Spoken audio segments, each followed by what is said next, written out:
You're listening to the audio production of Talent is Never Enough. Discover the choices that will take you beyond your talent by John C. Maxwell. Published by HarperCollins Leadership and read by Henry O. Arnold. Please note that you may download an accompanying PDF that provides enhanced materials for this audiobook. To download the PDF, please visit harperfocusaudio.com. When is talent alone enough? Talent is often overrated and frequently misunderstood. French poet and dramatist Edouard Payon pointed out, "Have success, and there will always be fools to say that you have talent." When people achieve great things, others often explain their accomplishments by simply attributing everything to talent. But that is a false and misleading way of looking at success. If talent alone is enough, then why do you and I know highly talented people who are not highly successful? Many American business leaders are obsessed with talent. Some think talent is the answer to every problem. Malcolm Gladwell, author of The Tipping Point and Blink, notes that many companies and consultants put finding people with talent ahead of everything else. He says, "This talent mindset is the new orthodoxy of American management. Certain companies hire dozens of MBAs from top universities, promote them quickly, reward them lavishly, and never accurately assess their performance." The prime example he gives is Enron. Its talent focus was legendary. For example, Linda Clemens, who started Enron's weather derivatives business, went from trader to associate to manager to director to head of her own business unit in only 7 years. Gladwell asks, "How do you evaluate someone's performance in a system where no one is in a job long enough to allow such evaluation?" Talent is never enough.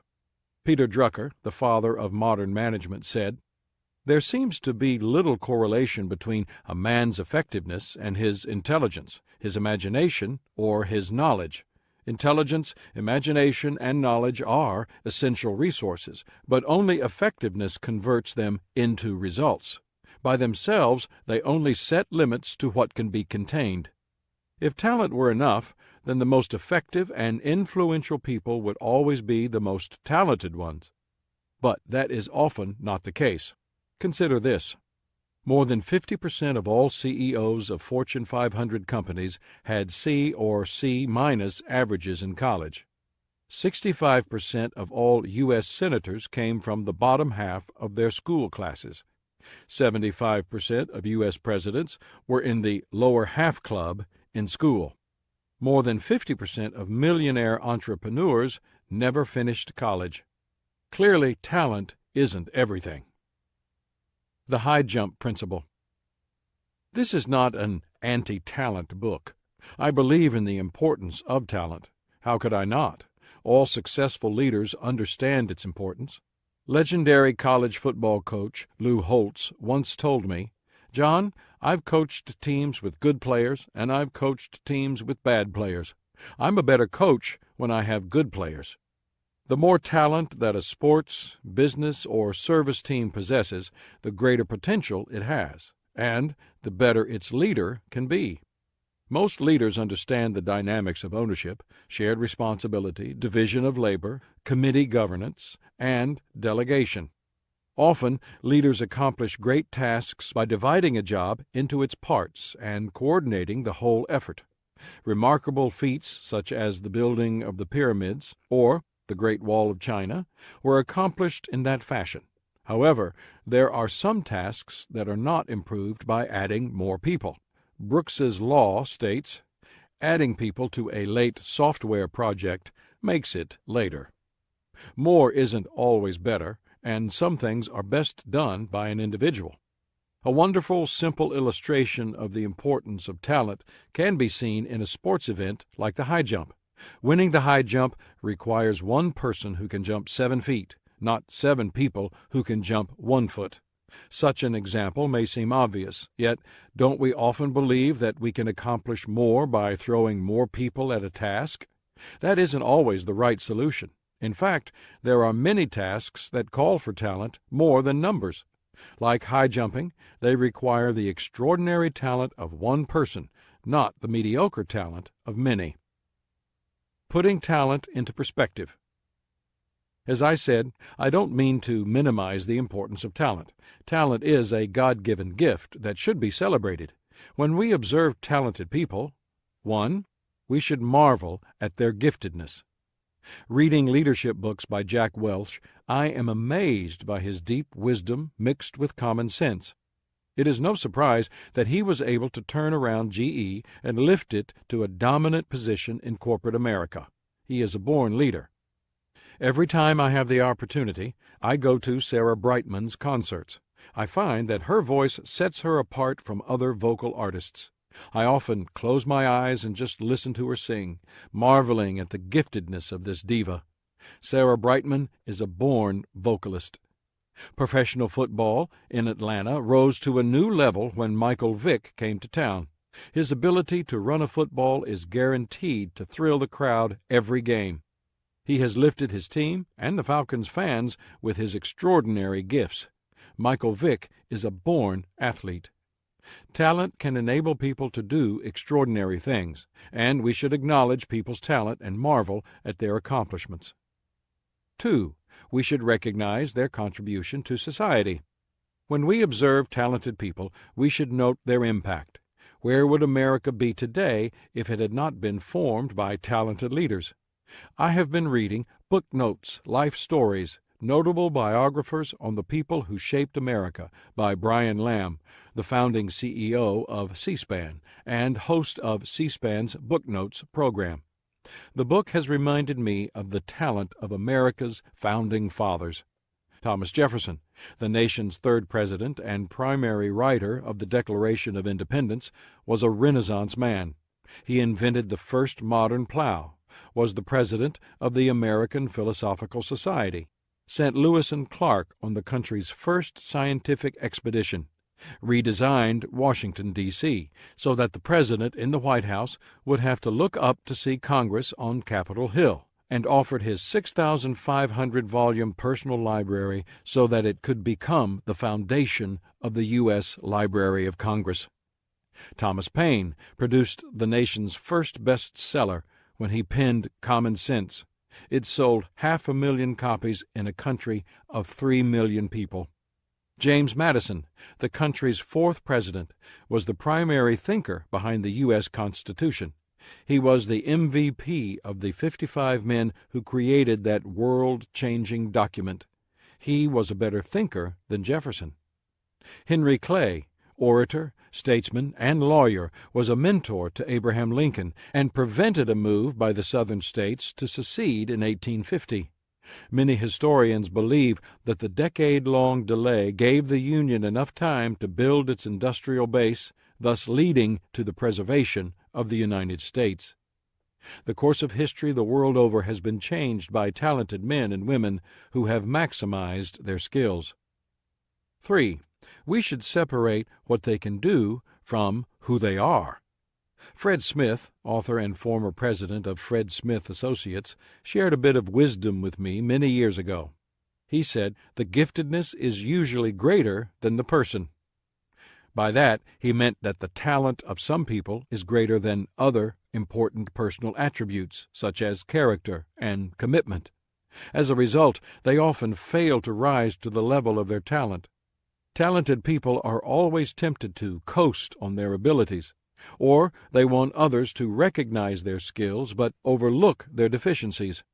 Haven't you known people who should have risen to the top but didn't? They had all the talent they should ever need, but they still didn't succeed. Philosopher Ralph Waldo Emerson must have known people like that too, because he said, "Talent for talent's sake is a bauble and a show. Talent working with joy in the cause of universal truth lifts the possessor to a new power as a benefactor." So, is talent ever enough? Yes, but only in the very beginning. Novelist Charles Wilson says, "No matter the size of the bottle, the cream always rises to the top." Talent stands out. It gets you noticed.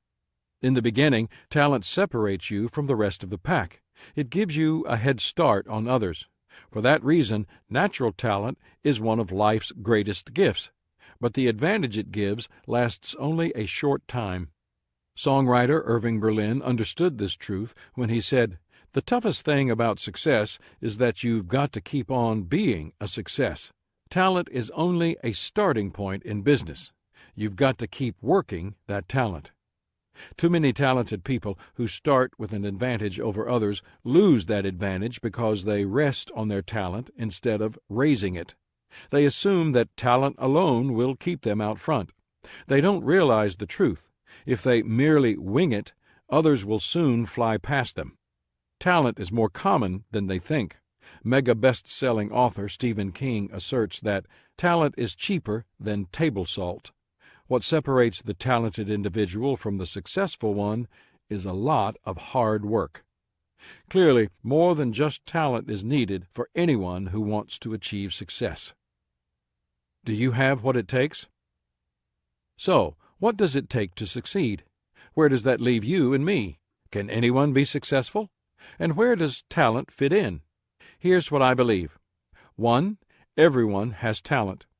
People have equal value, but not equal giftedness. Some people seem to be blessed with a multitude of talents. Most of us have fewer abilities. But know this, all of us have something that we can do well.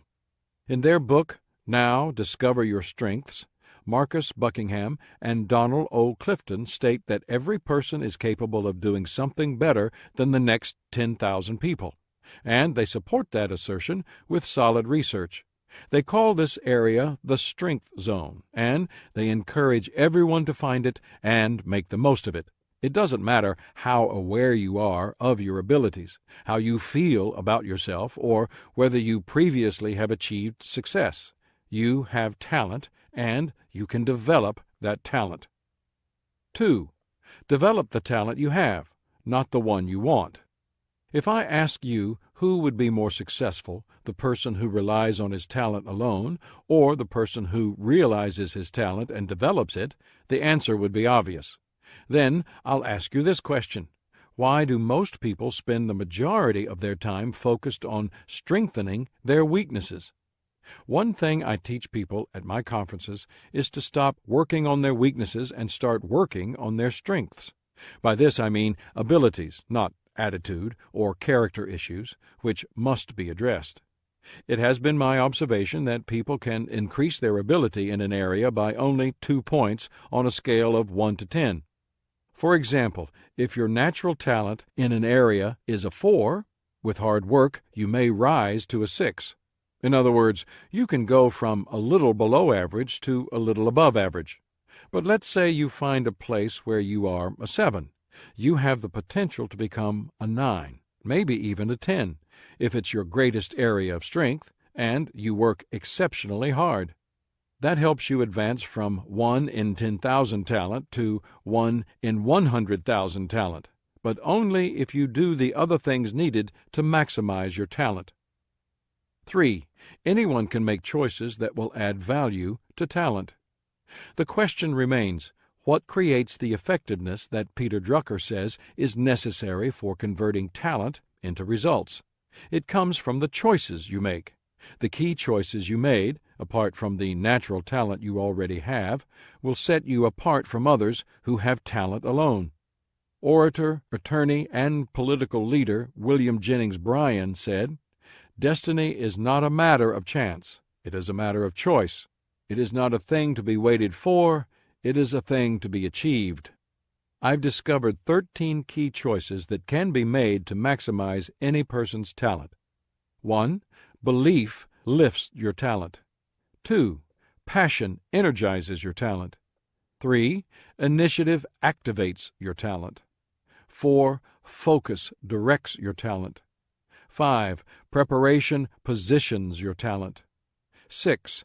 Practice sharpens your talent. 7. Perseverance sustains your talent. 8. Courage tests your talent. 9. Teachability expands your talent. 10. Character protects your talent. 11. Relationships influence your talent. 12. Responsibility strengthens your talent. 13. Teamwork multiplies your talent. Make these choices, and you can become a talent-plus person. If you have talent, you stand alone. If you have talent plus, you stand out. You can do it. I believe the ideas in this book can help you. Talent is Never Enough was inspired by something that happened to me in 2004. Coach Jim Tressel asked me to speak to the Ohio State football team on the weekend that they played Michigan. It was more than just a speaking engagement for me. It was a dream come true. I grew up in Ohio, and I have been a lifelong Buckeye fan. Coach Tressel had read my book, Today Matters, because his players were very young, and he wanted to teach them to keep their focus on the 2004 football season. The team studied the book throughout the year. Coach Tressel wanted me to speak to the team on the last and most important game of their regular season schedule. It was an unforgettable experience. I spoke to the Buckeyes on Friday night, walked with them to the stadium on Saturday, and went into their locker room where I saw a countdown clock for the Michigan game that also said, "Today Matters." Could it get any better? Yes. Coach Tressel turned to me while we were still in the locker room and said, "John, you and I will lead the team out on the football field." In front of 100,000 screaming fans, we ran onto the field. I'll never forget that moment. Could it get any better? Yes. I was on the sidelines with the team for the entire game. And it got even better than that. Ohio State won. How does this relate to Talent is Never Enough? Prior to my visit, Coach Tressel had sent me some information on Ohio State football to help me prepare. One item was the Winner's Manual, which contained an article titled, "Things That Do Not Require Talent." It emphasized that characteristics such as punctuality, effort, patience, and unselfishness were important to the OSU football program. Not one of those things required any talent. Coach Tressel told me that he and his staff were trying to help their talented players realize that their talent alone was not enough. I loved the article and thought that if I wrote a book on the subject, it could help a lot of people. You see, people who neglect to make the right choices to release and maximize their talent continually underperform. Their talent allows them to stand out, but their wrong choices make them sit down. Their friends, families, coaches, and bosses see their giftedness, but they wonder why they so often come up short of expectations. Their talent gives them opportunity, but their wrong choices shut the door. Talent is a given, but you must earn success. In contrast, talent plus people come as close as humanly possible to achieving their potential. They frequently overperform. People see their giftedness and are amazed at how they continually rise above expectations. Their talent gives them opportunity, and their right choices open the door for even greater success. Life is a matter of choices, and every choice you make makes you. What will you do for your career? Who will you marry? Where will you live? How much education will you get? What will you do with today? But one of the most important choices you will make is, who will you become? Life is not merely a matter of holding and playing a good hand as you would hope to do in a card game. What you start with isn't up to you. Talent is God-given. Life is playing the hand you have been dealt well. That is determined by your choices. Talent plus right choices equals a talent-plus person. The talent-plus people are the ones who maximize their talent, reach their potential, and fulfill their destiny. I was reading a book by Dr. Seuss to my grandchildren called "Oh, the Places You'll Go." In it, I found a wonderful truth. It said, "You have brains in your head, you have feet in your shoes, you can steer yourself any direction you choose." I believe that with all my heart. My prayer is that Talent is Never Enough will help you to steer yourself in the right direction and make right choices that will empower you to become a talent-plus person, build upon the foundation of your abilities, and live your life to its fullest potential.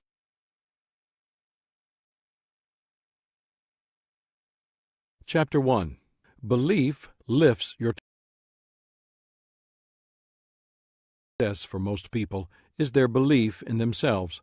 Once people figure out where their sweet spot is, the area where they are most gifted, what often hinders them isn't lack of talent.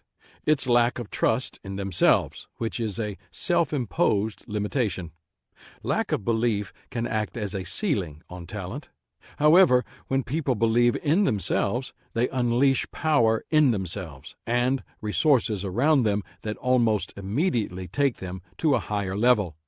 Your potential is a picture of what you can become. Belief helps you see the picture and reach for it. More than just great talent.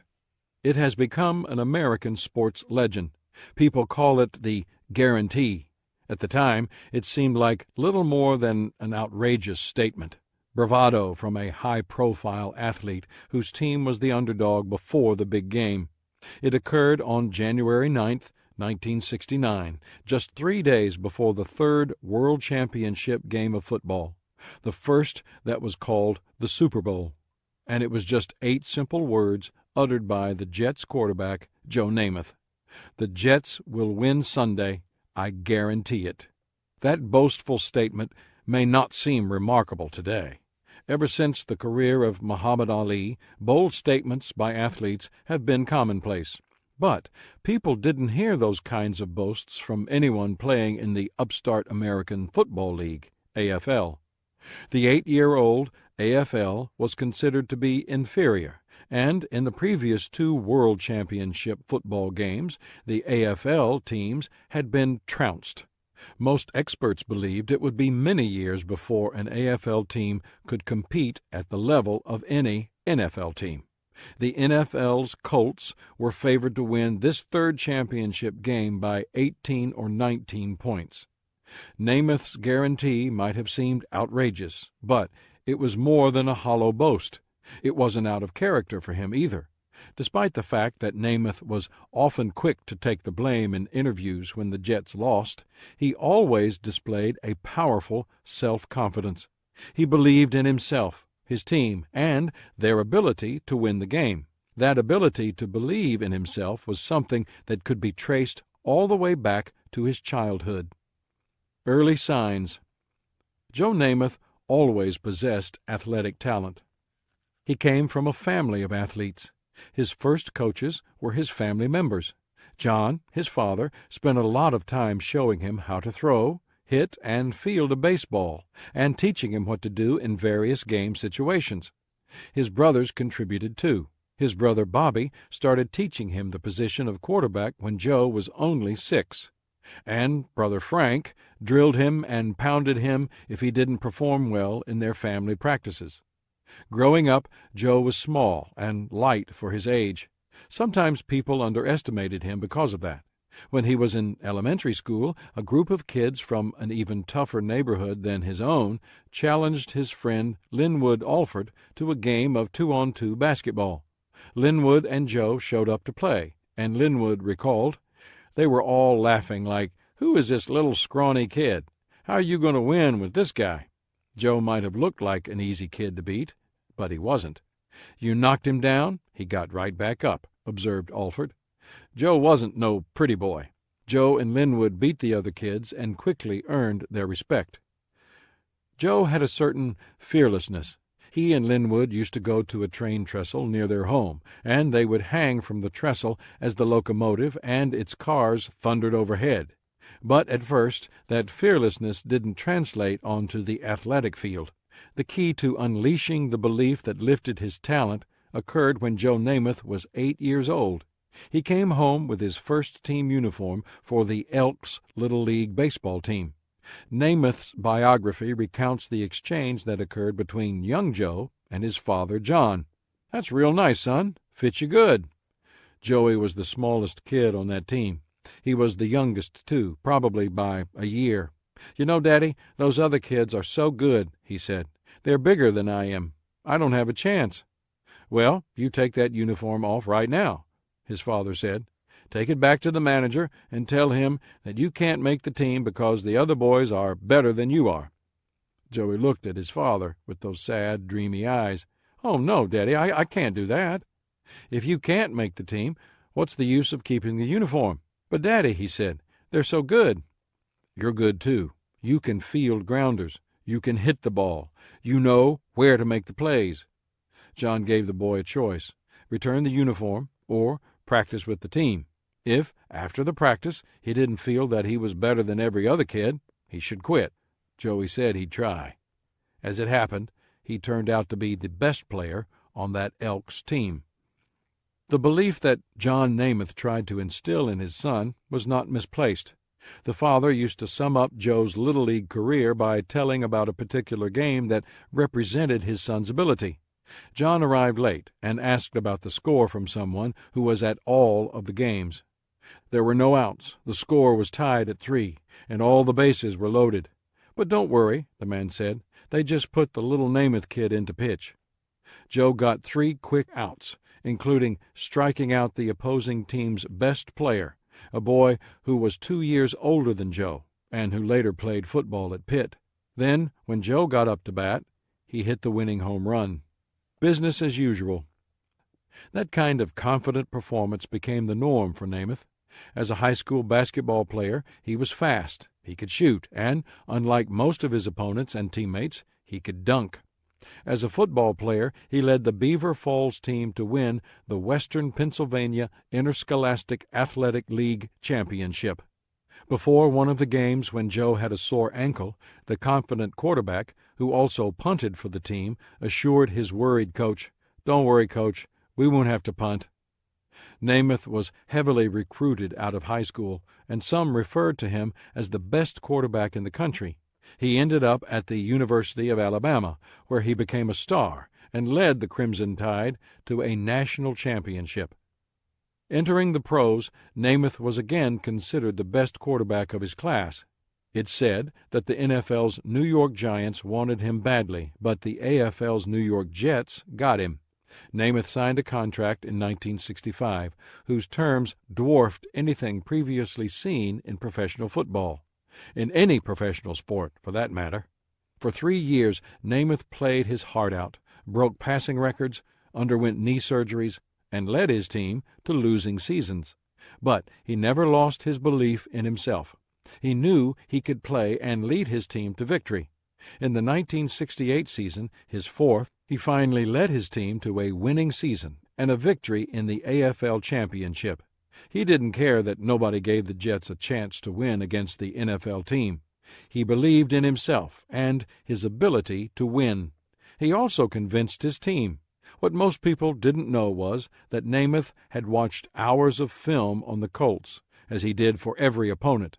"The one-eyed monster, it never lies," Namath used to say, referring to the projector he kept in his apartment. He showed his teammates what he saw.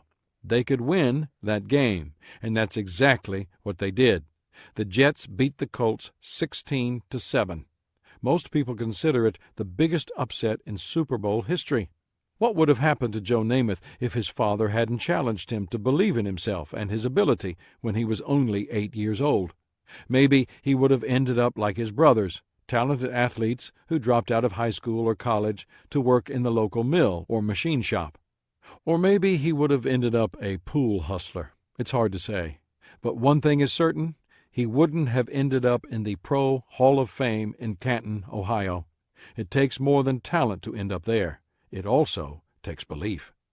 Belief's worth buying into. I don't know what your talent is, but I do know this: it will not be lifted to its highest level unless you also have belief. Talent alone is never enough. If you want to become your best, you need to believe your best. You need to 1. Believe in your potential. Your potential is a picture of what you can become. Inventor Thomas Edison remarked, "If we did all the things we are capable of doing, we would literally astonish ourselves. Too often we see what is, not what could be." People looked at Joe Namath when he was young, and they saw a skinny, undersized kid. They looked at him when he was in high school, and they saw a kid who hung around with the wrong crowd and didn't do his homework. They looked at him when he was in the pros, and they saw a guy with bad knees.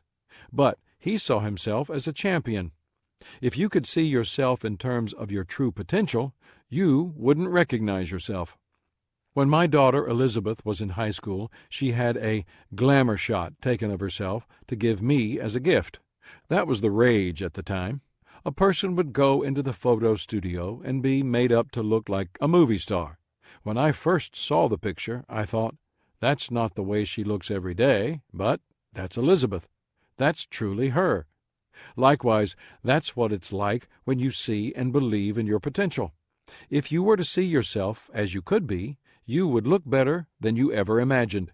I just wish I could show you a picture of yourself with your potential intact. Indian statesman Mahatma Gandhi said, "The difference between what we do and what we are capable of doing would suffice to solve most of the world's problems. Closer to home, it would also suffice to solve most of our individual problems. We must first believe in our potential if we are to do what we're capable of." Too many people fall far short of their real potential. John Powell, author of The Secret of Staying in Love, estimates that the average person reaches only 10% of his potential, sees only 10% of the beauty that is all around him, hears only 10% of its music and poetry, smells only 10% of its fragrance, and tastes only 10% of the deliciousness of being alive. Most neither see nor seize their potential. Executive coach Joel Garfinkel recounts a story by writer Mark Twain in which a man died and met St. Peter at the pearly gates. Immediately realizing that St. Peter was a wise and knowledgeable individual, the man inquired, "St. Peter, I have been interested in military history for many years. Tell me, who is the greatest general of all time?" St. Peter quickly responded, "Oh, that's a simple question. It's that man right over there." "You must be mistaken," responded the man, now very perplexed. "I knew that man on earth, and he was just a common laborer." "That's right, my friend," assured St. Peter. "He would have been the greatest general of all time if he had been a general." Cartoonist Charles Schulz offered this comparison. Life is a 10-speed bike. Most of us have gears we never use. What are we saving those gears for? It's not good to travel through life without breaking a sweat. So, what's the problem? Most of the time, it's self-imposed limitations. They limit us as much as real ones. Life is difficult enough as it is. We make it more difficult when we impose additional limitations on ourselves. Industrialist Charles Schwab observed, "When a man has put a limit on what he will do, he has put a limit on what he can do." In If It Ain't Broke, Break It, Robert J. Kriegel and Louis Patler write, "We don't have a clue as to what people's limits are. All the tests, stopwatches, and finish lines in the world can't measure human potential. When someone is pursuing their dream, they'll go far beyond what seems to be their limitations. The potential that exists within us is limitless and largely untapped. When you think of limits, you create them." We often put too much emphasis on mere physical challenges and obstacles, and give too little credence to psychological and emotional ones. Sharon Wood, the first North American woman to climb Mount Everest, learned some things about that after making her successful climb. She said, "I discovered it wasn't a matter of physical strength, but a matter of psychological strength. The conquest lay within my own mind to penetrate those barriers of self-imposed limitations and get through to that good stuff, the stuff called potential, 90% of which we rarely use." In 2001, I was invited to Mobile, Alabama to speak to 600 NFL coaches and scouts at the Senior Bowl. That's the game played by two teams of college seniors who have been invited to participate because they are believed to have NFL potential. In the morning, I taught from The 17 Indisputable Laws of Teamwork, which had just been published. In the afternoon, I attended a workout session in which the players were tested for running speed, reaction time, jumping ability, and so forth. One of the coaches in attendance, Dick Vermeil, chatted with me as I watched. At some point he said, "You know, we can measure many of their skills, but it's impossible to measure the heart. Only the player can determine that." Your potential is really up to you. It doesn't matter what others might think. It doesn't matter where you came from. It doesn't even matter what you might have believed about yourself at a previous time in your life. It's about what lies within you and whether you can bring it out. There's a story about a farm boy from Colorado who loved to hike and rock climb. One day, while climbing in the mountains, he found an eagle's nest with an egg in it. He took the egg from the nest, and when he got home, he put it under a hen along with her other eggs. Since he hatched among chicks, the eagle thought he was a chicken. He learned chicken behavior from his mother and scratched in the chicken yard along with his siblings. He didn't know any better, and when he sometimes felt strange stirrings within him, he didn't know what to do with them, so he ignored them or suppressed them. After all, if he was a chicken, he should behave like a chicken. Then one day an eagle flew over the farm, and the chicken yard eagle looked up and saw him. In that moment he realized he wanted to be like that eagle. He wanted to fly high. He wanted to go to the mountain peaks he saw in the distance. He spread his wings, which were much larger and stronger than those of his siblings. Suddenly he understood that he was like that eagle. Though he had never flown before, he possessed the instinct and the capabilities. He spread his wings once more, and he flew, unsteadily at first, but then with greater power and control. As he soared and climbed, he knew that he had finally discovered his true self. Phillips Brooks, writer of the song "O Little Town of Bethlehem," remarked, "When you discover you've been leading only half a life, the other half is going to haunt you until you develop it." Not only is that true, but I'd also say this: not reaching your potential is a real tragedy. To reach your potential, you must first believe in your potential and determine to live way beyond average. 2. Believe in yourself. It's one thing to believe that you possess remarkable potential. It's another thing to have enough faith in yourself that you think you can fulfill it. When it comes to believing in themselves, some people are agnostic. That's not only a shame, it also keeps them from becoming what they could be. Psychologist and philosopher William James emphasized that there is but one cause of human failure, and that is man's lack of faith in his true self. People who believe in themselves get better jobs and perform better in them than those who don't. Martin Seligman, professor of psychology at the University of Pennsylvania, did some research at a major life insurance company and found that the salespeople who expected to succeed sold 37% more insurance than those who didn't. The impact of belief in self begins early. Some researchers assert that when it comes to academic achievement in school, there is a greater correlation between self-confidence and achievement than there is between IQ and achievement. Attorney and marketing expert Carrie Randall observed, "Successful people believe in themselves, especially when others do not. That's no more evident than in sports. Coaches have told me that self-confidence within players is especially important in tight ball games. During crunch time, some players want the ball, others want to hide. The ones who want the ball are the self-confident ones, like Namath, who held the ball down to the last second during a high school basketball game in which his team was 1 point behind. While his team's leading scorer kept shouting, 'Give me the ball!' Namath was as cool as ever and sank the winning shot as the buzzer sounded. People with confidence live by a credo that is said to hang in the office of golfer Arnold Palmer. It reads, "If you think you are beaten, you are. If you think you dare not, you don't. If you'd like to win but think you can't, it's almost certain you won't." Life's battles don't always go to the stronger or faster man, but soon or late the man who wins is the man who thinks he can. Only with belief in yourself will you be able to reach your potential. 3. Believe in your mission. What else is necessary to lift a person's talent?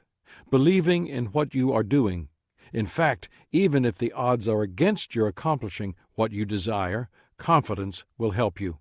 William James asserted, "The one thing that will guarantee the successful conclusion of a doubtful undertaking is faith in the beginning that you can do it."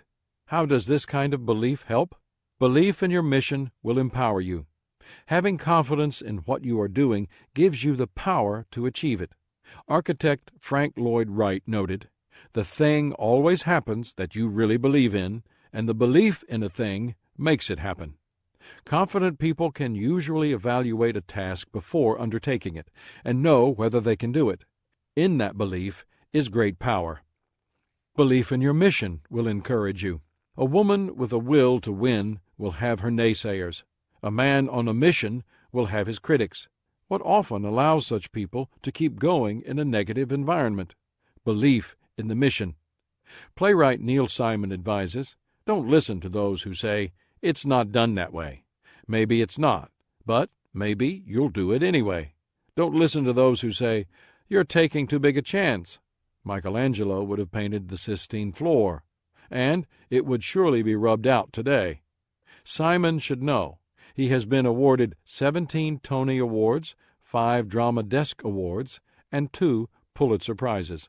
Obviously, he believes in what he does. Belief in your mission will enlarge you. The more you believe in your potential, yourself, and your mission, the more you will be able to accomplish.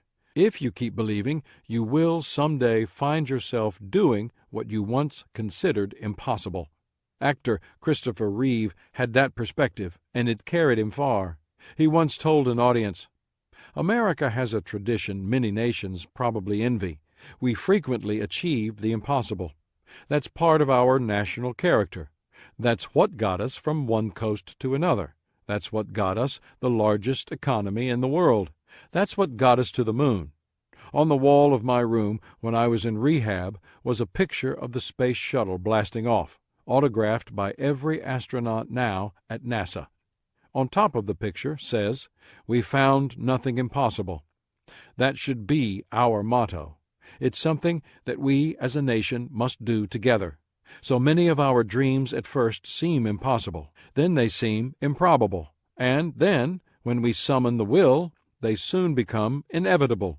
If we can conquer outer space, we should be able to conquer inner space too. The frontier of the brain, the central nervous system, and all the afflictions of the body that destroy so many lives and rob so much potential. Do you believe in your mission?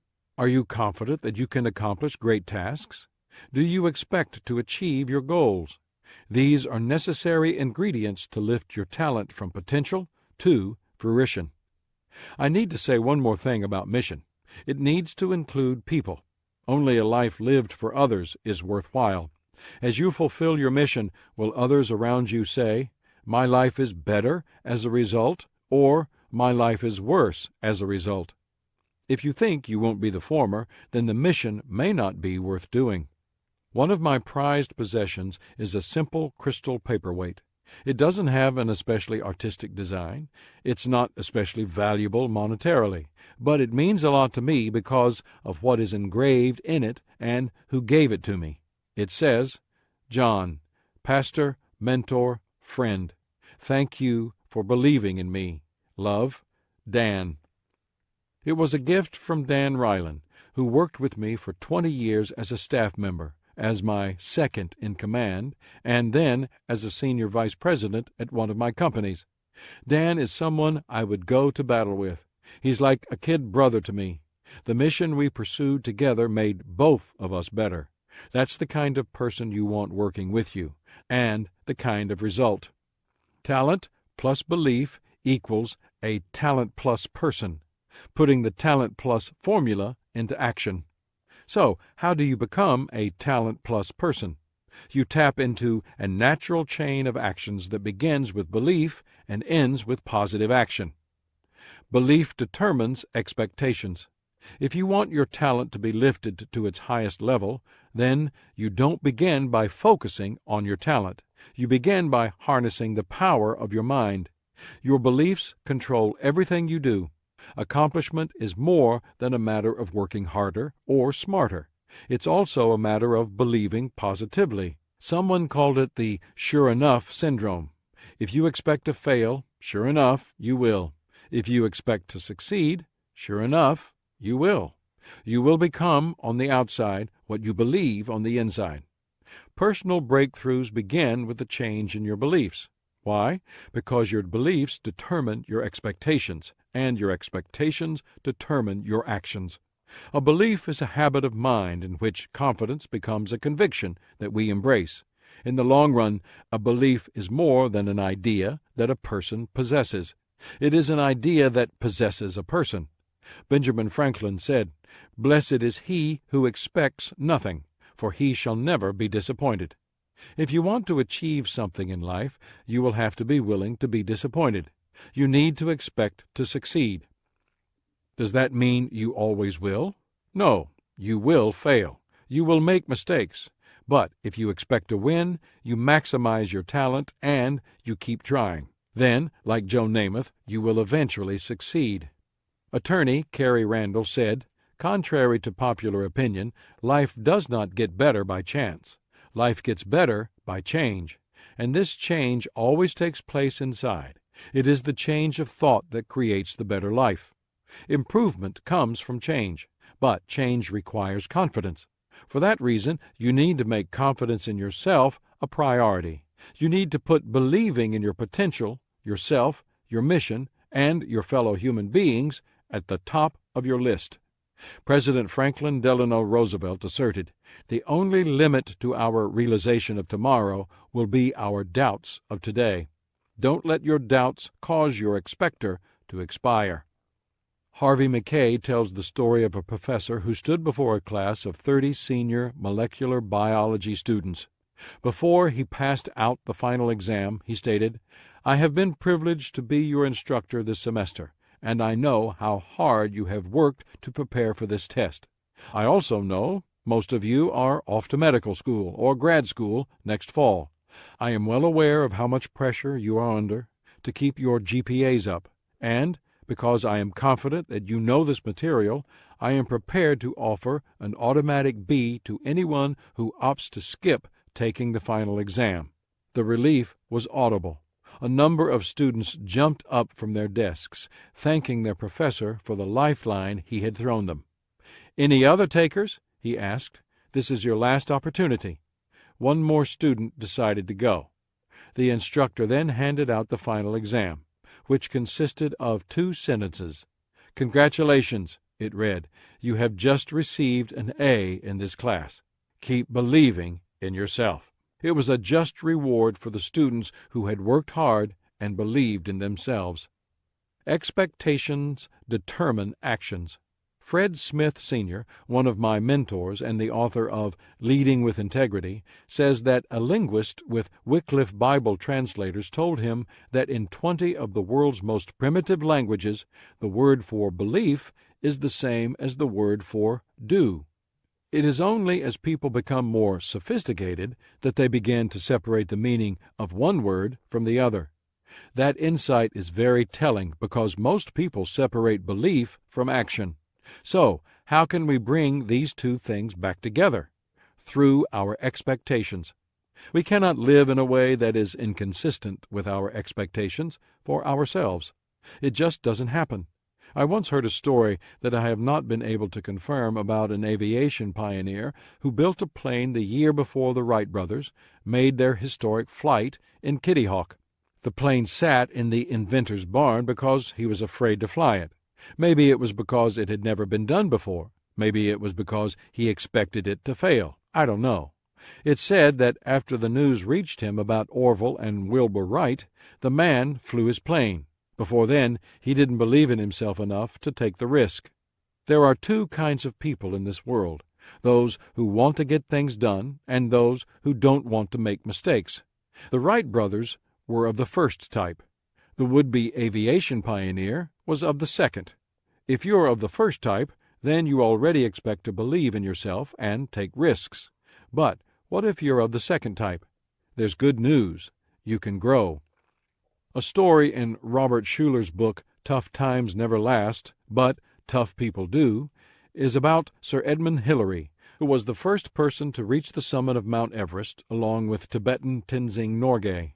Prior to his success on Everest, Hillary had been part of another expedition in which the team not only had failed to reach the summit, but also had lost one of its members. At a reception for the expedition members in London, Hillary stood to address the audience. Behind the platform was a huge photograph of Everest. Hillary turned to face the image of the mountain and exclaimed, "Mount Everest, you have defeated us. But I will return, and I will defeat you, because you cannot get any bigger, and I can." I don't know what challenges you face. They may be getting bigger every day, or they may already be as big as they can get, like Mount Everest. But I do know this: the only way you can rise to meet the challenges effectively is to expect to. You don't overcome challenges by making them smaller. You overcome them by making yourself bigger. Actions determine results. Results come from actions. That may seem obvious in the physical realm. Sir Isaac Newton's third law of motion states that for every action there is an equal and opposite reaction. However, in the human realm, many people don't make the connection. They simply hope for good results. Hope is not a strategy. If you want good results, you need to perform good actions. If you want to perform good actions, you must have positive expectations. To have positive expectations, you have to first believe. It all goes back to that. Radio personality Paul Harvey observed, "If you don't live it, you don't believe it."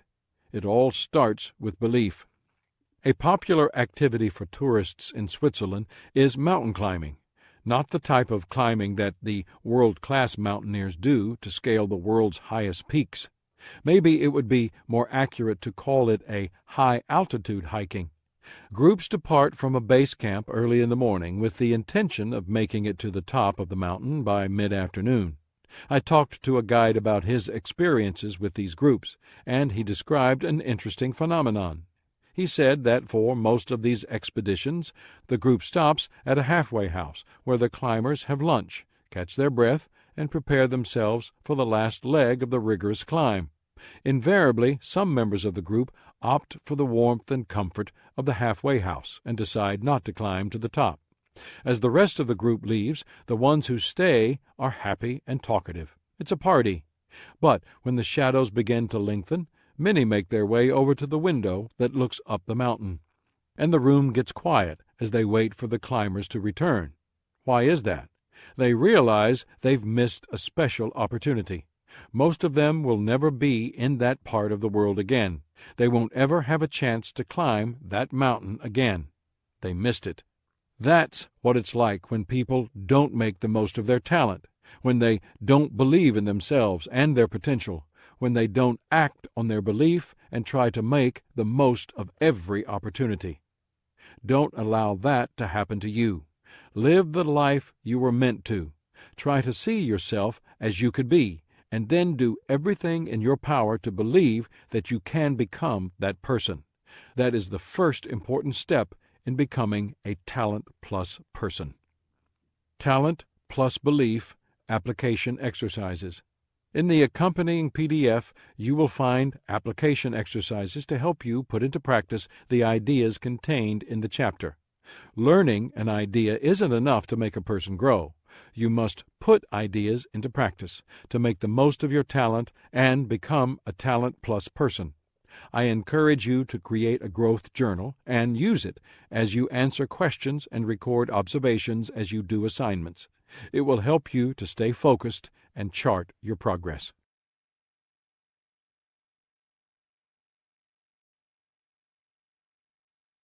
Chapter 2. Passion energizes your talent. Makes them take risks, go the extra mile, and do whatever it takes to achieve their goals. It isn't talent, it's passion. Passion is more important than a plan. Passion creates fire. It provides fuel. I have yet to meet a passionate person who lacked energy. As long as the passion is there, it doesn't matter if they fail. It doesn't matter how many times they fall down. It doesn't matter if others are against them or if people say they cannot succeed. They keep going and make the most of whatever talent they possess. They are talent plus people and do not stop until they succeed. Looking for direction. What does a boy like Ruben Martinez do in a place like Miami, Arizona? Miami is a small mining town of 2,000 people in the southeastern part of Arizona that has changed little since its founding in 1907. When Reuben was growing up in the 1940s and 1950s, most of the town's jobs came from the copper mining industry, as they still do. Reuben's parents, who were Mexican immigrants, worked in the mines. There wasn't much to do in Miami, but Reuben had a curious mind, and he found his passion in books. Not necessarily an easy task when your parents aren't big readers, and your town is so small that it doesn't even have a public library. "My mother always wanted me to put down my books and clean the yard," recalls Reuben. "So I would hide in the outhouse and read because no one would bother me there." The child was so desperate for reading material that he became very industrious. Every morning at 6:45, he says, the newspaper boy would deliver the newspaper, and when it hit my neighbor's side of the house, I would wake up, go out the back door, lean against my neighbor's house, and read the newspaper every morning thoroughly. Then I'd fold that newspaper and put it back as neatly as I could. Eventually, Reuben got caught, but his neighbor didn't mind and encouraged him to keep reading. Reuben was also inspired and assisted by two of his teachers. They continually encouraged his love of reading and loaned him books. New direction. When he was 17, Reuben moved to Los Angeles to find greater opportunities. The moment he saw the Pacific Ocean, he knew he'd never live in Arizona again. He took whatever jobs he could. He worked as a grocery clerk, crane operator, and factory worker, including at the Bethlehem Steel Mill in Maywood. But then one day he saw an ad for a barber college, and he was captivated by the idea of attending. "I saw those smocks they wore, so white," says Martinez. "It was the opposite of the dirt of the mining world. I wanted clean." In the 1970s, Reuben Martinez opened his own barbershop and became his own boss. He was making a better life for himself. But he never lost his passion for reading, a passion he wanted to pass on to others, especially young people in the Hispanic and Latino communities. According to the National Endowment for the Arts survey, the reading level among Hispanics is half that of non-Hispanic whites.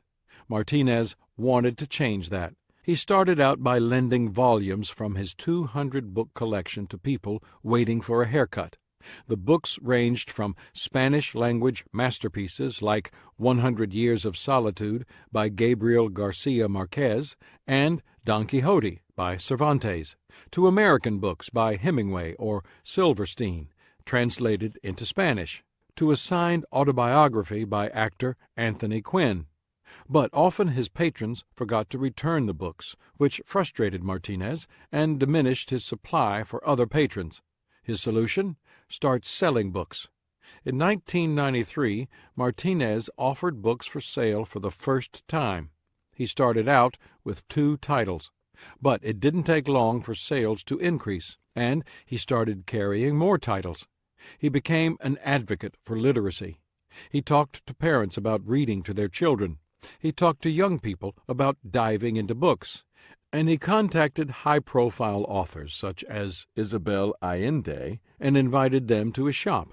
Martinez recalled Allende's reaction when she showed up. When she came into the barbershop bookstore, she said, "Is this it?" And I said, "This is it," because I only had 2 bookshelves. I had art. I had a barber chair. And she said, "I like it," and we had a good time. But we also had one of the biggest audiences that ever came to see an author in the city of Santa Ana. We had quite a few people, about 3,000. A few years later, the barbershop with books became a bookstore with a symbolic barber chair. Martinez called his store Libreria Martinez Books, an art gallery. "We started out with 2 books," says Martinez, "then 10, then 25. Little by little, we sold over 2 million books. That's what happens if you dare to dream." The store now stocks 17,000 titles and has become one of the country's largest collections of Spanish-language books. Martinez opened a second store in 2001 and also a third store just for children. He tells parents, do you want your child to be ahead of the line or at the back of the line, moms and dads? You have to support, endorse, and read to your kid. If you do that, your kid will be at the head of the line and be someone special in this world. Reading does that. Momentum. Ruben Martinez's talent for promoting literacy has blossomed as he has allowed his passion to explode. He started hosting a weekly cable show on Univision. He co-founded the Latino Book Festival with actor Edward James Olmos, and he started speaking at schools and to other groups to promote literacy. He advises his audiences to read 20 minutes a day so that they can consume 1 million words a year. One of his favorite sayings is that books can take a person all over the world. A library card will take you farther than a driver's license. I started reading at a very, very young age, says Martinez, and I still do. I read a lot every day. I look forward to that. I love literature. People are starting to recognize Martinez's talent. In 2004, he won a MacArthur Foundation Fellowship, often called a Genius Grant, for fusing the roles of marketplace and community center to inspire appreciation of literature and preserve Latino literary heritage. He became the U.S. Small Business Administration's 2004 Minority Business Advocate of the Year. He received an honorary doctorate in humane letters from Whittier College in 2005 and was also named one of Inc.com's 26 most fascinating entrepreneurs. Carlos Azula of Random House points out that Ruben isn't just selling books, he's selling reading. Martinez isn't stopping. In his mid-60s, he has no intention of resting on his laurels. He is energized by what he does. I made more money cutting hair than selling books, notes Martinez at age 64. But the joy of my life is what I'm doing now. Martinez wants to create a bilingual Borders-style chain of bookstores across the nation, hoping to establish 25 stores by 2012. If I had stayed with my factory jobs, observes Martinez, I would have been living a comfortable retirement now. But I chose to go on my own as a barber. Now, with the bookstores, I'm going to work for the rest of my life. My kids think I'm crazy. No, he's not crazy. He's just filled with passion. Your passion can empower you. Passion can energize every aspect of a person's life, including his talent. Have you ever known a person with great passion who lacked the energy to act on what mattered to her? I doubt it. A passionate person with limited talent will outperform a passive person who possesses greater talent. Why? Because passionate people act with boundless enthusiasm, and they just keep on going. Talent plus passion energizes. Authors Robert J. Kriegel and Louis Patler cite a study of 1,500 people over 20 years that shows how passion makes a significant difference in a person's career.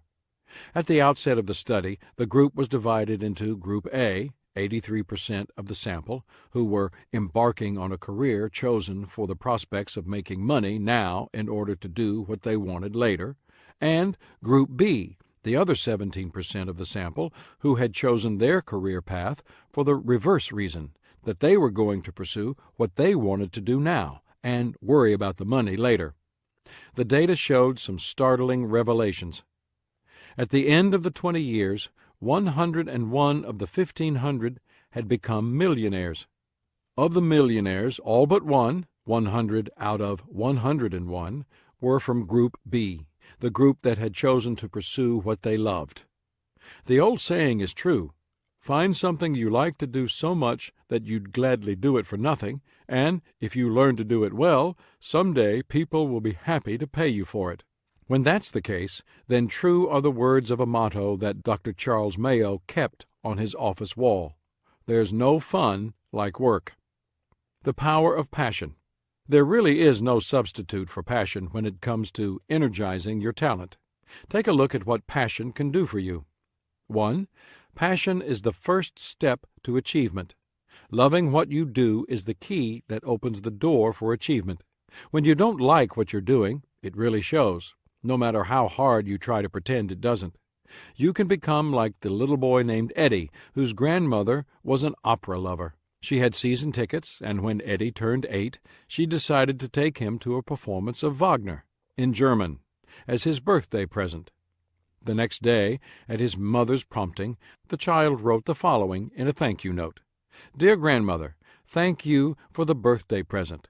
It is what I always wanted, but not very much. Love, Eddie."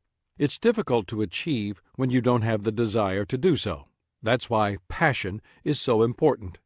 There is a story about Socrates in which a proud and disdainful young man came to the philosopher and with a smirk said, "O great Socrates, I come to you for knowledge." Seeing the shallow and vain young man for what he was, Socrates led the young man down to the sea into waist-deep water. Then he said, "Tell me again what you want." "Knowledge," he responded with a smile. Socrates grabbed the young man by his shoulders and pushed him down under the water, holding him there for 30 seconds. "Now, what do you want?" "Wisdom, O great Socrates," the young man sputtered. The philosopher pushed him under once again. When he let him up, he asked again, "What do you want?" "Knowledge, O wise and—" he managed to spit out before Socrates held him under again, this time even longer. "What do you want?" the old man asked as he let him up again. The younger man coughed and gasped. "Air!" he screamed. "I need air!" "When you want knowledge as much as you just wanted air, then you will get knowledge," the old man stated as he returned to the shore. The only way you can achieve anything of significance is to really want it. Passion provides that. 2. Passion increases willpower. One of my roles as a motivational teacher is to try to help people reach their potential. For years, I tried to inspire passion in audiences by going about it the wrong way. I used to tell people about what made me passionate, what made me want to get out and do my best. But I could see that it wasn't having the effect I desired. People just didn't respond. I couldn't ignite others' passion by sharing my own. I decided to change my focus. Instead of sharing my passion, I started helping others discover their passion. To do that, I ask these questions. What do you sing about? What do you cry about? What do you dream about? The first 2 questions speak to what touches you at a deep level today. The third answers what will bring you fulfillment tomorrow. The answers to these questions can often help people discover their true passion. While everybody can possess passion, not everyone takes the time to discover it, and that's a shame. Passion is fuel for the will. Passion turns your have-tos into want-tos. What we accomplish in life is based less on what we want and more on how much we want it. The secret to willpower is what someone once called want power. People who want something enough usually find the willpower to achieve it. You can't help people become winners unless they want to win. Champions become champions from within, not from without. 3. Passion produces energy. When you have passion, you become energized. You don't have to produce perseverance. It is naturally present in you. It helps you to enjoy the journey as much as reaching the destination. Without it, achievement becomes a long and difficult road. For many years, my wife, Margaret, has called me the Energizer Bunny because of the commercials where the battery-operated rabbit keeps going and going. I guess she does so with good reason. I do have a lot of energy. There are always things I hope to do, people I want to see, and goals I want to reach. The reason is passion. We often call people high energy or low energy based on how much they do, but I have come to the conclusion that it might be more appropriate to call them high or low passion. During a Q&A session at a conference, an attendee once asked me, "What is the secret of your passion?" It took me only a moment to be able to articulate it. 1. I am gifted at what I do, strength zone. 2. What I do makes a difference, results. 3. When I do what I was made to do, I feel most alive, purpose. I believe all passionate people feel that way. Aviation pioneer Charles Lindbergh observed, It is the greatest shot of adrenaline to be doing what you've wanted to do so badly. You almost feel like you could fly without the plane. Some people say that they feel burned out. The truth is that they probably never were on fire in the first place. Writer and editor Norman Cousins said, "Death isn't the greatest loss in life. The greatest loss is what dies inside of us while we live. Without passion, a part of us does become dead. And if we're not careful, we could end up like the person whose tombstone read, 'Died at 30, buried at 60. Don't allow that to happen to you. Be like Ruben Martinez, who is still going strong beyond age 60. People often describe him as acting half his age. What gives him such energy? His passion. 4. Passion is the foundation for excellence. Passion can transform someone from average to excellent. I can tell you that from experience.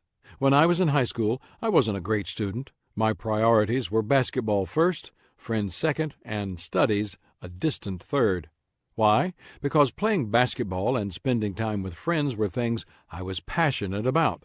I studied, but only to please my parents. School held little appeal for me. Everything changed when I went to college.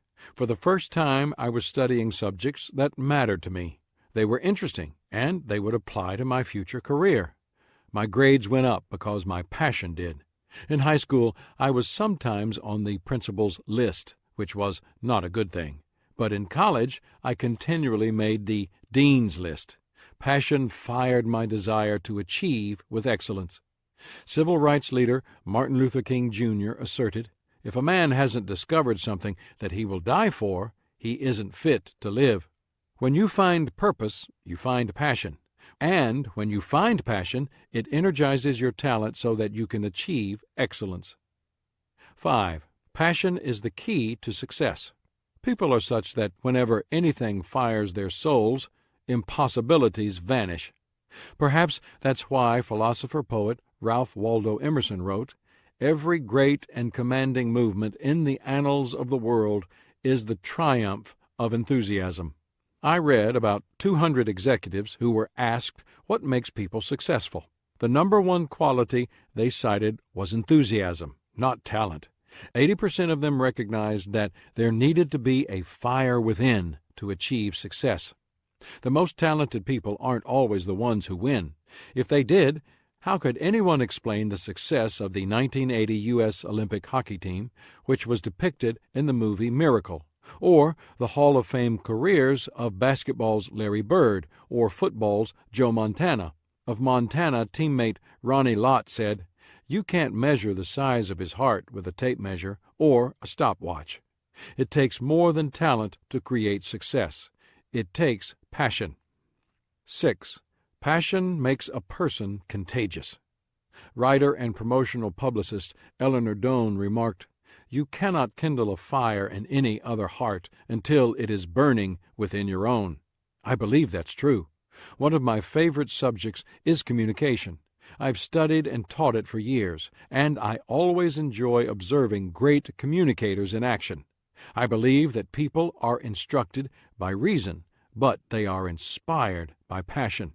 Even a brief review of effective leaders and business people throughout history illustrates that their passion caught on with others. One of my favorites is Winston Churchill. In the 1930s, Churchill was beginning to fade from view in British politics. But with the rise of Hitler came a rise in Churchill's passion. Long before others did, Churchill spoke out against the Nazis. He had a passion to protect freedom and democracy. And when Hitler declared war and sought to conquer Europe and crush England, Churchill's passion for resistance became infused in the people of Britain and eventually the United States. Without Churchill, the fate of the free world might have turned out to be quite different. Talent plus passion equals a talent plus person. Putting the talent plus formula into action. If you don't possess the energy that you desire, then you need to fire up your passion. Here is how I suggest you proceed. 1. Prioritize your life according to your passion. People who have passion but lack priorities are like individuals who find themselves in a lonely log cabin deep in the woods on a cold, snowy night, and then light a bunch of small candles and place them all around the room. They don't create enough light to help them see, nor do they produce enough heat to keep them warm. At best, they merely make the room seem a bit more cheerful. On the other hand, people who possess priorities but no passion are like those who stack wood in the fireplace of that same cold cabin but never light the fire. But people who have passion with priorities are like those who stack the wood, light the fire, and enjoy the light and heat that it produces. In the early 1970s, I realized that my talent would be maximized and my potential realized only if I matched my passion with my priorities. I was spending too much of my time doing tasks for which I possessed neither talent nor passion. I had to make a change, to align what I felt strongly about with what I was doing. It made a huge difference in my life. It didn't eliminate my troubles or remove my obstacles, but it empowered me to face them with greater energy and enthusiasm. For more than 30 years, I have worked to maintain that alignment of priorities and passion. And, as I have, I've kept in mind this quote by journalist Tim Redmond, which I put in a prominent place for a year to keep me on track. There are many things that will catch my eye, but there are only a few that catch my heart. It is those I consider to pursue. Prioritizing your life according to your passion can be risky. For most people, it requires a major realignment in their work and private lives. But you can't be a talent plus person and play it safe. Advertising agency president Richard Edler stated this: "Safe living generally makes for regrets later on. We are all given talents and dreams. Sometimes the two don't match, but more often than not, we compromise both before ever finding out. Later on, as successful as we might be, we find ourselves looking back longingly to that time when we should have chased our true dreams and our true talents for all they were worth. Don't let yourself be pressured into thinking that your dreams or your talents aren't prudent. They were never meant to be prudent. They were meant to bring joy and fulfillment into your life. If your priorities are not aligned with your passion, then begin thinking about making changes in your life. Will change be risky? Probably. But which would you rather live with, the pain of risk or the pain of regret? 2. Protect your passion. If you've ever built a fire, then you know this: the natural tendency of fire is to go out. If you want to keep a fire hot, then you need to feed it, and you need to protect it. Not everyone in your life will help you do that when it comes to your passion. In truth, there are two kinds of people: fire lighters, who will go out of their way to help you keep your fire hot, and firefighters, who will throw cold water on the fire of passion that burns within you. How can you tell the fire lighters from the firefighters? Listen to what they say. Firefighters use phrases like these: "It's not in the budget. That's not practical. We tried that before, and it didn't work. We've never done that before. Yeah, but the boss won't go for it. If it ain't broke, then don't fix it. That's not the way we do things around here. It will never work. But who will do all the extra work? You're not smart, talented, young, old, etc. enough. You're getting too big for your britches. Who do you think you are?" If you've heard one or more of these phrases coming from people you know, you may want to create some distance between yourself and them.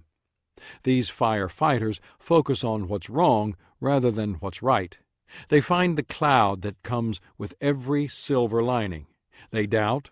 They resist change. They keep people from reaching their potential by trying to put out the fire of their passion. Stay away from them. Instead, spend more time with people who see you not just as you are, but as you could be. People who encourage your dreams, ignite your passion. I try to schedule a lunch or two with fire lighters like these every month. They really fire me up and energize me to do what I know is best for me. 3. Pursue your passion with everything you've got. Rudy Rudiger, upon whose life the movie Rudy was based, observed, "If you really, really believe in your dream, you'll get there. But you have to have passion and total commitment to make it happen. When you have passion and commitment, you don't need a complex plan. Your plan is your life, is your dream. What do you want to accomplish in your lifetime? How do you want to focus your energy? On survival, success, or significance? We live in a time and place with too many opportunities for survival alone, and there's more to life than mere success. We need to dream big. We need to adopt the perspective of someone like playwright George Bernard Shaw, who wrote, "I am convinced that my life belongs to the whole community, and, as long as I live, it is my privilege to do for it whatever I can. For the harder I work, the more I live. I rejoice in the life for its own sake. Life is no brief candle to me. It is a sort of splendid torch which I got hold of for a moment, and I want to make it burn as brightly as possible before turning it over to future generations." Shaw had passion for life and his work. Your passion has the potential to provide you energy far beyond the limitations of your talent. In the end, you will be remembered for your passion. It is what will energize your talent. It is what will empower you to make your mark. Chapter 3. Initiative activates your talent. It's a Yet, it is still true. Talent plus people don't wait for everything to be perfect to move forward. They don't wait for all the problems or obstacles to disappear. They don't wait until their fear subsides. They take initiative. They know a secret that good leaders understand. Momentum is their friend. As soon as they take that first step and start moving forward, things become a little easier. If the momentum gets strong enough, many of the problems take care of themselves, and talent can take over. But it starts only after you've taken those first steps. Disaster. On January 17, 1994, at 4:30 in the morning, a 6.7 magnitude earthquake struck the Los Angeles area. The earthquake was considered moderate. In contrast, the San Francisco earthquake of 1906 was believed to be more than 10 times as powerful. But it still did an incredible amount of damage. More than 50 people died, and 9,000 were seriously injured. More than 22,000 people were left homeless, and 7,000 buildings were judged uninhabitable, with an additional 22,000 sustaining major damage. The quake closed 9 hospitals, ruined several freeways, and collapsed 9 bridges. The disaster, called the Northridge earthquake, was centered beneath the San Fernando Valley and did $44 billion in damage. Some experts consider the people who lived in the area to be fortunate because the earthquake occurred so early in the morning and on a holiday, Martin Luther King Day. Yet it was still the most monetarily costly earthquake in the history of the United States. Breaking gridlock. Los Angeles typically has the worst congestion and traffic delays of any large city in the nation. The effects of the Northridge earthquake made them worse. One of the most problematic areas was a section of Interstate 10 called the Santa Monica Freeway in the heart of Los Angeles, the most heavily used highway in the world. Every day it carries as many as 341,000 vehicles. Estimates were that it would cost California $1 million a day in lost wages, added fuel costs, and depressed business activity for every day it was closed. Environmental reviews and permitting requirements in California routinely take 18 to 24 months, and construction on a project this size usually takes well over 6 months. At a cost of $1 million a day, that would mean the closure of the Santa Monica Freeway alone could create a negative impact costing Los Angeles more than $900 million. Governor Pete Wilson knew that he needed to act to solve the problem. He initiated a plan to clear the way for quick reconstruction. Wilson recounts, "I issued an executive order suspending all statutes and regulations related to state contracting. My goal was to reopen I-10 within 6 months. Each contract included an incentive. If the work was late, we charged a fine. And if it was completed early, we paid a bonus. Demolition and removal work had begun a mere 6 hours after the earthquake. And on Monday, January 31st, just 2 weeks after the earthquake, Caltrans, the state's agency responsible for freeway construction, invited 5 contractors to bid on the job of rebuilding the Santa Monica Freeway. Preliminary plans were made available to the contractors that night, but bids would be due Friday, February 4th at 10 a.m., just 4 days later. The contract would be awarded that night, and construction would commence on Saturday, February 5th. And there were 2 other important pieces of information. First, the maximum amount of time allowed for construction was 140 days. Second, the financial stakes for finishing the project on time were high. If the winning contractor finished the project late, there would be a penalty of $200,000 per day. However, the contractor would receive $200,000 per day over the bid for each day it finished ahead of schedule. Stepping forward, one company that received the offer to bid was C.C. Myers, which had completed several Caltrans projects in the past. The company bid the project at $14.7 million with the promise to finish in 140 days. However, the management team privately set the goal of completing it in 100 days. If all went well, the company could make an additional $8 million. But, of course, everything didn't go well. C.C. Myers planned to work its crews in 12-hour shifts, 24 hours a day, 7 days a week. The crews quickly became fatigued. The solution? The managers hired more workers. A job that size usually required 65 carpenters. They hired 228. Instead of 15 iron workers, they employed 134. They continually initiated steps to speed up the project, such as using an expensive fast-drying concrete rather than their usual material.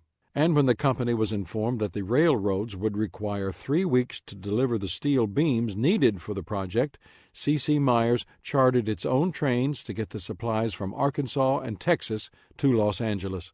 C.C. Myers' initiative paid off. The company didn't just beat the 140-day deadline or even its own internal goal of 100 days. The crews finished the job in a mere 66 days, 74 days ahead of schedule. And, in the process, the organization earned bonuses totaling $14.5 million, nearly the amount of the original bid. The C.C. Myers organization had expertise, experience, and a proven track record. But the leaders didn't rely on those things alone. Why? They knew that talent alone is never enough. They knew they needed talent plus.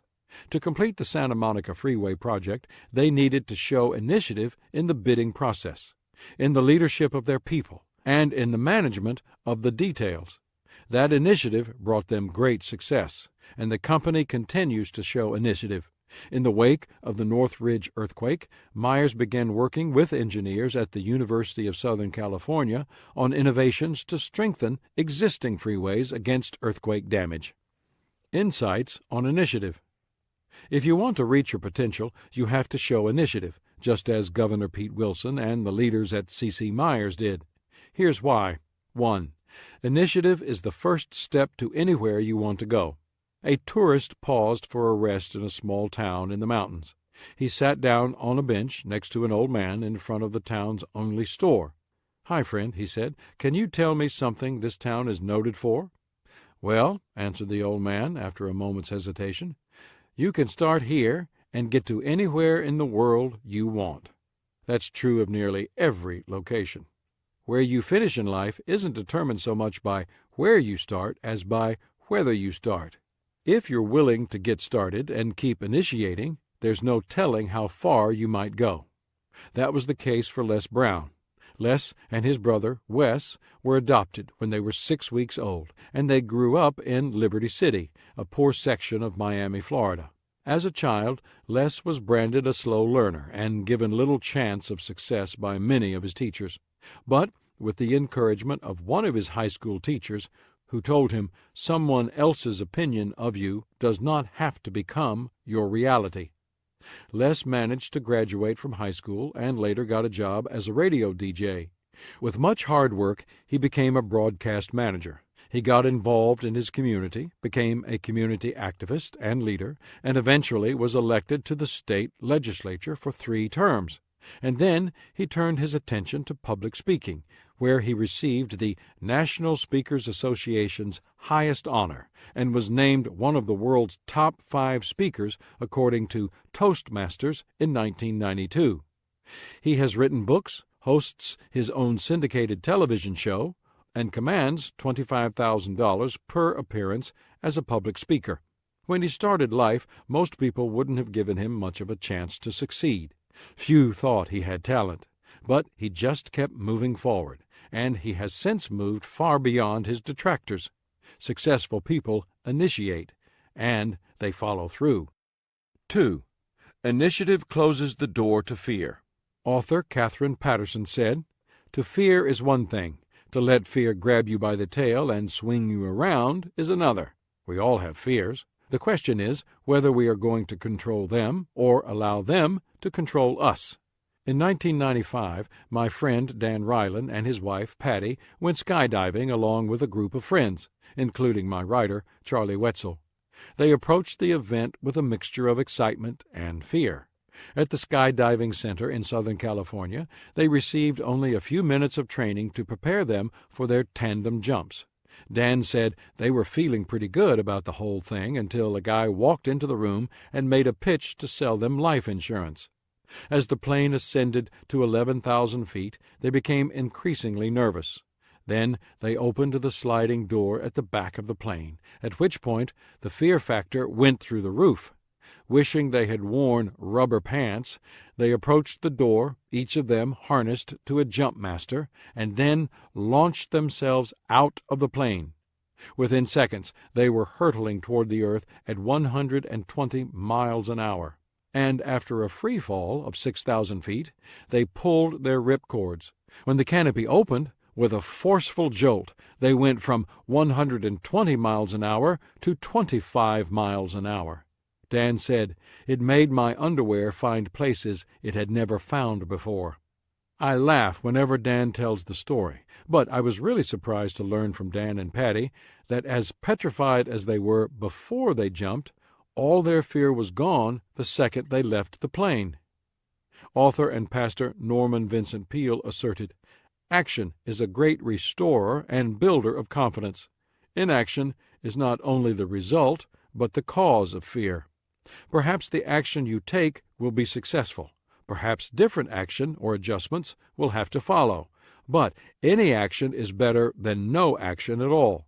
If you want to close the door on fear, get moving. 3. Initiative opens the door to opportunity. Benjamin Franklin, one of our nation's founding fathers, advised, "To succeed, jump as quickly at opportunities as you do at conclusions." People who take initiative and work hard may succeed, or they may fail, but anyone who doesn't take initiative is almost guaranteed to fail. I'm willing to bet that you have a decision you should be making, a problem you should be solving, a possibility you should be examining, a project you should be starting, a goal you should be reaching, an opportunity you should be seizing, a dream you should be fulfilling. No one can wait until everything is perfect to act and expect to be successful. It's better to be 80% sure and make things happen than it is to wait until you are 100% sure, because by then the opportunity will have already passed you by. 4. Initiative eases life's difficulties. Psychiatrist M. Scott Peck famously stated, "Life is difficult." That's not most people's problem. Their response to life's difficulties is. Too many people wait around for their ship to come in. When they take that approach to life, they often find it to be a hardship.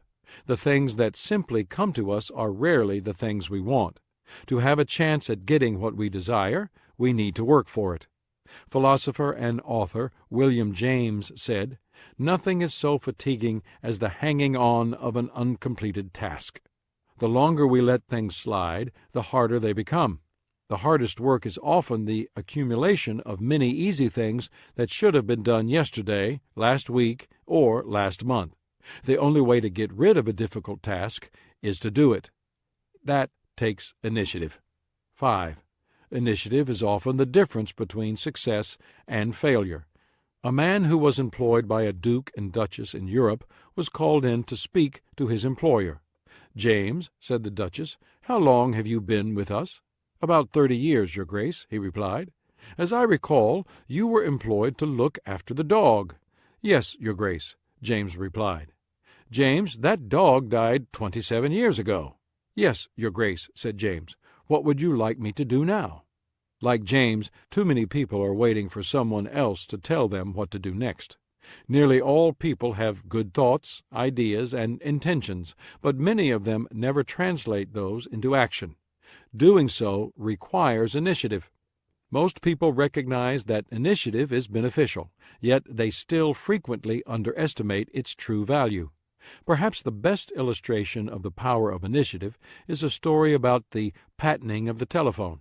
In the 1870s, two men worked extensively on modifying and improving telegraphy, which was the current technology. Both had ideas for transmitting sounds by wire, and both explored the transmission of the human voice electrically. What is remarkable is that both men, Alexander Graham Bell and Elisha Gray, filed their ideas at the Patent Office on the same day, February 14, 1876. Bell was the fifth person on record that day who filed for a patent. Gray, on the other hand, sent his attorney, and the man arrived more than an hour after Bell, applying for a caveat, a kind of declaration of intention to file for a patent. Those minutes cost Gray a fortune. Bell's claim was upheld in court, even though Gray complained that he had come up with the idea first. Talent without initiative never reaches its potential. It's like a caterpillar that won't get into its cocoon. It will never transform, forever relegated to crawling on the ground, even though it had the potential to fly. People who lack initiative. When it comes to initiative, there are really only 4 kinds of people. 1. People who do the right thing without being told. 2. People who do the right thing when told. 3. People who do the right thing when told more than once. 4. People who never do the right thing, no matter what. Anyone who wants to become a talent-plus person needs to become the first kind of person. Why doesn't everyone do that? I think there are several reasons. 1. People who lack initiative fail to see the consequences of inaction. King Solomon of ancient Israel is said to have been the wisest person who ever lived. Every time I read Proverbs, which he is believed to have authored, I learn something. In recent years, I've enjoyed reading his words in a paraphrase called The Message. "You lazy fool, look at an ant. Watch it closely. Let it teach you a thing or two. Nobody has to tell it what to do. All summer it stores up food. At harvest it stockpiles provisions. So, how long are you going to laze around doing nothing? How long before you get out of bed? A nap here, a nap there, a day off here, a day off there. Sit back, take it easy. Do you know what comes next? Just this. You can look forward to a dirt-poor life. Poverty, your permanent house guest." British civil servant and economist Sir Josiah Stamp remarked, "It is easy to dodge our responsibilities, but we cannot dodge the consequences of dodging our responsibilities." That is true. Whatever we do, or neglect to do, will catch up with us in the end. Those who never initiate often end up like the subject of English playwright James Albury's verse. He slept beneath the moon, he basked beneath the sun, he lived a life of going to do, and died with nothing done. Don't let that happen to you. 2. People who lack initiative want someone else to motivate them. There's a silly story of a man in a small town who was known as a great fisherman. Every morning he went out on a lake in his small boat, and in a short time he returned with his boat loaded with fish. One day a stranger showed up in town and asked if he could accompany the man the next time he went out. The fisherman said, "Sure, you can come," Meet me at the dock at 5 a.m. The next morning the two men went far out into the lake and made their way to a remote cove. As they traveled, the stranger noticed that the fisherman didn't have any poles or other equipment, just a rusty tackle box and a scoop net. After the fisherman shut off the motor, he opened the tackle box and pulled out a stick of dynamite. He struck a match, lit it, and then tossed it into the water. After a deafening explosion, he grabbed his net and started scooping up fish. With a hard look, the stranger reached into his pocket and pulled out a badge with the words "Game Warden" on it. "You're under arrest," he said evenly. His words didn't faze the fisherman. He simply reached into the tackle box again, lit another stick of dynamite, and held it while the fuse burned down. Then he handed it to the game warden and said, "So, are you going to just sit there, or are you going to fish?" Successful people don't need a lighted fuse to motivate them. Their motivation comes from within. If we wait for others to motivate us, what happens when a coach, a boss, or other inspirational person doesn't show up? We need a better plan than that. Tom Golisano, founder of Paychecks, Inc., offered this considered opinion. "I believe you don't motivate people. What you do is hire motivated people. Then make sure you don't demotivate them. If you want to get ahead, you need to light your own fire." 3. People who lack initiative look for the perfect time to act. Timing is important, no doubt about that. The law of timing in my book, The 21 Irrefutable Laws of Leadership, states, "When to lead is as important as what to do and where to go." But it's also true that all worthwhile endeavors in life require risk. I love this Chinese proverb, "He who deliberates fully before taking a step will spend his entire life on one leg." For many people, the tragedy isn't that life ends too soon. It's that they wait too long to begin it. 4. People who lack initiative like tomorrow better than today. One of the reasons non-initiators have such a difficult time getting started is that they focus their attention on tomorrow instead of today. Jazz musician Jimmy Lyons remarked, "Tomorrow is the only day in the year that appeals to a lazy man." But that attitude gets us into trouble because the only time over which we have any control is the present. Edgar Guest wrote a poem that captures the fate of those who have this problem. It is appropriately titled Tomorrow. He was going to be all that a mortal should be tomorrow. No one should be kinder or braver than he tomorrow. A friend who was troubled and weary he knew, who'd be glad of a lift, and who needed it too. On him he would call and see what he could do tomorrow. Each morning he stacked up the letters he'd write tomorrow, and thought of the folks he would fill with delight tomorrow. It was too bad, indeed, he was busy today, and hadn't a minute to stop on his way. More time he would give to others, he'd say, tomorrow. The greatest of workers this man would have been tomorrow. The world would have known him, had he ever seen tomorrow. But the fact is he died, and he faded from view, and all that he left here, when living was through, was a mountain of things he intended to do tomorrow. The idea of tomorrow can be very seductive, but the promise that it holds is often false. I heard about a customer who went into a furniture store in Santa Fe, New Mexico, and saw an old faded sign on the wall that said, "Tomorrow we will give away everything in the store." For a moment the customer got excited. Then he realized the sign would say the same thing tomorrow, putting off the giveaway another day and then another day. That particular tomorrow would never come. Spanish priest and writer Baltasar Gracian said, "The wise man does at once what the fool does finally." Anything worth doing is worth doing immediately. Remember that for people who never start, their difficulties never stop. Talent plus initiative equals a talent plus person. Putting the talent plus formula into action. To be honest, all of us are plagued by procrastination in some area of our lives. If something is unpleasant, uninteresting, or complex, we tend to put it off. Even some things we like doing can cause us difficulty.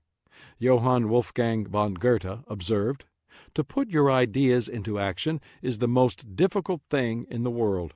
Yet, to reach our potential and become talent plus people, we must show initiative." Here are some suggestions to help you as you strive to become a talent plus person in this area. 1. Accept responsibility for your life. Greek philosopher Socrates said, "To move the world we must first move ourselves. Show me those who neglect to take responsibility for their own lives, and I'll show you people who also lack initiative." Responsibility and initiative are inseparable. Everyone experiences setbacks. We all face obstacles. From time to time, we all feel that the deck is stacked against us. We need to show initiative anyway. Dick Butler asserted, "Life isn't fair. It isn't going to be fair. Stop sniveling and whining and go out and make it happen for you." In business, I see too many people who expect the financial tooth fairy to come at night and remove that ugly dead tooth from under the pillow and substitute profitability just in the nick of time at the end of the fiscal year. There's a saying that great souls have wills, but feeble ones have only wishes. We cannot wish our way to success. We need to take responsibility and act. 2. Examine your reasons for not initiating. Chinese philosopher Mencius made this point: "If your deeds are unsuccessful, seek the reason in yourself. When your own person is correct, the whole world will turn to you." If you lack initiative, the only way you will be able to change is to first identify the specific problem. Think about the reasons people lack initiative already outlined in this chapter. Are you in denial about the consequences of not taking initiative and responsibility for yourself? Are you waiting for others to motivate you instead of working to motivate yourself? Are you waiting for everything to be perfect before you act? Are you fantasizing about tomorrow instead of focusing on what you can do today? Or is there some other issue that is preventing you from taking action? What's important is that you separate legitimate reasons from excuses. An excuse puts the blame on someone or something outside you. Excuses are like exit signs on the road of progress. They take us off the track. Know this: it's easier to move from failure to success than from excuses to success. Eliminate excuses. Once you've done that, you can turn your attention to the reasons and how to overcome them. 3. Focus on the benefits of completing a task. It is extremely difficult to be successful if you are forever putting things off. Procrastination is the fertilizer that makes difficulties grow. When you take too long to make up your mind about an opportunity that presents itself, you will miss out on seizing it. In the previous chapter, I wrote about the importance of aligning your priorities with your passion. To become effective and make progress in your area of talent or responsibility, you can't spend your valuable time on unimportant or unnecessary tasks. So, I'm going to make an assumption that if you do procrastinate about a task, it is a necessary one. If it's not, don't put it off. Eliminate it. To get yourself over the hump, focus on what you'll get out of it if you get it done. Will completing the task bring a financial benefit? Will it clear the way for something else you would like to do? Does it represent a milestone in your development or the completion of something bigger? At the very least, does it help you clear the decks for you emotionally? If you seek a positive reaction, you are likely to find one. Once you find that idea, start moving forward and act decisively. U.S. Admiral William Halsey observed, "All problems become smaller if you don't dodge them, but confront them. Touch a thistle timidly, and it pricks you. Grasp it boldly, and its spines crumble." 4. Share your goal with a friend who will help you. No one achieves success alone. As the law of significance states in my book, The 17 Indisputable Laws of Teamwork, one is too small a number to achieve greatness. Lindbergh didn't fly solo across the Atlantic without help. Einstein didn't develop the theory of relativity in a vacuum, and Columbus didn't discover the New World on his own. They all had help. My primary partner in life has been my wife, Margaret. She has been a part of every significant goal that I have achieved. She is the first to know when I identify a goal, and she is both the first and the last to support me along the way. And of course, many others have helped me and encouraged me along the way, particularly my parents and my brother Larry. In recent years, a key person in supporting me has been John Hull, the president and CEO of Equip. When I set the goal of Equip to train 1 million leaders around the globe, the task seemed formidable. As much as I was dedicated to that vision, I had moments when I wondered if it were really possible. John not only was encouraging, but he took ownership of the vision and launched the plan to accomplish it. As you listen to this book, we have surpassed the goal of training 1 million leaders and are now working on training another million. One of the reasons I love and admire John is his initiative. There is no way to put a value on the assistance that others can give you in achieving your dreams. Share your goals and dreams with people who care about you and will encourage and assist you in accomplishing them. It means taking a risk because you will have to be vulnerable in sharing your hopes and ambitions, but the risk is worth taking. 5. Break large tasks down into smaller ones.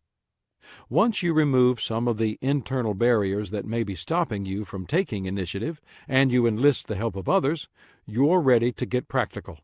Many times, large tasks overwhelm people, and that's a problem because overwhelmed people seldom initiate. Here's how I suggest you proceed in breaking an intimidating goal into more manageable parts. Divide it by categories. Most large objectives are complex and can be broken into steps for functions. The smaller pieces often require the effort of people with particular talents.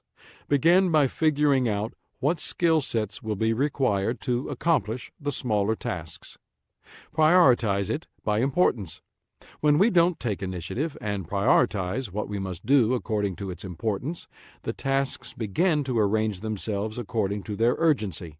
When the urgent starts driving you instead of the important, you lose any kind of initiative edge, and instead of activating your talent, it robs you of the best opportunities to use it. Order it by sequence. Dividing the task according to its categories helps you to understand how you will need to accomplish it. Prioritizing by importance helps you to understand why you need to do each part of it. Ordering by sequence helps you to know when each part needs to be done.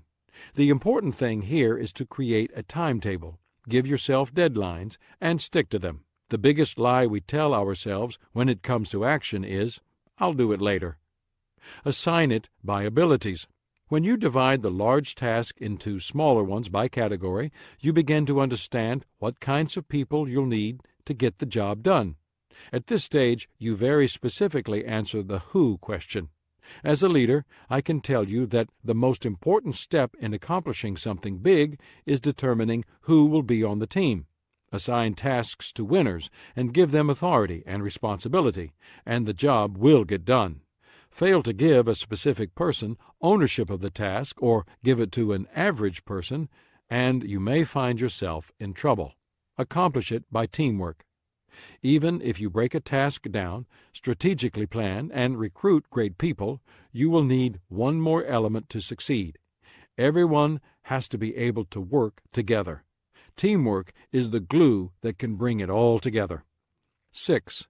Allocate specific times to tasks you might procrastinate. Dawson Trotman, author and founder of The Navigators, observed, "The greatest time wasted is the time getting started." Haven't you found that to be true? The hardest part of writing a letter is pinning the first line. The hardest part of making a tough phone call is picking up the receiver and dialing the number. The most difficult part of practicing the piano is sitting down at the keyboard. It's the start that often stops people. So, how do you overcome that difficulty? Try scheduling a specific time for something you don't like doing. For example, if dealing with difficult people is a regular part of your job, but you tend to avoid doing it, then schedule a set time for it. Maybe the best time would be between 2 and 3 o'clock every day. Treat it like an appointment, and when 3 o'clock rolls around, stop until tomorrow. 7. Remember, preparation includes doing. One of the questions I often hear concerns writing. Young leaders frequently ask me how I got started, and I tell them about my first book, Think on These Things. It's a small book comprised of many 3-page chapters, but it took me nearly a year to write it. I remember many nights when I spent hours scribbling on a legal pad, only to have a few sentences to show for my effort. I want to sell a lot of books and influence a lot of people like you do, these young leaders will declare. That's great, I'll answer. What have you written? Well, nothing yet, is typically the response. Okay, I say. What are you working on? I ask the question, hoping to give some encouragement. Well, I'm not actually writing yet, but I have a lot of ideas, they'll say, explaining that they hope they'll have more time next month or next year or after they get out of school. When I hear an answer like that, I know that it will never happen. Writers write. Composers compose. Leaders lead. You must take action in order to become who you desire to be. Novelist Louis L'Amour, who wrote more than 100 books and sold more than 230 million copies, advised, "Start writing, no matter about what. The water does not flow until the faucet is turned on. Desire isn't enough. Good intentions aren't enough. Talent isn't enough. Success requires initiative." Michael E. Angier, founder of SuccessNet, stated, "Ideas are worthless. Intentions have no power. Plans are nothing unless they are followed with action. Do it now."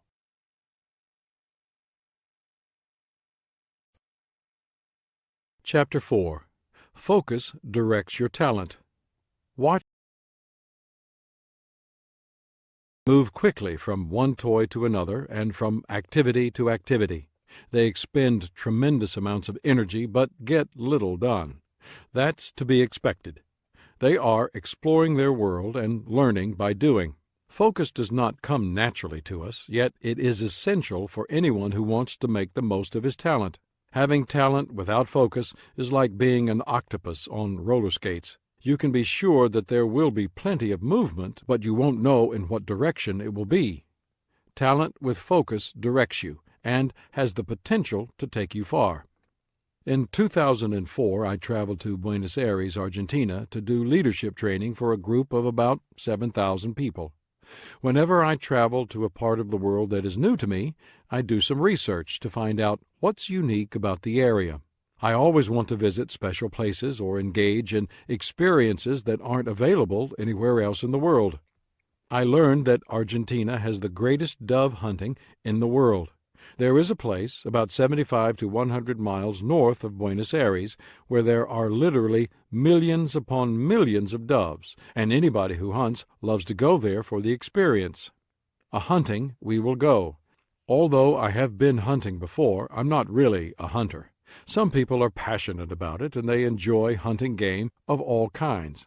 I go mostly because I love a new experience. So, when I went to Argentina, I talked one of my team members, Ray Moats, into going with me. We planned to fly up and go hunting together. When the guide picked us up from the airport, he took one look at me and said, "You're not a hunter, are you?" I confessed that I wasn't. That's what I thought. The first thing we'll have to do is get rid of that red jacket you're wearing. Even doves will see that. We'll get you some camouflage. The guide got Ray and me all set up, and there we were, in a beautiful valley. And sure enough, flocks of doves flew over our heads along the valley. In an hour's time, at least 50,000 doves flew over us. There were moments when the sky was black with them. So for an hour I shot, and shot, and shot. It was one of those situations where there were so many that you say to yourself, "How can I miss?" And you just start shooting everywhere. But do you know how many doves I hit in that hour? None. I was surrounded by empty shotgun shells, and I didn't have a single dove to show for it. Intervention. After an hour of watching my technique and seeing me come up empty-handed, my guide finally couldn't take it any more. At that rate, we were on track to break a record for the fewest doves ever shot on a hunt. So he tried to help me. "Your problem is, you are trying to shoot all of the doves," he said. "You don't try to shoot all the doves. You don't even worry about the doves that get away. Trust me," he continued, "in another 25 or 30 seconds, another whole flock of doves will come. So don't worry about the doves. They'll keep coming all day. Quit worrying about what you lost. Focus on getting one." While the guide was saying all this, Ray was right there beside me, soaking it in. Why? Because he wasn't a hunter either, and he was doing as poorly as I was. Meet some real hunters. A couple of hours later, our guide decided it was time for us to take a break, and we went back to camp for lunch. There we met some good old boys from Arkansas who were real hunters. You could tell by taking one look at them. They were wearing camouflage, and not something they had just bought for the trip. Their clothes, like their shotguns, were well broken in, and these boys were talking very seriously about their hunting experience. Ray and I sat down across from the Arkansans, and one of them looked at us and said to Ray, "Say, son, how many did you shoot this morning?" "3," Ray answered kind of sheepishly. "3, huh? Well, you shouldn't feel bad," he said. 300's not bad at all. Really, that's pretty good. We got about 450, but 300's not bad, especially if it's your first time down here." "No, you don't understand," Ray said. "We got 3, not 300. You know, 3. Ray counted on his fingers. 1, 2, 3. For a moment, the boys from Arkansas just stared at us. Son, one finally said, "you don't even have to aim to get 3. You just shoot in the air and you're going to get 3. Heck, you can't just get 3 on purpose. You can only get 3 by accident." After lunch, we did a little better, but not much. It's true that Ray and I are not good hunters, so that was definitely a problem. In an area where there is little talent, you can't expect much success. However, our hunting trip is a great example of a situation where there are so many opportunities that you'll miss all of them. In hunting, as in anything else, what we should have done was focus on the few that we could hit and forget about any opportunities we missed. If you want to be successful, you must focus on what you can do, not on what you can't. The power of focus. Focus can bring tremendous power. Without it, you will often feel drained and unable to accomplish much. With it, you will find that your talents and abilities gain direction and intentionality, and those qualities pay off by producing results. Here are some facts you need to know about focus. 1. Focus does not come naturally to most people. We live in a culture with almost infinite choices and opportunities, and because of that, most people find themselves pulled in dozens of directions. What's worse is that people often find themselves expending much of their time and energy on things they don't really care about. Don Marquis, author of Archie and Mehitable, put it this way: "Ours is a world where people don't know what they want and are willing to go through hell to get it." The solution to such a predicament is focus. Poet William Matthews wrote, "One well-cultivated talent, deepened and enlarged, is worth 100 shallow faculties." The first law of success in this day, when so many things are clamoring for our attention, is concentration. To bend all the energies to one point, and to go directly to that point, looking neither right nor to the left. I try to maintain my focus in the moment by heeding the advice of the martyred missionary Jim Elliot, who said, "Wherever you are, be all there." But I also look at the bigger picture. As a leader, I am always asking myself, am I helping others make progress? Am I vigilant about how I spend my time, with whom I am spending it, how it fits into the bigger picture, and whether it produces results? And my assistant, Linda Eggers, also keeps me on track by overseeing my calendar. She is a tremendous asset for helping me maintain my priorities. If I feel that I'm not moving forward in helping others throughout the day, then I know that I'm off track in some way. Linda helps me monitor that. 2. Focus increases your energy. If you desire to achieve something, you first need to know what your target is. That's true even when it comes to personal development. If you lack focus, you will be all over the place. Attempting everything, like attempting nothing, will suck the life out of you. It will sap you of energy and new opportunities, and whatever momentum you have going for you will be diminished.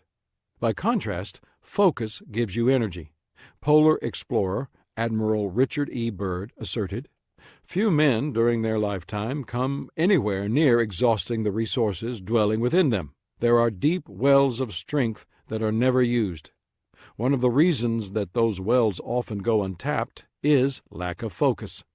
Something wonderful happens when we narrow our focus and set goals. That is where the real magic starts. The mind doesn't reach toward achievement until it has clear objectives." After American astronauts successfully landed on the Moon, Albert Seipert, deputy director of the Kennedy Space Center, attributed their success, at least in part, to NASA's focus. For a decade, the organization put nearly all of its time and energy into reaching the Moon. Seipert observed, "The reason NASA has succeeded is because NASA had a clear-cut goal and expressed its goal. By doing this, we drew the best of men to our goal and the support of every phase of government to reach our goal." 3. Focus lifts you. Scholar and educator David Starr Jordan said, "The world stands aside to let anyone pass who knows where he or she is going. In a sea of mediocrity, just knowing what you want to do and then making an effort to pursue it distinguishes you from almost everybody else." The plain-spoken American writer Henry David Thoreau asked, "Did you ever hear a man who had striven all his life faithfully and singly toward an object, and in no measure obtained it? If a man constantly aspires, is he not elevated?" Focus always has an impact. Just by striving to become better than you become elevated, even if you don't accomplish what you desire, and even if others don't step aside for you. You can't shoot for the stars and remain unaffected by the effort. 4. Focus expands your life. A few years ago I wrote a book called Thinking for a Change, in which I described the various thinking skills that can help a person become more successful. Included was a chapter on focused thinking, the ability to remove distractions and mental clutter so that a person can concentrate with clarity.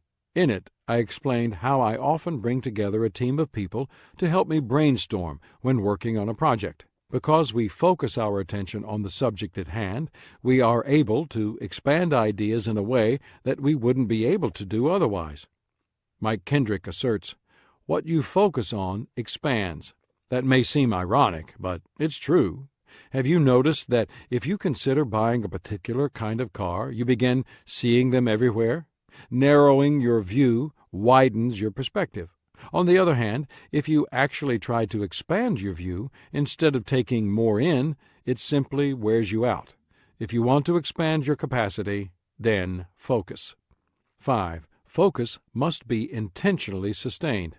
People do not naturally remain focused. Just as light naturally loses its focus and gets diffused, so does a person's attention. It takes a lot of effort, but the payoff is significant. Hall of Fame baseball player Hank Aaron says, "I think what separates a superstar from the average ball player is that he concentrates just a little bit longer." Aaron demonstrated that he was able to sustain his concentration.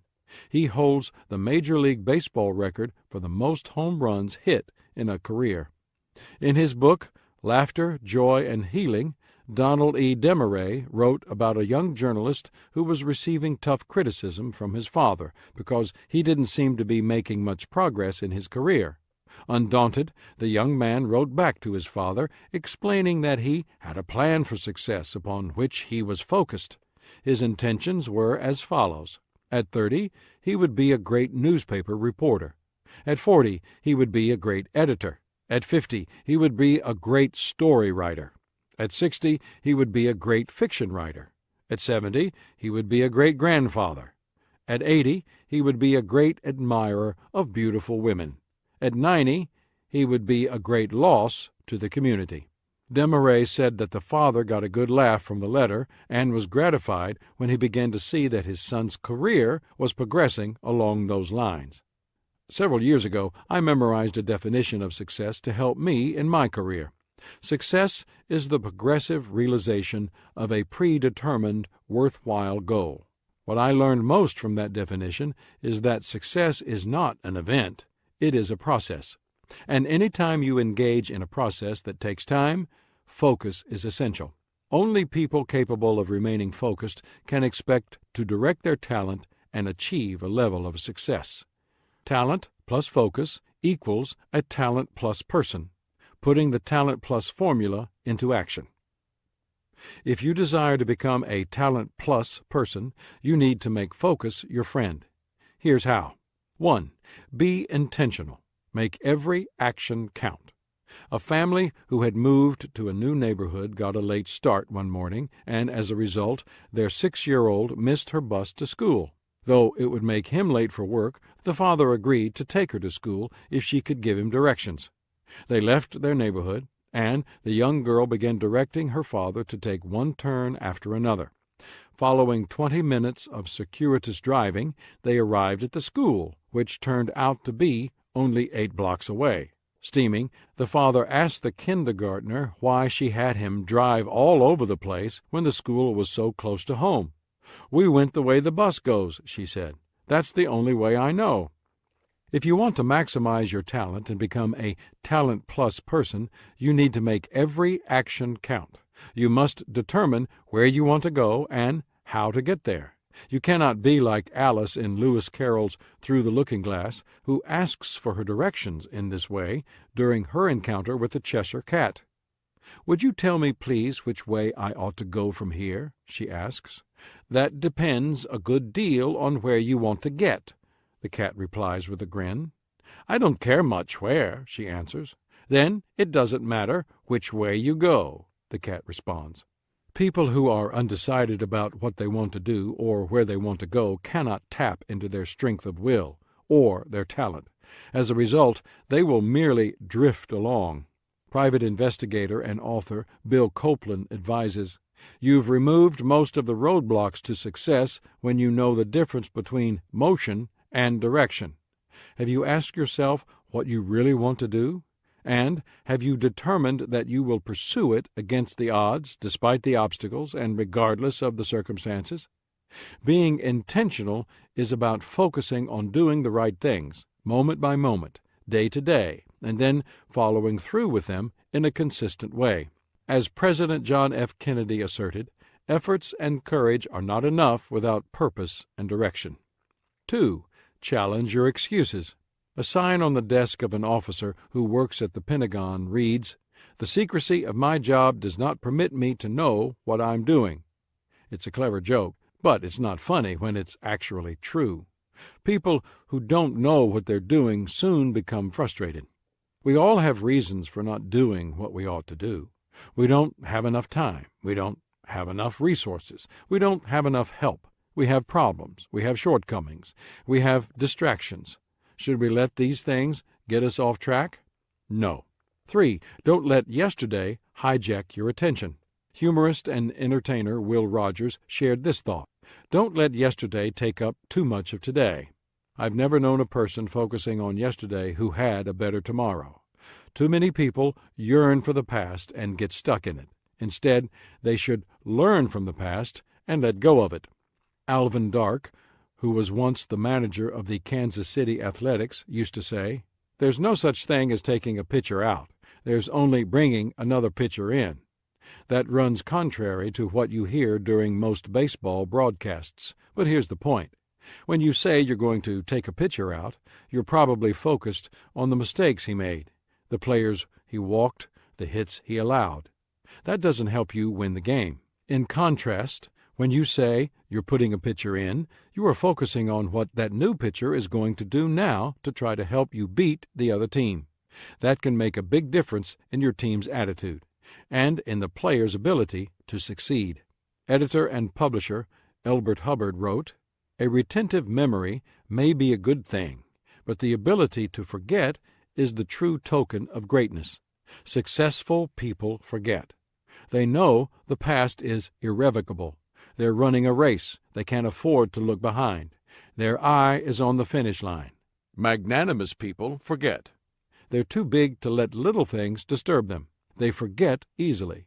If anyone does them wrong, they consider the source and keep cool. It's only the small people who cherish revenge. Be a good forgetter. Business dictates it, and success demands it. If you desire to make the most of your talent and achieve success, then you need to make what you're doing now your focus. Striving for achievements is a lot like driving a car.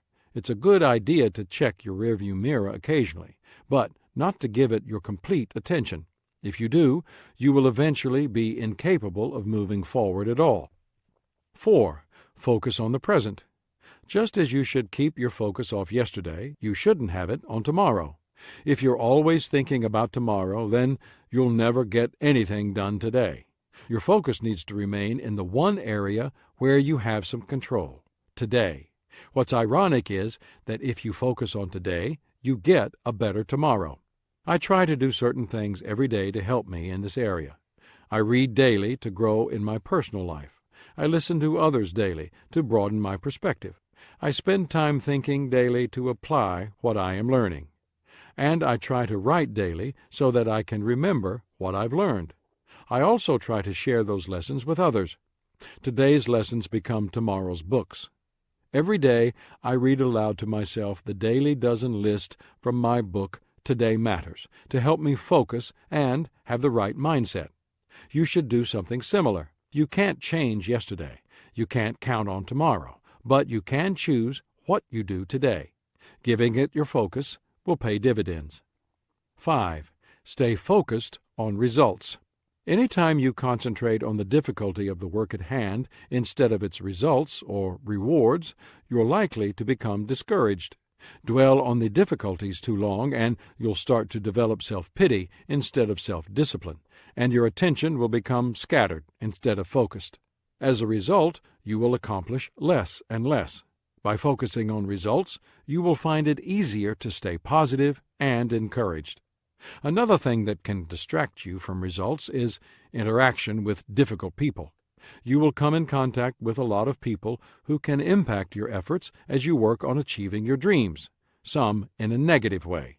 Here are 5 types of people you are likely to encounter. Refreshers. They inspire your dreams and energize your talents. Refiners. They sharpen your ideas and clarify your vision. Reflectors. They mirror your energy, neither adding nor subtracting from it. Reducers. They try to reduce your vision and efforts to their comfort level. Rejectors. They deny your talent, hinder your efforts, and impede your vision. If you remain focused on results, you will stay grounded. The praise of others is less likely to go to your head, and the negative impact of the people, such as the reducers and the rejectors, will be minimized. 6. Develop and follow your priorities. There's an old saying that if you chase 2 rabbits, both will escape. Unfortunately, that is what many people seem to do. They don't focus their attention, and as a result, they become ineffective. Perhaps the reason is that people in our culture have too many choices, nearly unlimited options. Management expert Peter Drucker recognized this phenomenon. He said, "Concentration is the key to economic results. No other principle of effectiveness is violated as constantly today as the basic principle of concentration." Our motto seems to be, let's do a little bit of everything. If you want to develop your talent, you need to focus. If you're going to focus, you need to work on knowing what your true priorities are and then following them. This is something I have learned to do over time. I love options. I like to have the freedom to pursue the best course of action at any given moment. When I was in my 20s, I spent a lot of time doing things that had little return. In my 30s, I did better, but I still wasn't as focused as I should have been. It wasn't until I reached 40 that I started to become highly selective about where I spent my time and energy. Today, as I approach 60, I filter just about everything I do through my top priority, am I adding value to people? For me, it all comes down to that. 7. Focus on your strengths, not your weaknesses. There's a story about a couple who bought a new piece of property upon which they intended to establish a farm. It was good land, and they could hardly wait to move there and get started. As they made plans for the move one night, they began to argue about what to do first. The wife wanted to build a house first. After all, once they moved, the new property would be their home. The husband, who had grown up working on a farm, wanted to build the barn first to house their animals. They went back and forth for a while until the man finally said, "Look, we have to build the barn first, because the barn will build the house and the garage, the silo, the kids' swing set, and everything else." When you focus on your priorities and put first things first, everything else is more likely to fall into place. Anthony Campolo, professor emeritus of sociology at Eastern University in Pennsylvania, says, "What you commit yourself to will change what you are and make you into a completely different person." Let me repeat that. Not the past, but the future conditions you, because what you commit yourself to become determines what you are, more than anything that ever happened to you yesterday or the day before. Therefore, I ask you a very simple question. What are your commitments? Where are you going? What are you going to be? You show me somebody who hasn't decided, and I'll show you somebody who has no identity, no personality, no direction. Focusing on weaknesses instead of strengths is like having a handful of coins, a few made of pure gold and the rest of tarnished copper, and setting aside the gold coins to spend all your time cleaning and shining the copper ones in the hopes of making them look more valuable. No matter how long you spend on them, they will never be worth what the gold ones are. Go with your greatest assets. Don't waste your time. 8. Delay rewards until the job is done. One of the tricks I've used with myself for years is to reward myself when I've done something that I ought to do. My father taught me that when I was a kid, pay now and play later. I think too often people want the rewards before the results, and for that reason they don't stay as focused as they could. One secret of a life well lived is making every action count, being intentional. That kind of focus helps people live without regrets because it directs and makes the most of their talent and their opportunities. If you know that you have talent and you are energetic and active, but you don't see concrete results, then lack of focus is likely your problem. It takes talent plus focus to reach your potential and become the person you desire to be. Chapter 5. Preparation positions your talent. Things you hoped won't happen do happen, and they occur with greater frequency than the things you hoped would happen. The reason is simple. Being unprepared puts you out of position. Ask negotiators what happens at the bargaining table when they are out of position. Ask athletes what happens when they are out of position. They lose. Preparation positions people correctly, and it is often the separation between winning and losing. Talent plus people who prepare well live by this motto: all's well that begins well. Great challenges. What is the greatest adventure humankind faced in the 20th century? Exploring the polar ice caps? Conquering the world's highest mountains? Sending ships into space and landing people on the moon? Good cases could be made for each adventure. How about the 19th century? It was undoubtedly the exploration of the interior of Africa, Australia, and the Americas. Much global exploration had occurred from 1492 to 1800. Bold adventurers had explored the globe and been able to map and define all the continents in broad strokes, having accurately mapped their shorelines. But what lay within the boundaries of some of those continents remained a mystery.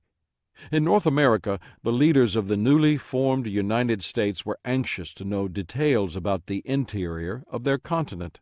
Much of the territory between the Atlantic Ocean and the Mississippi River, south of St. Louis, had been explored, But in 1801, when Thomas Jefferson became President of the United States, 2/3 of the nation's 5.3 million occupants lived within 50 miles of the coast, and few had traveled west of the Appalachian Mountains. The land west of the Mississippi River was unknown, and still up for grabs. The fate of the nation would be determined by who controlled that land: the United States, France, England, Spain, or the native populations who inhabited it. No American leader was more interested in knowing about North America than was Thomas Jefferson. Historian Stephen E. Ambrose asserts that Jefferson's interest in exploration began in the 1750s. Ambrose writes, "In the decade following the winning of independence, there were 4 American plans to explore the West. Jefferson was the instigator of 3 of them. In the 1790s, as a member of the American Philosophical Society, Jefferson tried to launch an exploratory expedition. He knew the key to its success would be selecting the right leader. He chose a trained scientist from France named André Michaux and directed him to find the shortest route between the United States and the Pacific Ocean, presumably up the Missouri River, and somehow connected to the Columbia River in the west. In 1793, Michaux made it as far as Kentucky before Jefferson recalled the mission after discovering that the scientist was a secret agent of the French government, given the mission to incite people to attack Spanish possessions in the West. The right person for the job. Jefferson's best opportunity to launch the expedition of the American West wouldn't come until he became President of the United States. The key still would be the leader of the expedition. It would require an extremely talented person, and Jefferson thought he knew who that would be: Meriwether Lewis. Ironically, back in 1792, when Jefferson and the American Philosophical Society were preparing the ill-fated expedition that would be headed by Michaux, one of the people who asked to be selected to lead it was Lewis. Like Jefferson, Lewis was born in Albemarle County, Virginia. But at that time, Lewis was only 18 years old. It was true that Lewis had lived on the frontier in Georgia for 3 or 4 years, where he had learned many frontier skills. As a boy of 8, he was known to go out hunting in the middle of the night on his own. Lewis's cousin, Peachy Gilmer, described the young Lewis as always remarkable for perseverance, which in the early period of his life seemed nothing more than obstinacy in pursuing the trifles that employ that age: a martial temper, great steadiness of purpose, self-possession, and undaunted courage. Lewis also already had experience as a leader.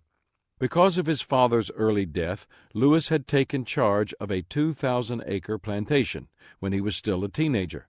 But back then, he didn't have the wherewithal to lead an expedition.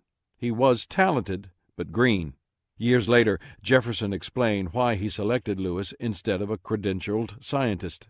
He said it was impossible to find a person possessing a complete science in botany, natural history, mineralogy, and astronomy, who could add to it the firmness of constitution and character, prudent habits adapted to the woods, and a familiarity with the Indian manners and character requisite for this undertaking. All the latter qualifications Captain Lewis has.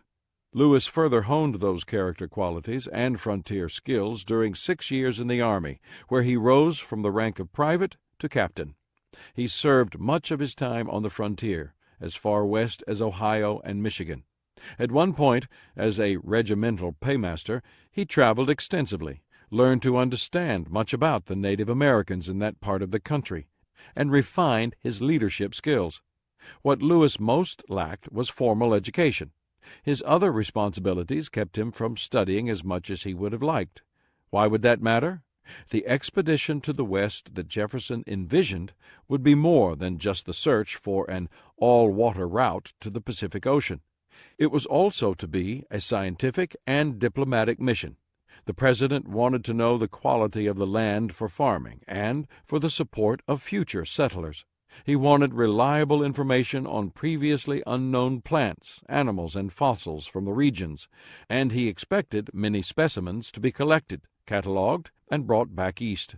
Jefferson directed the party to create accurate maps of previously unexplored regions. He wanted to know about the geography and weather. He desired facts concerning the culture and habits of the native populations.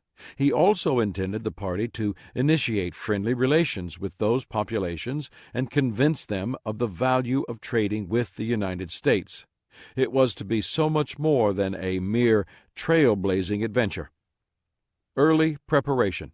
The way Jefferson decided to deal with Lewis's raw but still largely undeveloped talent was characteristic of the president's leadership and genius.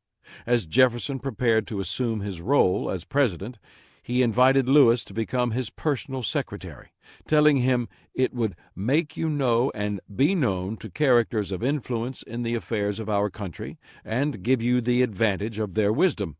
Lewis's time at the White House did that and much more. The young man was treated as a member of Jefferson's family, and he was, in fact, the only resident of the White House, along with Jefferson, a widower, besides the servants. Lewis's first task was to help Jefferson as he reduced the size of the nation's army. He frequently gathered information for the president, and he also copied and drafted documents. He was a frequent messenger to Congress. He functioned as the president's aide-de-camp. They spent long hours working together. Lewis read extensively from Jefferson's library, and the young captain always dined with Jefferson as he entertained the great thinkers, scientists, and leaders of the day. Lewis biographer Richard Dillon states that his experience in the White House functioned as an ideal finishing school for Lewis. But Jefferson wasn't finished getting Lewis ready. In the summer of 1802, Jefferson procured and read a copy of Voyages from Montreal on the River St. Lawrence through the continent of North America to the frozen and Pacific Ocean, an account of Scotsman Alexander Mackenzie's exploration across Canada. It spurred Jefferson's desire to launch an American expedition, and it prompted him to become highly intentional in Lewis's preparation. Jefferson helped Lewis study geography, botany, celestial observation with the sextant, and more. Ambrose says, in short, between the time Mackenzie's book arrived at Monticello, August 1802, and December 1802, Jefferson gave Lewis a college undergraduate's introduction to the liberal arts, North American geography, botany, mineralogy, astronomy, and ethnology. Their preparations for the expedition had formally begun. Becoming more intentional. Two kinds of preparations were going on in the months prior to Lewis's departure. The first was Lewis's gathering and preparing the supplies and equipment for the trip. The second was Lewis's preparation of himself. It's hard for us in the age of internet communication, worldwide overnight delivery services, and corner convenience stores to imagine how complex the logistical and physical preparations were. Today, if you go on vacation and discover that you forgot to pack a book, you simply buy one. If you get sick, you visit a drugstore. If your clothes get lost or ruined, you buy new ones. If you forget your glasses, you can ask someone at home to overnight them to you. It may cost you more than you would like to spend, but in a pinch, you can always charge it. These problems are solvable.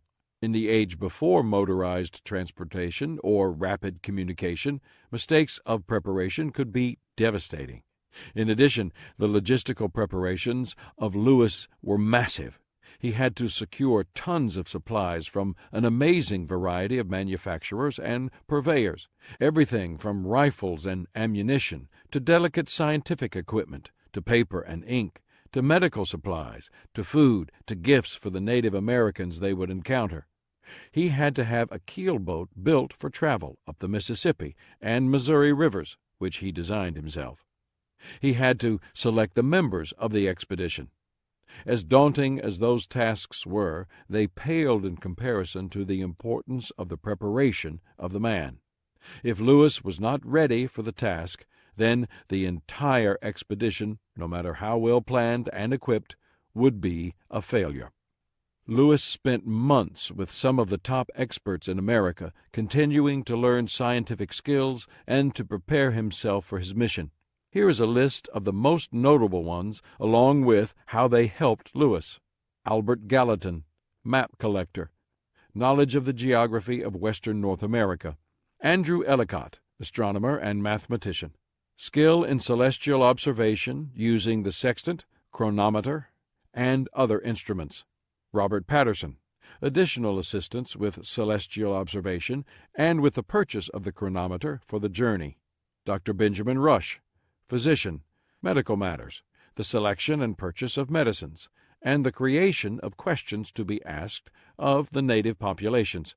Dr. Benjamin Smith Barton, botany professor, skill in preserving specimens and properly labeling them, and knowledge of botanical terminology. Later experts judge Lewis's knowledge to have been remarkable for an amateur. Dr. Caspar Wistar, anatomy professor and expert on fossils, fossil discovery and collection. All the preparation paid off. Ambrose describes the result. 2 years of study under Thomas Jefferson, followed by his crash course in Philadelphia, had made Lewis into exactly what Jefferson had hoped for in an explorer, a botanist with a good sense of what was known and what was unknown, a working vocabulary for description of flora and fauna, a map-maker who could use celestial instruments properly, a scientist with keen powers of observation, all combined in a woodsman and an officer who could lead a party to the Pacific.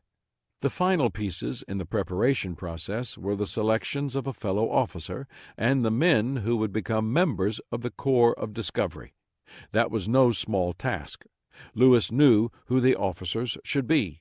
William Clark, a captain under whom Lewis had served while in the Army and with whom he had developed a remarkable friendship. Assembling the 29 men who would make the trip took more time since, as Clark and Lewis agreed, a judicious choice of our party is of the greatest importance to the success of this vast enterprise. As Lewis traveled west from Philadelphia toward St. Louis, he continued collecting supplies, searching for suitable men, and making financial arrangements. It was during this phase that he got word from Jefferson that Jefferson had transacted the Louisiana Purchase. Finally getting out. On May 22, 1804, Lewis and Clark set off up the Missouri River from their winter camp just north of St. Louis, where they had completed the last of their preparations. Counting from the time Lewis began working for the President in April of 1801, the preparations had taken a little more than 3 years for a trip that they hoped would be completed in 18 to 24 months. Actually, the trip took longer than that.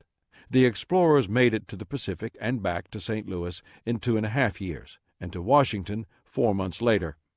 The expedition was an amazing success. The Corps of Discovery made their way across the continent.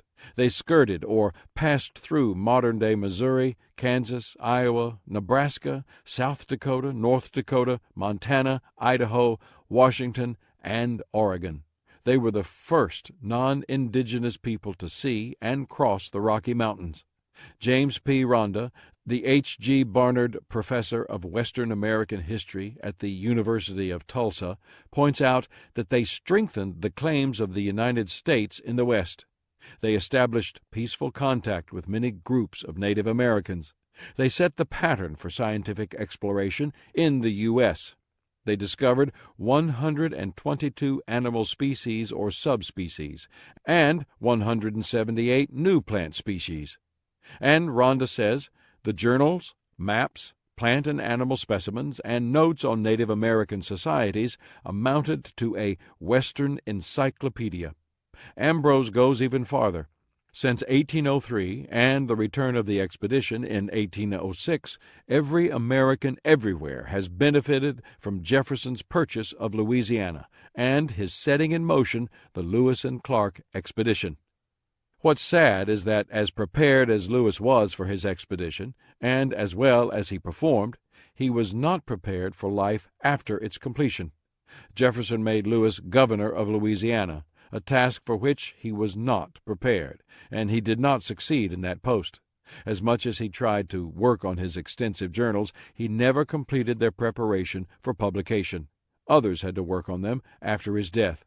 Lewis began to drink heavily, and when he was ill, he began taking medicine laced with opium or morphine, a practice he continued, though he vowed to stop. On October 11, 1809, in a bout of depression, Lewis shot himself and died a few hours later. Why people fail to prepare. The life of Meriwether Lewis shows a truth about preparation.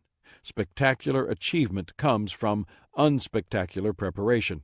Talent, much like the 18-year-old Lewis, wants to jump into action, but preparation positions talent to be effective. Talent plus preparation often leads to success. Talent minus preparation often leads to disaster. In hindsight, it's easy to recognize the value of preparation. So, why do so many people fail to prepare? They fail to see the value of preparation before action.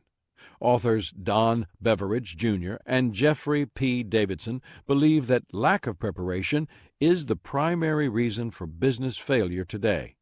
Poorly educated, poorly prepared, and poorly trained people fail because they do not have the skills or expertise to perform, they say. Inadequate financing, the number one reason businesses fail, can also be traced to lack of preparation. In the introduction to this book, I wrote about how talent early in life or in the beginning of a career makes a person stand out, but only for a short time. Why? Talent may be a given, but success you must earn. Proverbs 18:16 states, "A man's gift makes room for him." In other words, your talent will give you an opportunity, but you must remember that the room it makes is only temporary. Preparation is a major key to achieving any kind of success. It alone can position your talent to achieve its potential. Military people know this. General Douglas MacArthur said, "Preparedness is the key to success and victory." He also stated it more bluntly, "The more you sweat in peace, the less you bleed in war." The actions of Meriwether Lewis demonstrated that he had a similar attitude. Despite all the dangers and deprivations, the brutal weather and hostile Native Americans, Lewis lost only one member of his party, Sergeant Charles Floyd, probably from peritonitis caused by a ruptured appendix. No preparation on Lewis's part could have saved him from that. In fact, in 1804, Floyd probably would have died under the care of a trained physician. They failed to appreciate the value of discipline. It's been said that discipline is doing what you really don't want to do so that you can do what you really do want to do. Meriwether Lewis's most evident weakness was a tendency to be a bit rash and take offense. In fact, one of Jefferson's serious concerns was that Lewis might alienate the Native Americans and either start a war or get himself and his party killed. Lewis came close several times, including a tense standoff with the Teton Sioux. The explorers were one wrong move away from being wiped out and becoming little more than an obscure footnote in American history. What saved the day? Ambrose says Lewis's rashness was compensated by his tremendous self-discipline. With guns loaded and aimed and dozens of arrows pointed in their direction, Lewis waited out the situation. Eventually, a Sioux chief managed to get the angry braves to stand down and defuse the conflict. Lewis understood the value of discipline. A frustrating thing about preparation is that it usually takes much more time than the actual event one prepares for. Musicians may practice many hours preparing to perform a 3-minute piece. Stage actors practice for weeks to prepare for a performance that lasts 2 hours. I know that when I create a leadership lesson that may take me less than an hour to deliver, it usually takes me 8 to 10 hours to write it. Discipline is required to keep preparing long hours for something that will be over quickly. Alexander Hamilton, a founding father of the United States and its first Secretary of the Treasury, said, "Men give me credit for genius, but all the genius I have lies in this. When I have a subject on hand, I study it profoundly." Hamilton was a disciplined and highly productive man. He understood that no matter your circumstances, resources, or natural talent, certain things were always within your control, your ability to work harder and smarter than anybody else. That bears remembering as you prepare yourself for the challenges that lay ahead of you. Preparation Principles. Automaker Henry Ford observed, "Before everything else, getting ready is the secret of success." Ford understood the power of preparation and all the things it can do for someone. 1. Preparation allows you to tap into your talent. While I was working on this book, I was scheduled to make a trip to Latin America to teach leadership and meet national leaders in Guatemala, El Salvador, Honduras, Panama, Venezuela, Bolivia, and Peru. I would be gone more than 10 days, so before I left, I spent an entire day making sure I had the materials I would need to keep working on the book. I reviewed the chapter outlines, gave some thinking time to the subject of the first couple of chapters, and pulled quotes and other material from my files to take with me. And, of course, I packed several new legal pads. I also wrote the book's introduction. A group of excellent leaders and thinkers would be accompanying me on the trip, and I wanted their comments on the direction I was taking the book. I had copies made of that introduction so that I could hand them out to my fellow travelers, and I asked everyone to give me feedback and ideas. I'm a strong believer in teamwork when related to talent, too. I'll talk more about that in Chapter 13. And since we spent a lot of hours flying on a plane, during much of that time I pulled out the materials I had packed and did some writing. As the trip concluded and we were flying back home, one of my travel mates, David McClendon, said to me, "I've learned a valuable lesson on this trip. You came prepared to maximize your time because you knew what you wanted to accomplish. While the rest of us read and talked, you got a lot of work done. You outlined 2 chapters. You even engaged all of us in the writing of your book. What he observed was possible because I had prepared." "You know, David," I replied, "I've found that every minute spent in preparation saves 10 in execution." And that had been the case here. Because I spent a day preparing, I was able to work for 10 days on that trip. It's not difficult, it just takes planning. The questions I ask myself before a trip like this are really very simple. What work is to be done? How is it to be done? When is it to be done? Where is it to be done? How fast can it be done? What do I need to get it done? Answering these questions prepares me for what lies ahead, and when I am prepared, my talent is positioned for maximum effect. 2. Preparation is a process, not an event. We live in a quick-fix society. We think in terms of events and instant solutions, but preparation doesn't work that way. Why? Because it's about you. Anything having to do with people is process-oriented. The law of process in the 21 irrefutable laws of leadership states, leadership develops daily, not in a day. The same can be said of maximizing your talent. Legendary UCLA basketball coach John Wooden says that the best way to improve your team is to improve yourself. He learned that lesson from his father, Joshua Wooden, who used to tell young John, "Don't try to be better than somebody else, but never cease trying to be the best you can be." That's good advice, whether you're playing basketball, parenting, or conducting business. In 1983, I began teaching and recording monthly leadership lessons. Today, more than 2 decades later, I am still teaching them, and I have produced more than 300 different leadership lessons. How was I able to do it? By continually feeding my mind and adding to my pool of resources. Every day I read and file quotes, stories, and idea starters. Every month I draw upon those filed resources. Every year I use some of those lessons to write new books. My productivity comes more from my preparation than anything else. That positions whatever talent I have so that I can use it to my maximum potential. It is an ongoing process, and if the daily learning and preparation ever stop, so will my productivity. 3. Preparation precedes opportunity. There's an old saying, you can claim to be surprised once. After that, you're unprepared.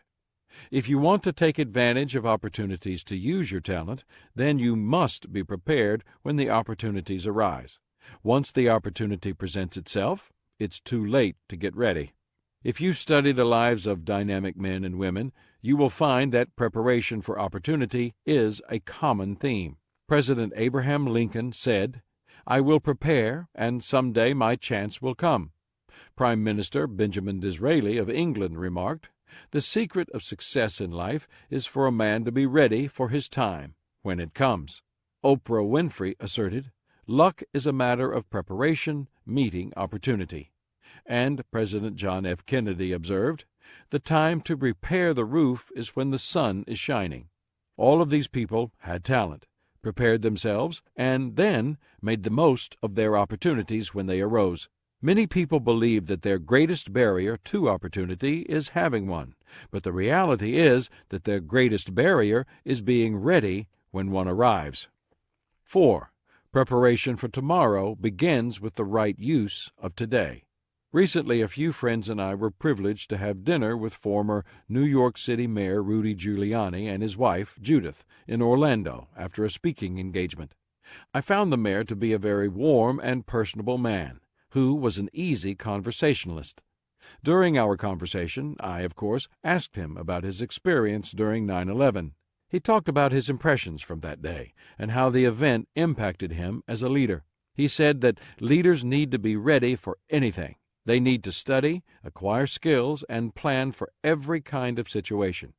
Your success will be determined by your ability to prepare, he said. He went on to explain that when a situation like that on September 11th occurs, for which there was no plan in place, leaders must take action and rely on whatever preparation had taken place. In his case, it was the emergency drills they had followed. Both helped during the crisis. Preparation doesn't begin with what you do. It begins with what you believe. If you believe that your success tomorrow depends on what you do today, then you will treat today differently. What you receive tomorrow depends on what you believe today.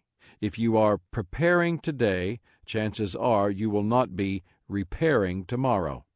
5. Preparation requires continually good perspective. When I was a kid, my first love was basketball. From the time I was 10 until I graduated from high school, I was shooting hoops at every free moment. One thing I still enjoy about basketball is how quickly one player can change the tempo and momentum of a game. That's true not only of the stars and starters, but also of the players who come off the bench. That's why the sixth man, the player of starting caliber who is often the first substitute in the game, is so important. Former Boston Celtics coach Tom Heinsohn observed, "The sixth man has to be so stable a player that he can instantly pick up the tempo or reverse it. He has to be able to go in and have an immediate impact. The sixth man has to have the unique ability to be in a ball game while he is sitting on the bench. What makes the sixth man capable of that? Perspective. He has to have both a coach's mindset as he watches the game from the bench and a player's ability once he steps into it. If he does, then he is prepared to impact the game." Howard Coonley, the executive after whom the American National Standards Institute named its award honoring service to the national economy, stated, "The executive of the future will be rated by his ability to anticipate his problems rather than to meet them as they come." Perspective not only helps people prepare, but it can also motivate them to prepare. I love the quote from Abraham Lincoln, who said, "If I had 8 hours to chop down a tree, I'd spend 6 sharpening my axe." Lincoln had split rails with an axe as a young man, so he knew the value of a sharp axe. Perspective always prompted him to prepare, whether he was getting ready to cut wood, study law on his own to pass the bar, or lead the country. 6. Good preparation leads to action. What value has preparation if it never leads to action? Very little. As William Danforth, former chancellor of Washington University in St. Louis, noted, "No plan is worth the paper it is printed on unless it starts you going." People who enjoy preparation sometimes find themselves caught in the trap of over-preparing, and they sometimes do so to the point that they fail to act. Kathleen Eisenhart, professor of management science and engineering at Stanford University, studied the decision-making process at 12 technology companies. She found that the fast deciders, who took 2 to 4 months to make major decisions, were much more effective than their slower counterparts, who wanted to get all the facts of their situation and create consensus. The slower group took up to 18 months to plan and decide, and by the time they did find resolution, the decision they made was often irrelevant. Preparation does not mean mastery of the facts. It does not mean knowing all the answers. It does not necessarily mean achieving consensus. Former British Prime Minister Margaret Thatcher remarked that consensus is the negation of leadership. It means putting yourself in a better position to succeed. Talent plus preparation equals a talent plus person, putting the talent plus formula into action. Sports have always been an area in which you can see the value of preparation. It doesn't matter what sport. Good athletes talk about it all the time. Tennis champion Arthur Ashe explained, "One important key to success is self-confidence. An important key to self-confidence is preparation." Quarterback Joe Namath said simply, "What I do is prepare myself until I know I can do what I have to do." Friend and fellow golfer Rick Bissett once told me that his golf coach taught him that the only thing that relieves pressure is preparation. If you want to see that preparation in action, observe any professional golfer's pre-shot routine. I particularly appreciate the routine of professional golfer Tom Kite. It contains 3 main steps: assessment, alignment, and attitude. In fact, I use it as a guideline, not only when playing golf, but also in other situations when I need to prepare myself. I believe you can do the same. 1. Assessment. Am I evaluating correctly?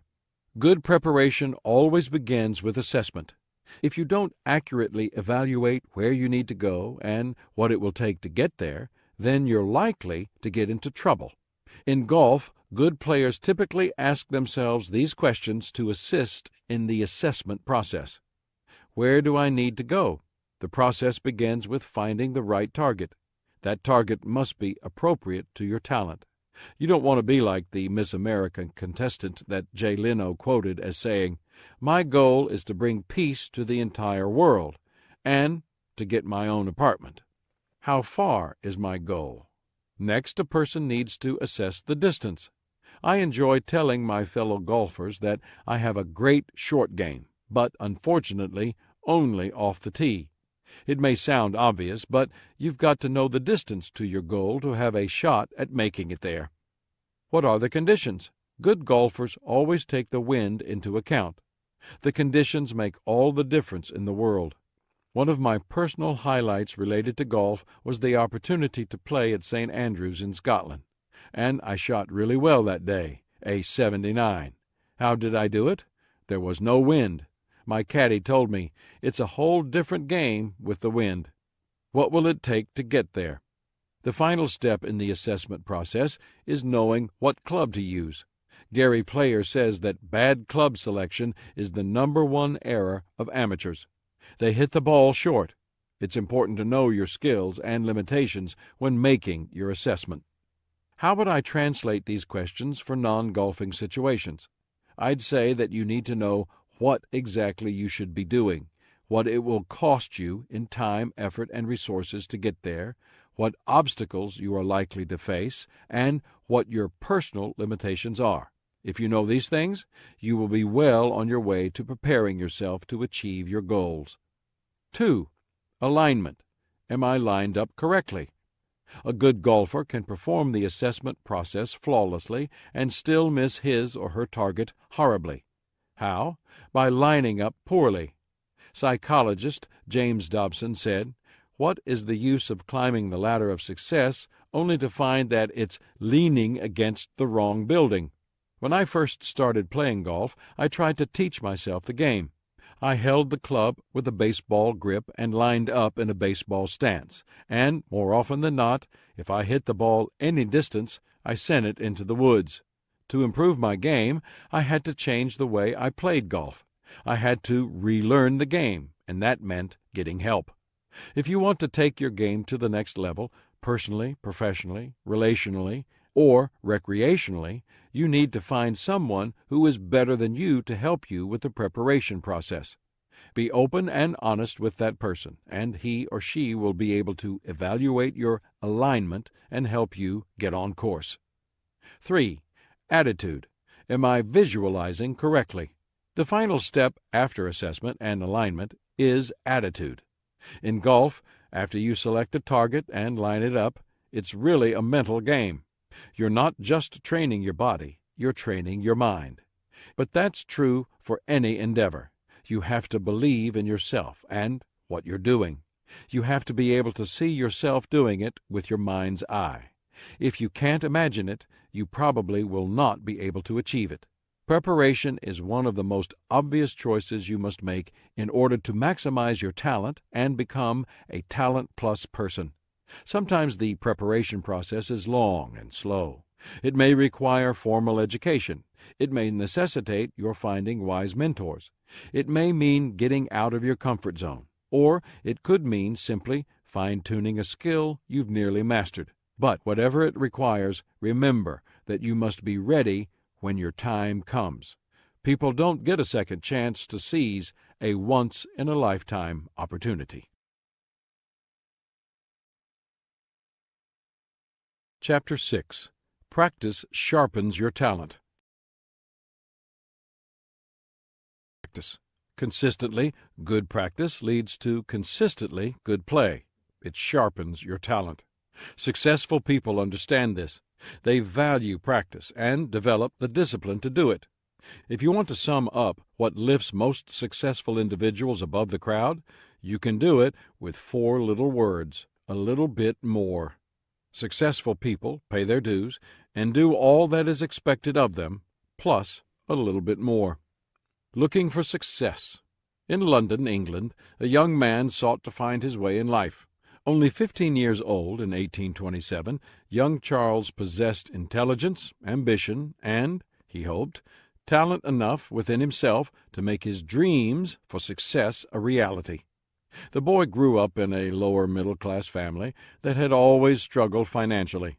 His parents tended to spend a little more money than his father earned, and they had many mouths to feed, since the couple had 8 children. As a result, they were continually borrowing money, putting off creditors, and moving from one place to another. In 1824, when his father was sent to debtor's prison, the 12-year-old Charles was put to work gluing labels on bottles in a factory. He hated it. Charles had gone to school for several years before his time in the factory, and when the family's financial situation became less dire, he attended school again. He was a good student, but at age 15, with the family facing more hard times, he knew his school days were over. He was sent off to work, this time as a law clerk. At first, he was glad to be doing tasks much different from those of his previous experience. In the factory, he had been among poor, illiterate boys doing dirty and tedious work, but it didn't take long for his work in the law office to become tedious to him. After a year and a half apprenticing there, he switched legal firms, but it was not much better. After a few months, he resigned.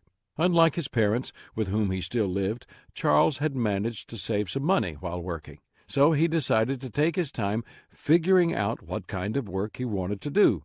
He spent long hours in the reading room at the British Museum. A profession that interested him was journalism. Not only did it appeal to his love of literature, but it would require no further formal education or any kind of apprenticeship. His uncle was a reporter, and his father wrote occasional pieces as well. How could he achieve his goal? Through hard work and lots of practice. With the benefit of books from the museum and some coaching from his uncle, John Henry Barrow, Charles began teaching himself the Gurney system of shorthand writing. Because of his diligence, it didn't take him long. Having tamed the savage stenographic mystery, he became a freelance court stenographer at age 18. From obscurity to excellence. His choice surprised his family, and they did not believe he would be successful. None of us guessed at it, his father said, and when we heard that he had become a reporter, my brother-in-law, Barrow, and other relations anticipated a failure. But he didn't fail. He was so good that his uncle soon hired him as a staff member of the Mirror of Parliament, and later gave him managerial duties. By the time he was 21, he was considered to be the most rapid, the most accurate, and the most trustworthy reporter then engaged on the London press. Charles felt good about his professional progress, and he was earning money, but he desired more. He desired greater income and greater fulfillment. He decided to start doing another kind of writing, more creative works. He wanted to be more than just a reporter. He wanted to become an author. He began by writing sketches of people and places, drawing upon his experiences traveling throughout Britain as a reporter, and upon his observations while taking long daily walks throughout London. When the first sketch, Dinner at Poplar Walk, was complete, Charles hoped to get it published, dropping it into a dark letter-box in a dark office up a dark court in Fleet Street, with fear and trembling. He was ecstatic when in December of 1833 his piece appeared in the monthly magazine. He was paid nothing for his effort, nor was his name included with his work. But that didn't matter. He was developing his talent by practicing his craft. He was on his way to becoming a professional author. Practicing his craft. He wrote more sketches in his spare time. With the creation of each new piece, he sharpened his talent. For a year and a half he wrote for no payment, receiving only recognition from editors and readers as his pieces were published. His work was gaining such attention that his employer, the Evening Chronicle, requested that he create sketches regularly for the magazine. He agreed to do it at no charge, but also suggested that he would welcome some extra money in addition to his regular pay. His employer raised his salary from 5 to 7 guineas a week. The first half-dozen sketches he had written were published unsigned. Later, he used the pen name, Boz. Over the next 3 years, he published 60 sketches in various magazines. Much to his surprise and delight, he was approached in 1836 by a young publisher who wanted to collect his writings into a volume, along with 10 prints from a well-known illustrator. It would be called Sketches by Boz. It was such a success that it went through 4 printings in its first year. It also earned him enough respect and recognition to be hired for another writing job, a collection of stories to be offered in monthly installments with illustrations. His years of practicing his craft by writing sketches were finally about to pay off. He knew he wanted to call this new work The Pickwick Papers, and he decided he would use his real name, Charles Dickens. From excellence to fame. When we hear the name Charles Dickens today, most people think of long, old-fashioned novels that are required reading in English literature classes. But in his day, Charles Dickens' works were as popular as today's biggest hit television shows or movies, and there was no author in the entire world more popular than Dickens. Jane Smiley, a Pulitzer Prize-winning novelist and biographer of Dickens, suggests that Dickens was the first true celebrity of the popular arts, that is, a man whose work made him rich and widely famous, as close to a household name as any movie star is today, and the first person to become a name brand. Dickens is also considered by many to be the most talented author in England's history after Shakespeare. But before his fame, many people didn't recognize his talent. Dickens' biographer, Fred Kaplan, writes, "When he left his legal clerkship to attempt to be a reporter, his family thought he had aimed too high. When, in the next 2 years, he went from legal to parliamentary reporting, they expected a failure. Understandably, they were unprepared for the explosive release of energy and talent that transformed him in a 3-year period into an internationally celebrated writer. How did he transform that talent? He practiced his craft by writing those sketches." Kaplan says, "The sketches were a testing ground for an apprentice author whose talent enabled him to progress precociously." The idea for Dickens to write his first novel in installments was a good one. He went on to write all of them in that fashion. Most were published in monthly installments called monthly numbers. People bought and read each installment similar to the way we now tune in to our favorite television series. People who missed the novel as a series could buy a complete bound version once the series was finished, just as we can now purchase a complete season of a TV series on DVD. The Pickwick Papers was Dickens' first novel written in this fashion. The first monthly number sold fewer than 500 copies in April of 1836. However, Dickens kept fine-tuning the story and characters, and by the fourth number, sales were up to 4,000. That may not seem like much, but consider this. The novel, as an art form, was only 100 years old, and most novels sold an average of only 300 to 400 copies. And with each episode, Dickens' sales continued growing. As the last few numbers came out, each sold a remarkable 40,000 copies. Dickens' first novel was more successful than any other novel in history to that point. At age 25, he achieved success as an author that was unmatched until the next century. Over the next 20 years, more than 1.6 million copies of Pickwick sold in one form or another. Jane Smiley believes that Dickens' first three major works, Sketches by Boz, The Pickwick Papers, and Oliver Twist, were examples of his practicing his craft to sharpen his talent. She writes, "Every novelist seeks to extend his range of expression. In his 20s, Dickens was not unlike other youthful authors.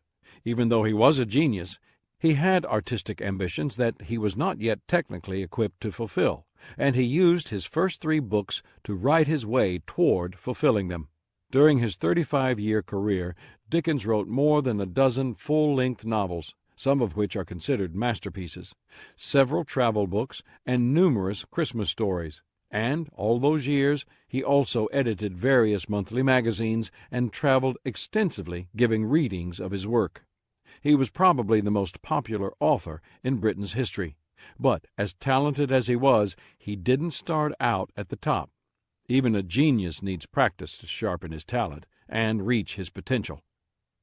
The power of practice. There's a myth about highly talented people. It's that they are simply born that way. But the truth is that no people reach their potential unless they are willing to practice their way there.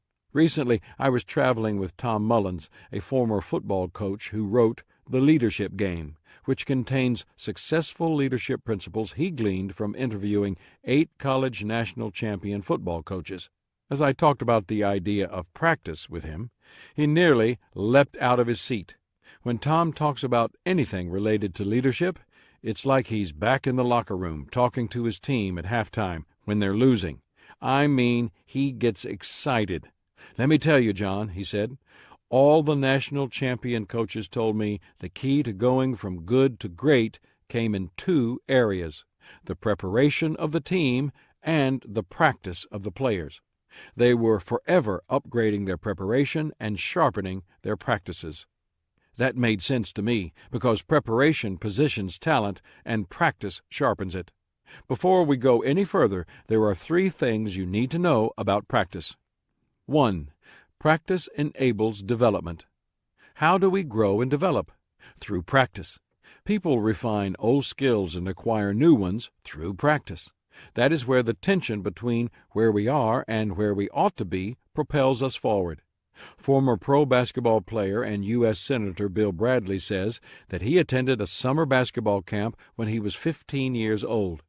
There, former college and pro basketball star Easy Ed McCauley told him, "Just remember that if you're not working at your game to the utmost of your ability, there will be someone out there somewhere with equal ability who will be working to the utmost of his ability. And one day you'll play each other, and he'll have the advantage." If you desire to improve and develop, then you must practice. It allows you to break your own records and outstrip what you did yesterday.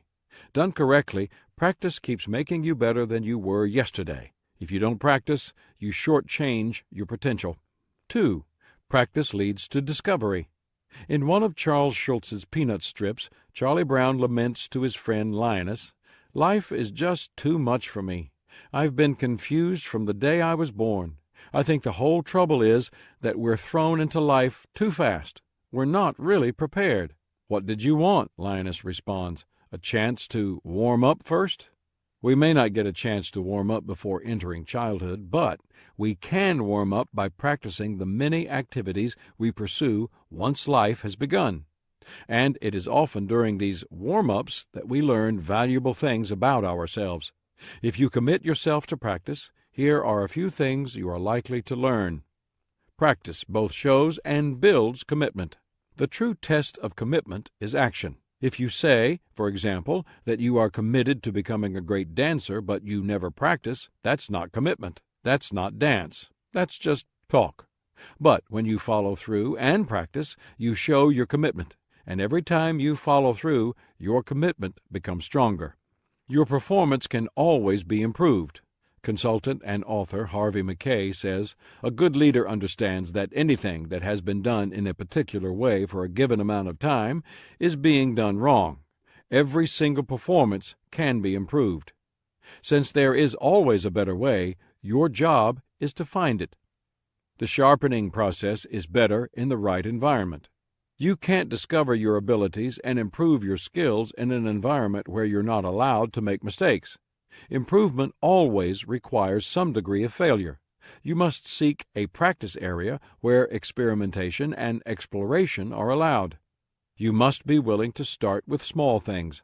Human relations expert Dale Carnegie advised, "Don't be afraid to give your best to what seemingly are small jobs.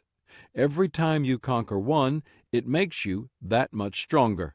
If you do little things well, the big ones tend to take care of themselves." As you first start to practice, the gains you make may be small, but they will grow. They compound like interest.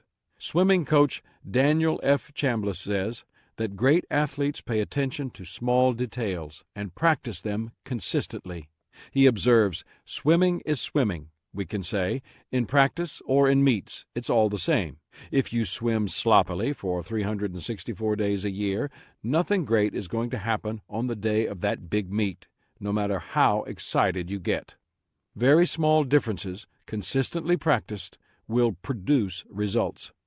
A curious thing happens when you practice. At first, the gains are small, as I said. Then they begin to grow. But there comes a time, if you persevere, when the gains become small again. However, at this season, these small gains make big differences. In the Olympics, for example, the difference between the gold medalist and the athletes who finished without a medal is often just hundredths of a second. There is a price to pay to reach the next level. One of the things you often learn in practice is what it will cost to reach a goal or go to the next level. As you get ready to practice, I recommend that you abide by the taxicab principle, which is something I learned traveling overseas. Before you get into the cab, find out how much the ride is going to cost. If you don't, you may end up paying much more than the ride is worth. As you practice, keep in mind the words of screenwriter Sidney Howard, who remarked, "One half of knowing what you want is knowing what you must give up before you get it." Many people regard practice as an essentially negative experience. It doesn't have to be that way. The best way to make practice exciting is to think of it in terms of discovery and development. 3. Practice demands discipline. One reason some people see practice as a grind is that it requires discipline. Even activities with intense physical demands also require lots of mental discipline. Bill McCartney, former national championship head football coach of the Colorado Buffaloes, used to tell me, "Mental preparation to physical preparation is 4-to-1. Developing discipline always begins with a struggle. There is no easy way to become a disciplined person. It has nothing to do with talent or ability. It is a matter not of conditions, but of choice. But once the choice is made and practice becomes a habit, two things become obvious. The first is a separation between the person who practices and the one who doesn't.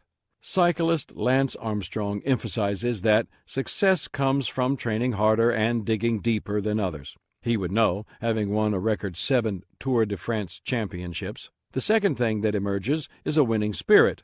The harder you work, the harder it becomes to surrender. Greek philosopher Aristotle observed, "Excellence is an art won by training and habituation.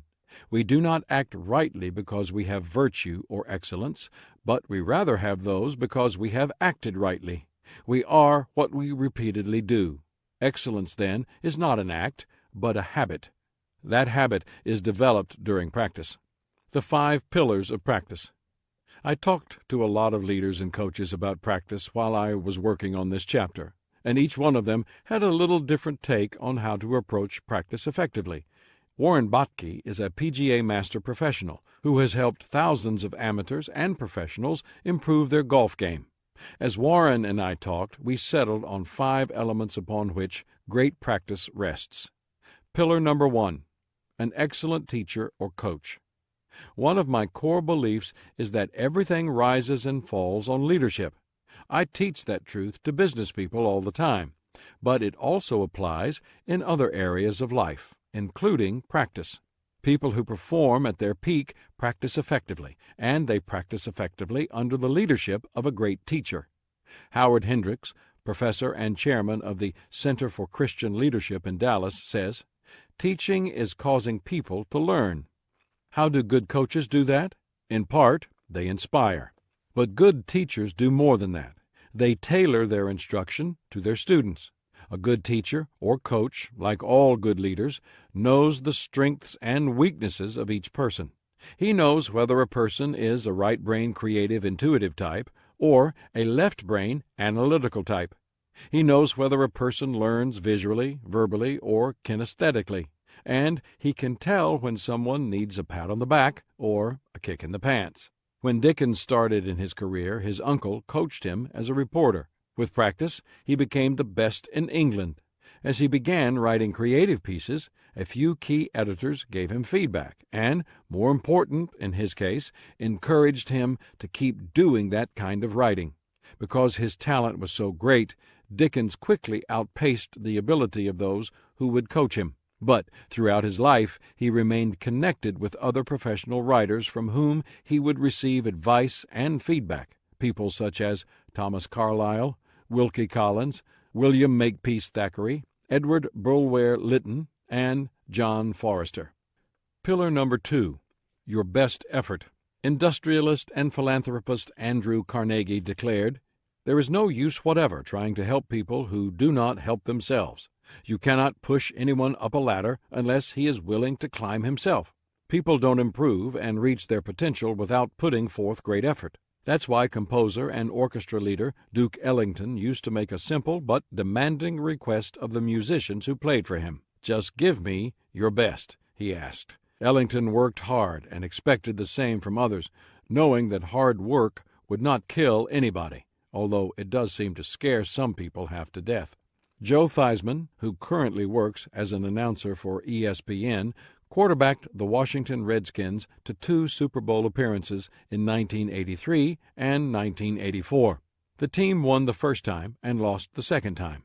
Today, he wears his Super Bowl winner's ring and his loser's ring as reminders of the importance of effort. Why? Because his 2 experiences couldn't have been more different. During their championship season, Theismann was thrilled to be in the Super Bowl and gave his very best to win, but not the next year. About the next year, Theismann explained, "I was griping about the weather, my shoes, practice times, everything." He clearly wasn't giving his best effort. The difference in those 2 rings, said Theismann, lies in applying oneself and not accepting anything but the best. Pillar number 3. A clear purpose. PGA golfer Warren Botke says that when he works with a new client, the first thing he does is to establish the purpose of practice. That usually means identifying a specific goal for each practice session. But the overarching purpose of practice is always improvement leading to excellence. Pepperdine University sociology professor John Johnston makes a distinction between excellence and mere success. Success bases our worth on a comparison with others. Excellence gauges our value by measuring us against our own potential. Success grants its rewards to the few, but is the dream of the multitudes. Excellence is available to all living beings, but is accepted by the few. Success focuses its attention on the external, becoming the tastemaker for the insatiable appetites of the consumer. Excellence beams its spotlight on the internal spirit. Excellence cultivates principles and consistency. As you practice, make excellence your target and give your best to achieve it.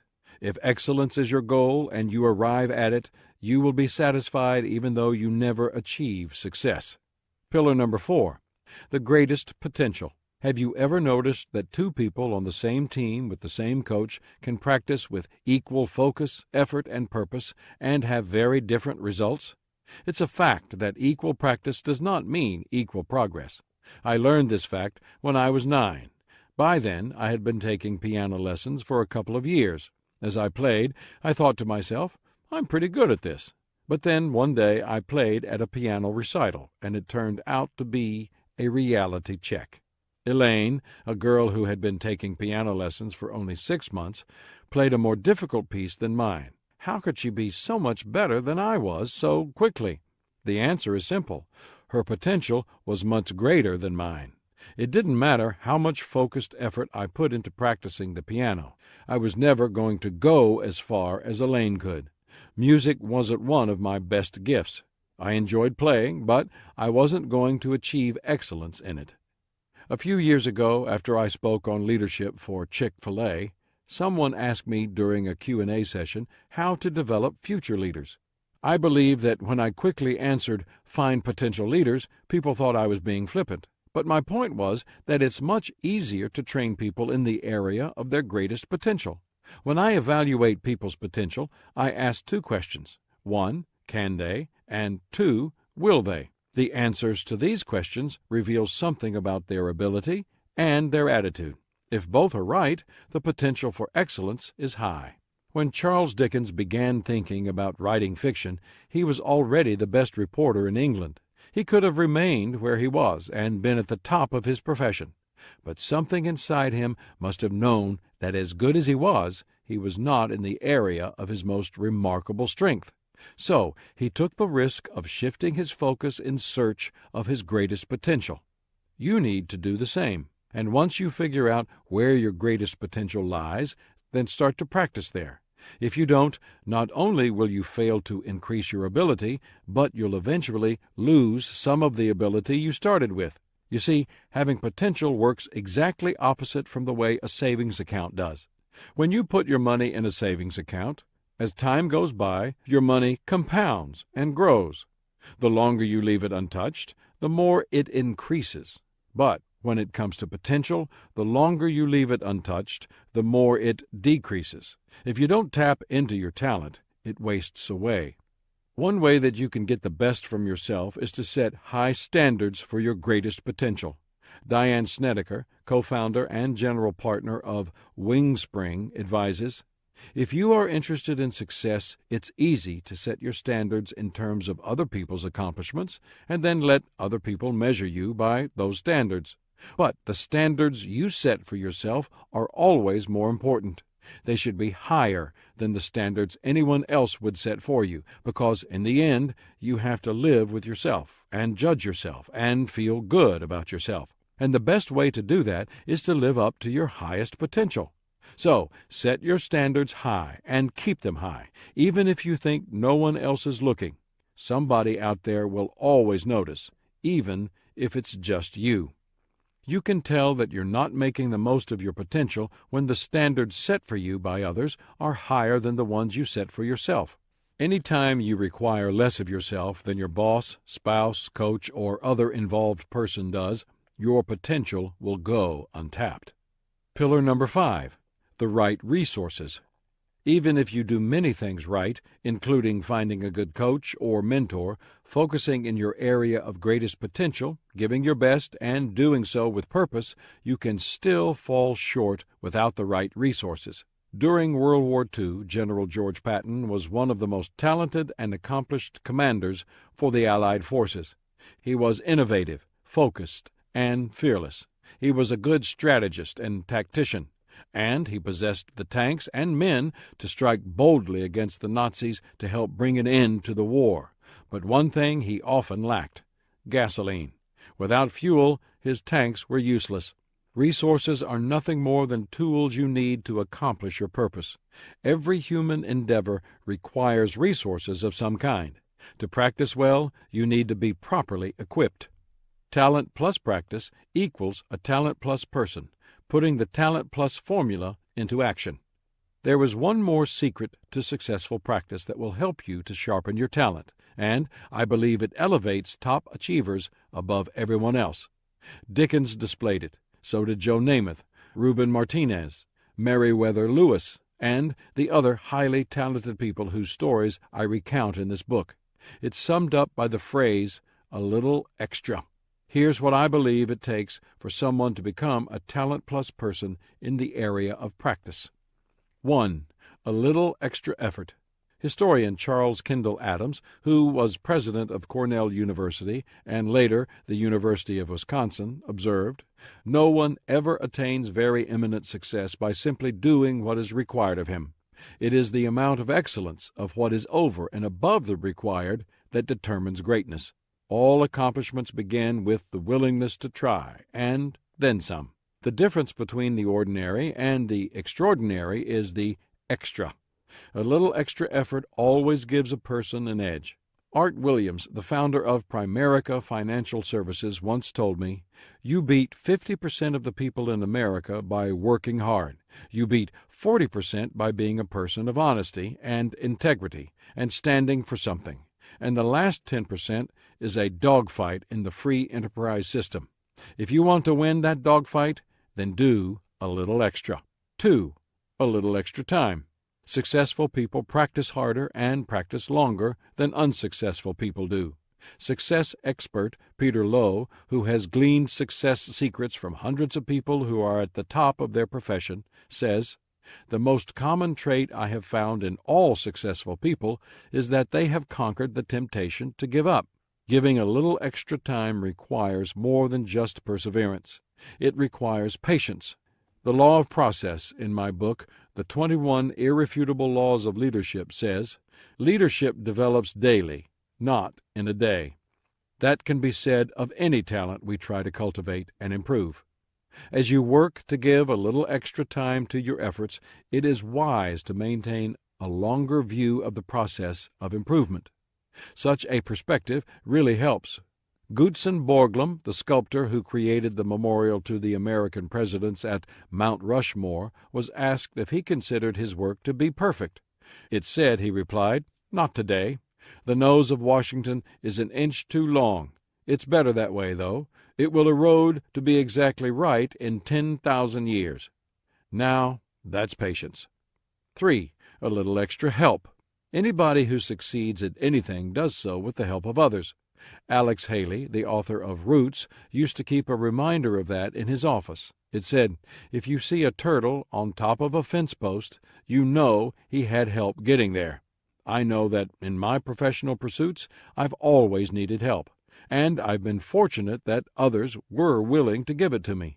Early in my career, in the 1970s, I contacted the top 10 leaders in my field and offered them $100 to meet with me for 30 minutes so that I could ask them questions. Many granted my request, and, fortunately for my thin wallet at the time, most declined to accept the $100. And today I still make it a point to meet with excellent leaders from whom I desire to learn. When I think about the ways that people have helped me in all aspects of my life, I am humbled and grateful. Some have given me advice, others have presented me with opportunities, and a few, like my wife, Margaret, have lavished unconditional love on me. I know I am a very fortunate man. 4. A little extra change. A letter was returned to the post office. Handwritten on the envelope were the words, "He's dead."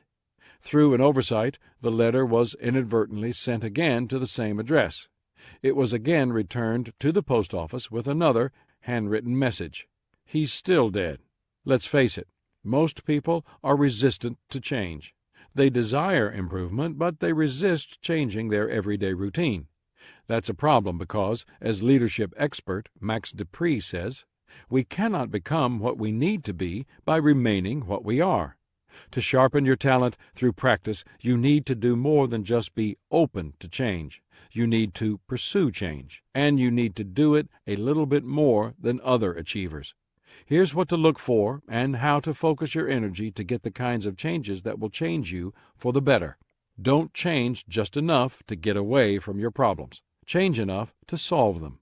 Don't change your circumstances to improve your life. Change yourself to improve your circumstances. Don't do the same old things expecting to get different results. Get different results by doing something new. Don't wait to see the light to change. Start changing as soon as you feel the heat. Don't see change as something hurtful that must be done. See it as something helpful that can be done. Don't avoid paying the immediate price of change. If you do, you will pay the ultimate price of never improving. Poet and philosopher Johann von Schiller wrote, "He who has done his best for his own time has lived for all times." You can do your best only if you are continually seeking to embrace positive change. When you have worked hard in practice to sharpen your talent and you begin to see results, please don't think that it's time to stop practicing. You never arrive at your potential. You can only continue to strive toward it. And that means continual practice. Charles Swindoll's friend, William Johnson, who owns the Ritz-Carlton Hotels, was pleased when the organization won the Malcolm Baldrige National Quality Award. When Swindoll congratulated him, Johnson quickly gave others the credit for the achievement, but he also said that it made him and others in the organization work even harder to earn the respect that came with the award. Johnson summed up his attitude. Quality is a race with no finish line. If you don't strive for excellence, then you are soon settling for acceptable. The next step is mediocrity, and nobody pays for mediocre.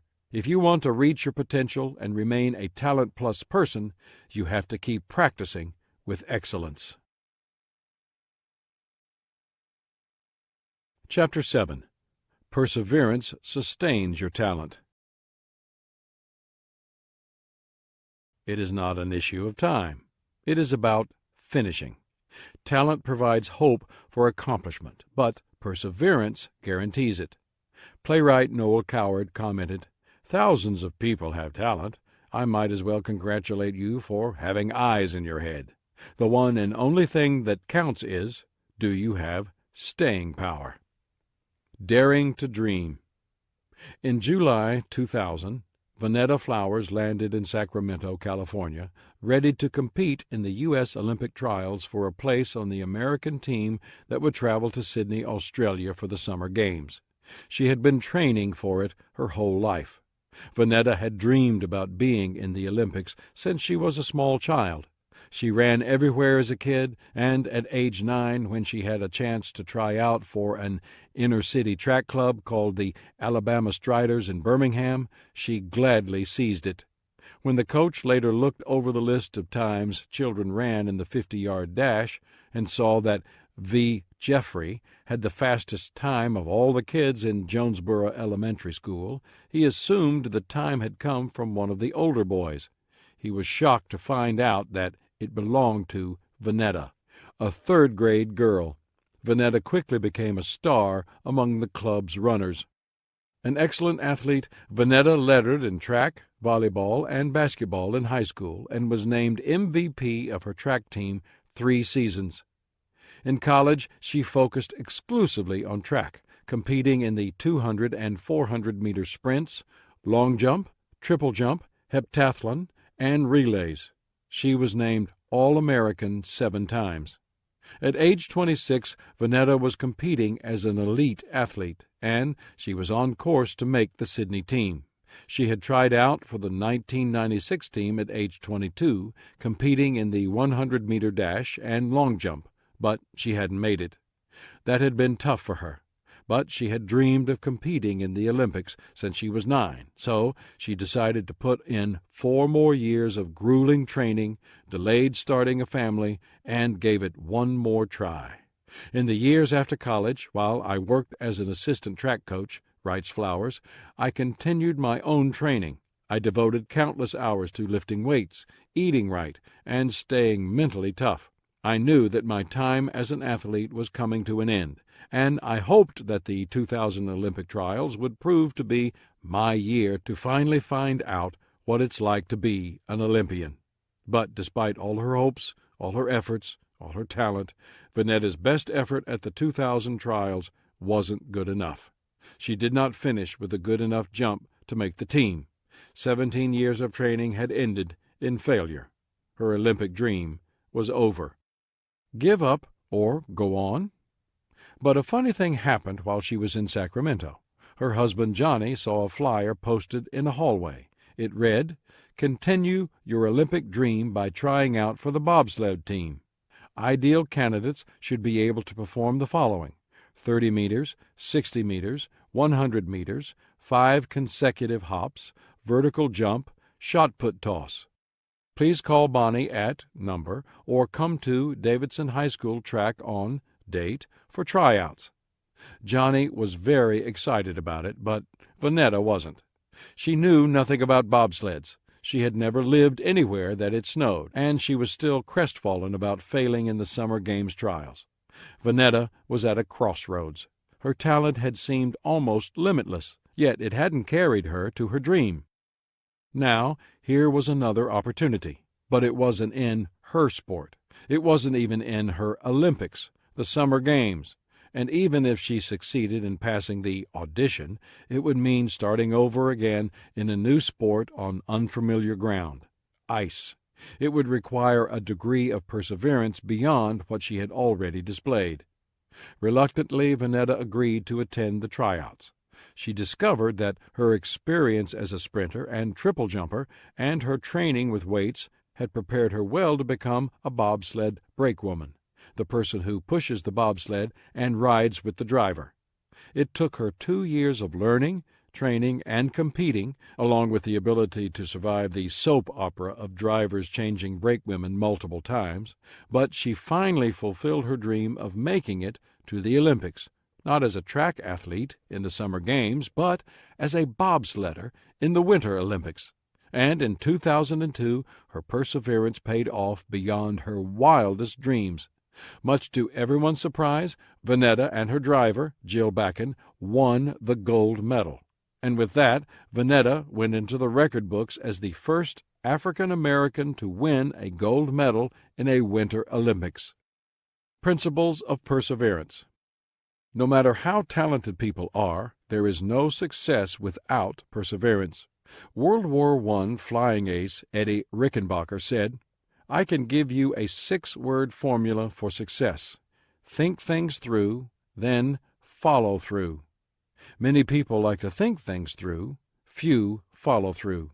If you desire to become a talent plus person, you need to understand some things about perseverance. 1. Perseverance means succeeding because you are determined to, not destined to. Green Bay Packers coach Vince Lombardi said, "The difference between a successful person and others is not lack of strength, not a lack of knowledge, but rather a lack of determination. The greatest achievers don't sit back and wait for success because they think they deserve it. They keep moving forward and persevering because they are determined to achieve it." You can see this determination in successful people in every walk of life and in every age. Hannibal, the Carthaginian general who fought the Romans during the Second Punic War, asserted, "We will either find a way or make one." He lived out that attitude of perseverance when he led an unexpected campaign that took him over the Alps to defeat the Romans. Talented people who succeed show similar determination. Joseph Lanier, one-time chairman and CEO of West Point Pepperell, Inc., stated, "We are determined to win the battle.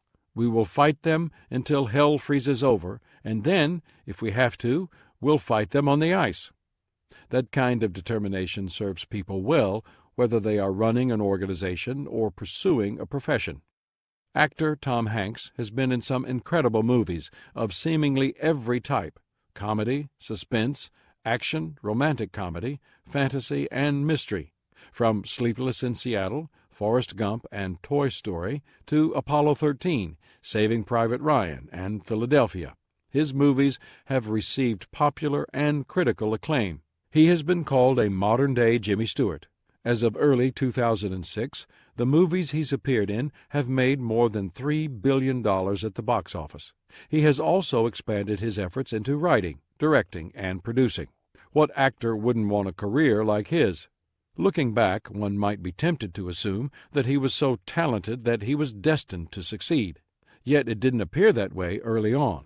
When he started in his career, he couldn't seem to get any steady work. He tried to act in commercials but couldn't break in. He auditioned repeatedly for television shows but was constantly rejected. Finally, in 1980, he landed a steady job on a sitcom called Bosom Buddies. It lasted 2 years and paid Hanks only $5,000 per episode. But it also earned him the opportunity to guest star on other TV shows. That exposure eventually led to his first big break, a starring role in the movie Splash. What made the difference for Hanks? Perseverance. He never let rejection dissuade him from persevering in his career. He kept going. When he couldn't get a part, when he couldn't land a regular job, when the parts he was offered were mediocre. 10 years into his career, Hanks is reported to have said, "I've made over 20 movies, and 5 of them are good." Today, he has made nearly 50 movies, many of them first-rate. He has won 2 Academy Awards, and he earns $25 million per film now. His success has nothing to do with destiny. It has to do with determination. 2. Perseverance recognizes life is not a long race, but many short ones in succession. Have you heard the saying, "Life is a marathon"? Whoever first said it was almost certainly trying to encourage people to keep trying when things get tough, and to have a patient yet tenacious approach to life. But I think whoever said it didn't quite get it right. Life isn't one very long race. It's actually a long series of shorter races, one after another. Each task has its own challenges. Each day is its own event. True, you have to get out of bed the next day and race again, but it's never exactly the same race as before. To be successful, you just need to keep plugging away. Talk show host Rush Limbaugh observed, "In life, or in football, touchdowns rarely take place in 70-yard increments. Usually it's 3 yards and a cloud of dust." I've read that explorer Christopher Columbus faced incredible difficulties while sailing west in search of a passage to Asia. He and his crews encountered storms, experienced hunger and deprivation, and dealt with extreme discouragement. The crews of the 3 ships were near mutiny, but Columbus persevered. The account of the journey written by Columbus said the same thing day after day. "Today we sailed on." And his perseverance paid off. He didn't discover a fast route to the spice-rich Indies. Instead, he found new continents. But as he sailed, his focus was clear, making it through the day, winning each short race, and that's key. Management consultant Laddie F. Hattar affirmed that success consists of a series of little daily victories. 3. Perseverance is needed to release most of life's rewards. At a sales convention, the corporate sales manager got up in front of all 2,000 of his firm's salespeople and asked, "Did the Wright brothers ever quit?" "No," the sales force shouted. "Did Charles Lindbergh ever quit?" he asked. "No," the salespeople shouted again. "Did Lance Armstrong ever quit?" "No," he bellowed for a 4th time. "Did Thorndike McKester ever quit?" There was a confused silence for a long moment. Then a salesperson stood up and asked, "Who in the world is Thorndike McKester? Nobody's ever heard of him." The sales manager snapped back, "Of course you never heard of him, because he quit." How many highly successful people do you know who gave up? How many do you know who have been richly rewarded for quitting? I don't know any, and I bet you don't either. It's said that Walt Disney's request for a loan was rejected by 301 banks before he finally got a yes. The loan he received allowed him to build Disneyland, the first and most famous theme park in history. Inventor Thomas Edison asserted, "Many of life's failures are people who did not realize how close they were to success when they gave up." It's the last step in the race that counts the most. That is where the winner is determined. That is where the rewards come. If you run every step of the race well, except the last one, and you stop before the finish line, then the end result will be the same as if you never ran a step. 4. Perseverance draws sweetness out of adversity. The trials and pressures of life, and how we face them, often define us. Confronted by adversity, many people give up, while others rise up. How do those who succeed do it? They persevere. They find the benefit to them personally that comes from any trial, and they recognize that the best thing about adversity is coming out on the other side of it. There is a sweetness to overcoming your troubles and finding something good in the process, however small it may be. I came across a poem by Howard Goodman called "I Don't Regret a Mile" that expresses this idea well. It says, in part, "I've dreamed many a dream that's never come true. I've seen them vanish at dawn, but enough of my dreams have come true to make me keep dreaming on. I've prayed many a prayer that seemed no answer would come, though I waited so patient and long. But enough answers have come to my prayers to make me keep praying on. I've sown many a seed that's fallen by the wayside for the birds to feed upon. But I've held enough golden sheaves in my hands to make me keep sowing on. I've trusted many a friend that's failed me and left me to weep alone. But enough of my friends have been true blue to make me keep trusting on. I've drained the cup of disappointment and pain and gone many a day without song. But I've sipped enough nectar from the roses of life to make me want to live on. Giving up when adversity threatens can make a person bitter. Persevering through adversity makes one better. 5. Perseverance has a compounding effect on life. Author Napoleon Hill says, "Every successful person finds that great success lies just beyond the point when they're convinced their idea is not going to work." How do you get beyond that point? How do you go beyond what you believe is your limit? How do you achieve lasting success? Do the right thing, day after day. There are no shortcuts to anything worthwhile. Every day that you do the right things, work hard, treat others with respect, learn and grow, you invest in yourself. To do these things every day takes relentless perseverance. But if you do them, your success compounds over time. Weight loss expert and author Judy Wardell Holliday supported this idea. Dreams become reality when we keep our commitment to them. 6. Perseverance means stopping not because you're tired, but because the task is done. Former diplomat and recipient of the Presidential Medal of Freedom, Robert Strauss, commented, "Success is a little like wrestling a gorilla. You don't quit when you're tired. You quit when the gorilla is tired." If you think about it, perseverance doesn't really come into play until you are tired. When you're fresh, excited, and energetic, you approach a task with vigor. Work is fun. Only when you become tired do you need perseverance. To successful people, fatigue and discouragement are not signs to quit. They perceive them as signals to draw on their reserves, rely on their character, and keep going. One problem of many people is that they underestimate what it will take to succeed. Enlightenment political philosopher Montesquieu declared, "In most things, success depends on knowing how long it takes to succeed."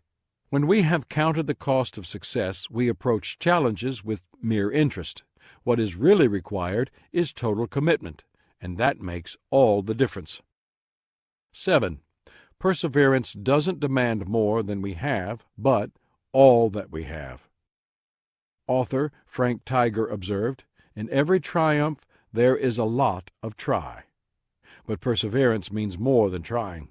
It means more than working hard. Perseverance is an investment.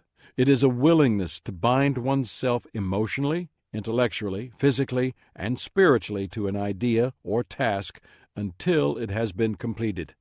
Perseverance demands a lot, but here's the good news. Everything you give is an investment in yourself. The 5 enemies of perseverance. French scientist Louis Pasteur said, "Let me tell you the secret that has led me to my goal. My strength lies solely in my tenacity." Perseverance begins with the right attitude, an attitude of tenacity. But the desire to persevere alone isn't enough to keep most people going when they are tired or discouraged. Perseverance is a trait that can be cultivated, and the initial step to developing it is to eliminate its 5 greatest enemies. 1. A lifestyle of giving up. A little boy had been promised an ice cream cone if he was good while accompanying his grandfather on some errands. The longer they were gone, the more difficult the boy was finding it to be good. "How much longer will it be?" the boy asked. "Not too long," replied the grandfather. "We've got just one more stop before we get ice cream." "I don't know if I can make it, Grandpa," the little boy responded. "I can be good. I just can't be good enough, long enough." When we were kids and we didn't follow through on a task, people often gave us a break. That's to be expected. Children tend to jump from one activity to another and to bounce from idea to idea. Adults can't do that and expect to be successful. Scientist L.G. Eliot advised, "Vacillating people seldom succeed. They seldom win the solid respect of their fellows. Successful men and women are very careful in reaching decisions and very persistent and determined in action thereafter." If you desire to be successful and to maximize your talent, you need to be consistent and persistent. Talent without perseverance never comes to full fruition. Opportunities without persistence will be lost. There is a direct correlation between perseverance and potential. If you have a habit of giving up, you need to overcome it to be successful. 2. A wrong belief that life should be easy. Deborah K. Johnson tells about an incident with her 7-year-old daughter who wanted to take violin lessons. When they went to a music store together to rent an instrument, Deborah began lecturing her about the expensive lessons and the commitment that would be required of her if she got her the violin. "There will be times you'll feel like giving up," Deborah said, "but I want you to hang in there and keep on trying."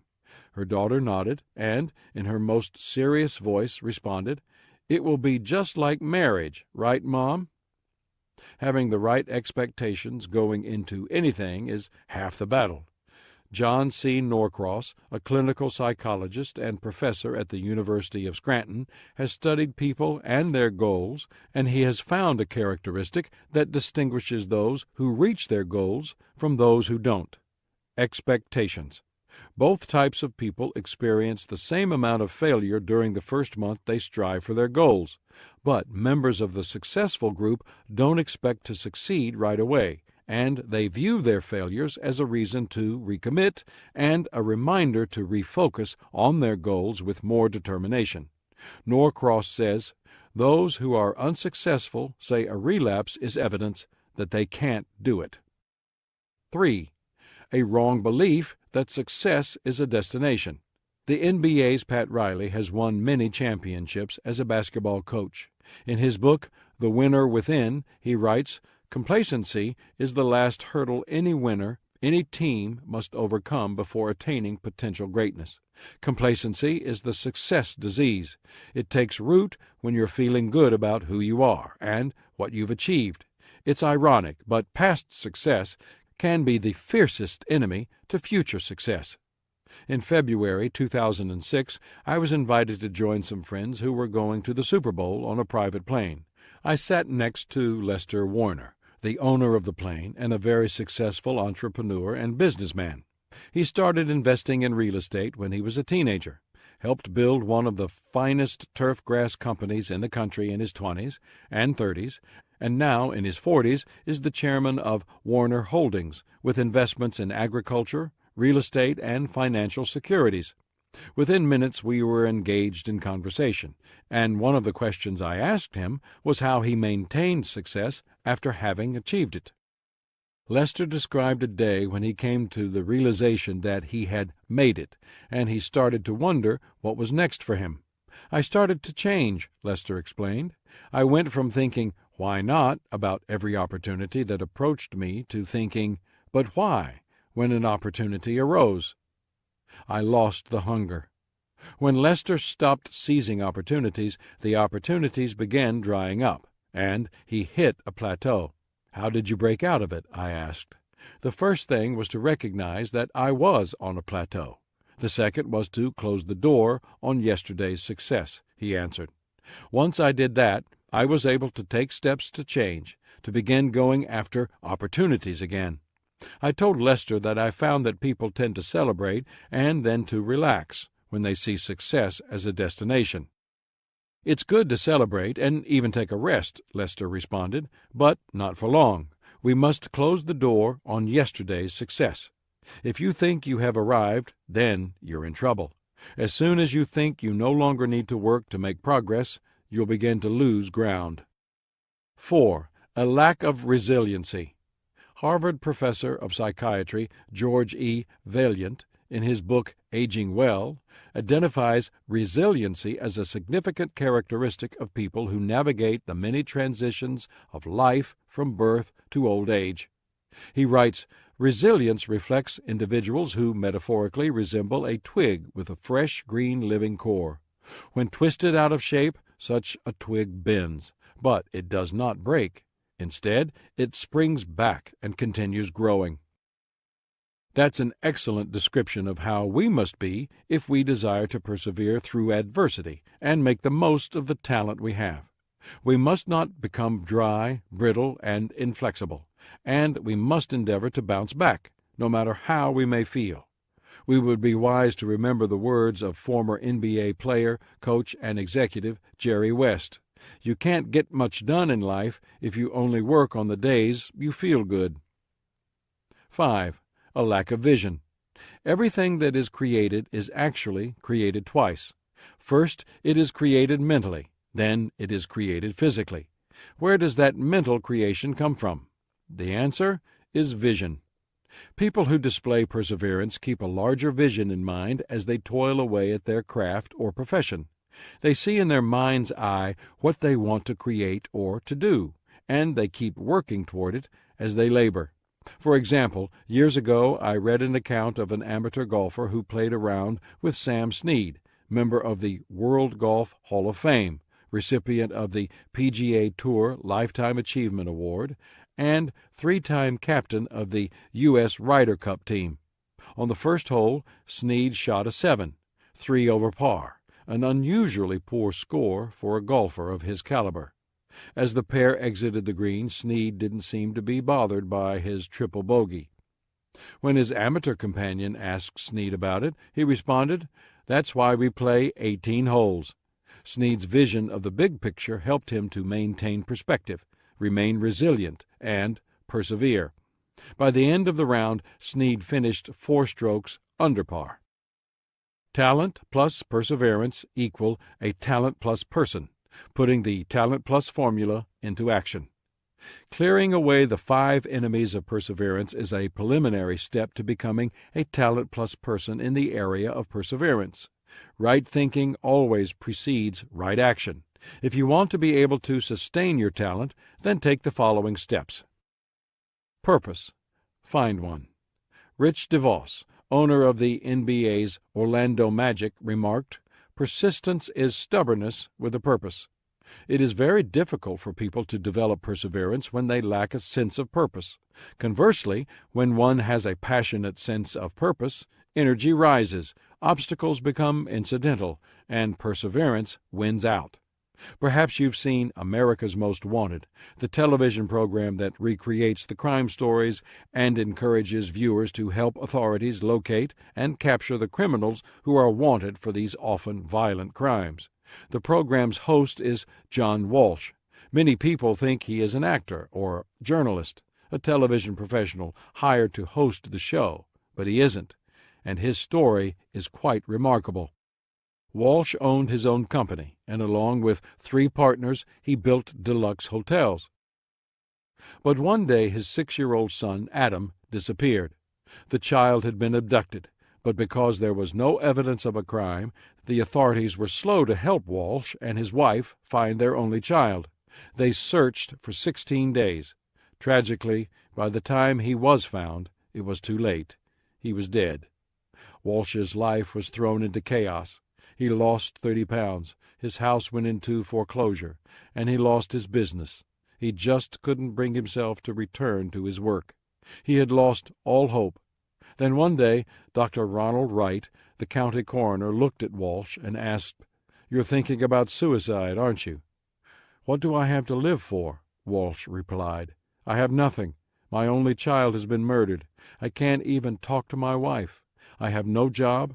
My house is in foreclosure. My whole life is over." "No, it isn't," Wright responded. "You are articulate. You mounted the greatest campaign for a missing child in the history of Florida. Go out and try to change things." Walsh says that it was the best advice he'd gotten from anyone. It gave him purpose, and that sense of purpose did more than give him a reason not to kill himself. It energized him to serve and help others.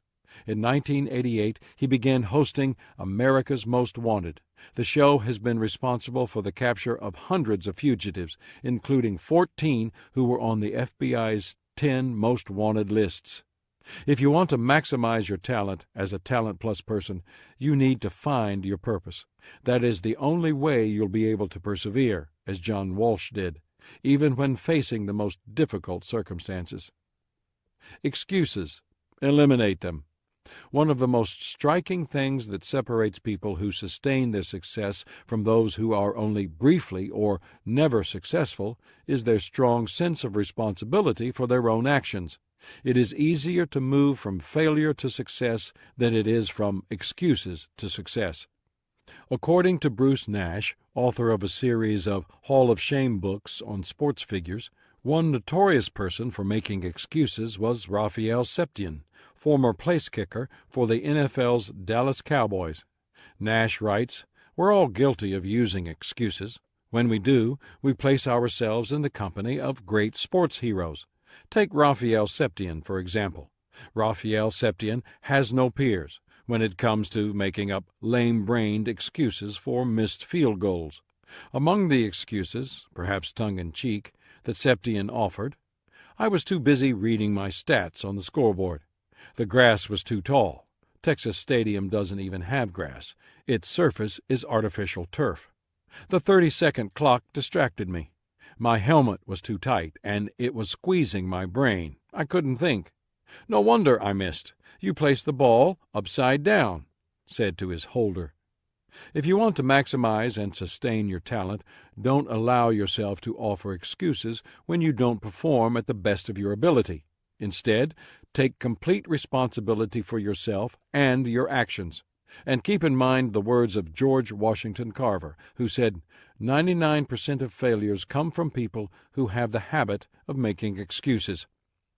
Stamina. Develop some.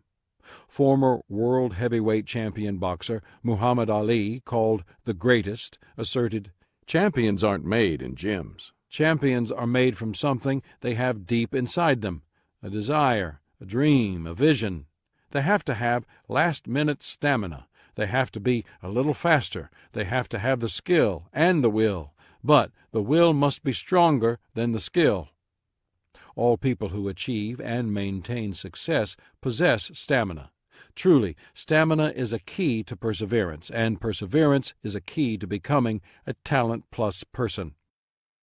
In February of 2006, I accompanied a group of leaders from 2 organizations, Equip and Lidra, on a trip to Central and South America. We traveled together by private plane. Our mission was to launch a leadership training initiative in 7 countries. The first leg of our journey was to Honduras.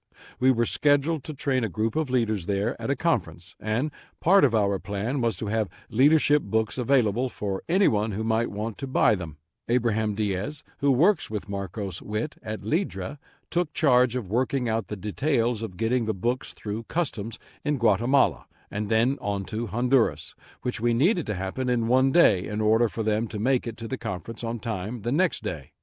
Little did we know that getting those books to the conference was going to be an exercise in perseverance. Here, in Abraham's own words, is what happened after he landed in Guatemala. Before I left Atlanta, where we were to meet with the rest of the group, I spent 2 days in Houston receiving all the instructions I needed. The books were coming down in another plane, and the plan was to keep the books in the plane so that when we arrived we wouldn't have to go through the process of importing all the material. But the company in Guatemala that we hired to bring the books in didn't follow instructions. They said that they had turned all the books over to customs officials. It took 2.5 hours to find this out. Now they didn't have any control of those boxes, and I had to go directly to customs to see where they were located. 2:30 p.m. I went to customs' main office to find the boxes, but they couldn't search for them. They needed me to go back to the company which brought in the books and get the documents they received when they turned over the books. I went back to get them, but was told I would have to wait for the person in charge of this matter. 3 p.m. The person in charge arrived. He informed me that I needed to pay a fee at another location so that he could release these documents. I went to the other location and made the payment. 3:30 p.m. I went back to the handling company and received the papers which included the airway bill number and invoice that customs required. 4 p.m. I arrived back at customs, and they started searching for the hundreds of boxes. As they reviewed their information, they realized the number of boxes that arrived was one less than the number reported in the documents. So they said they could not release them to me. To get them, I needed to provide a letter stamped and approved by another customs official, stating that I relinquished my right to the missing box. 4:30 p.m. I walked to this office. I saw a man there who appeared to be important. When I started to explain my problem, he invited me into his office. It turned out he was the administrative director of customs for all of Guatemala. He started typing the letter I needed himself. Then he got all of the signatures and stamps I needed to get the boxes out. I finally felt like I might succeed. 5:15 p.m. I went back to the warehouse where international shipments are held. They kept me waiting for 45 minutes while they processed other orders. 6 p.m. The warehouse official said that in order for them to release the boxes, I had to make 2 different payments for storage and other charges. I went to the other location to make the payment, but I had only U.S. dollars with me, which they wouldn't take. So I jumped into a cab and went to a nearby bank to exchange money. 6:30 p.m. I returned to make the payment and waited in line for more than 20 minutes before I could pay the fees. 7 p.m. I returned to the warehouse and waited for the person who would take the receipts showing I made the proper payments. After waiting 45 minutes, he finally arrived. He looked over the papers. He couldn't believe I had been able to do all the procedures in a few hours. He made some phone calls and looked over the papers again. 8 p.m. He finally gave the okay and called the people who would operate the machinery to move the boxes to the front of the warehouse. 9 p.m. I found out the workers who moved the boxes in the warehouse were not the same people who would move them to the plane, so I started searching for someone who could perform this service. I waited for nearly an hour for the person in charge to show up so that I could find out how much it was going to cost and whether he had workers to do it. 10 p.m. After coming to an agreement, workers started loading boxes and moving them to where the plane was. I then realized that the FBO, Fixed Base of Operations, at this airport had no place to store the boxes overnight. So I worked it out for the people who moved them to stay with the boxes until 5 a.m. the next morning. 11 p.m. The captain of our plane called me to let me know that his aircraft could not take all the boxes we had because of the weight. As the boxes arrived at the warehouse, I began contacting other pilots with small planes near ours to find one who was willing to take the remaining boxes to Honduras. I finally found one who was willing to do it. The next morning we departed and flew to Honduras, where we had to start a similar process all over again. A lot of leaders in Honduras were very grateful for the perseverance of Abraham Diaz. Because of him, they were able to get the books they needed. Earlier in this chapter, I stated that life is not one long race, but a series of many short ones in succession. Abraham Diaz's experience is a perfect illustration of this truth.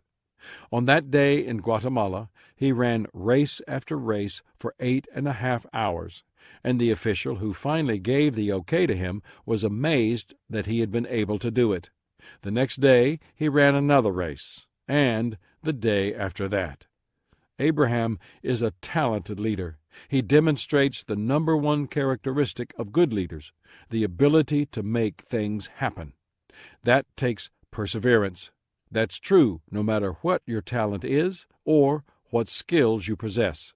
Without perseverance, a talented person is little more than a flash in the pan.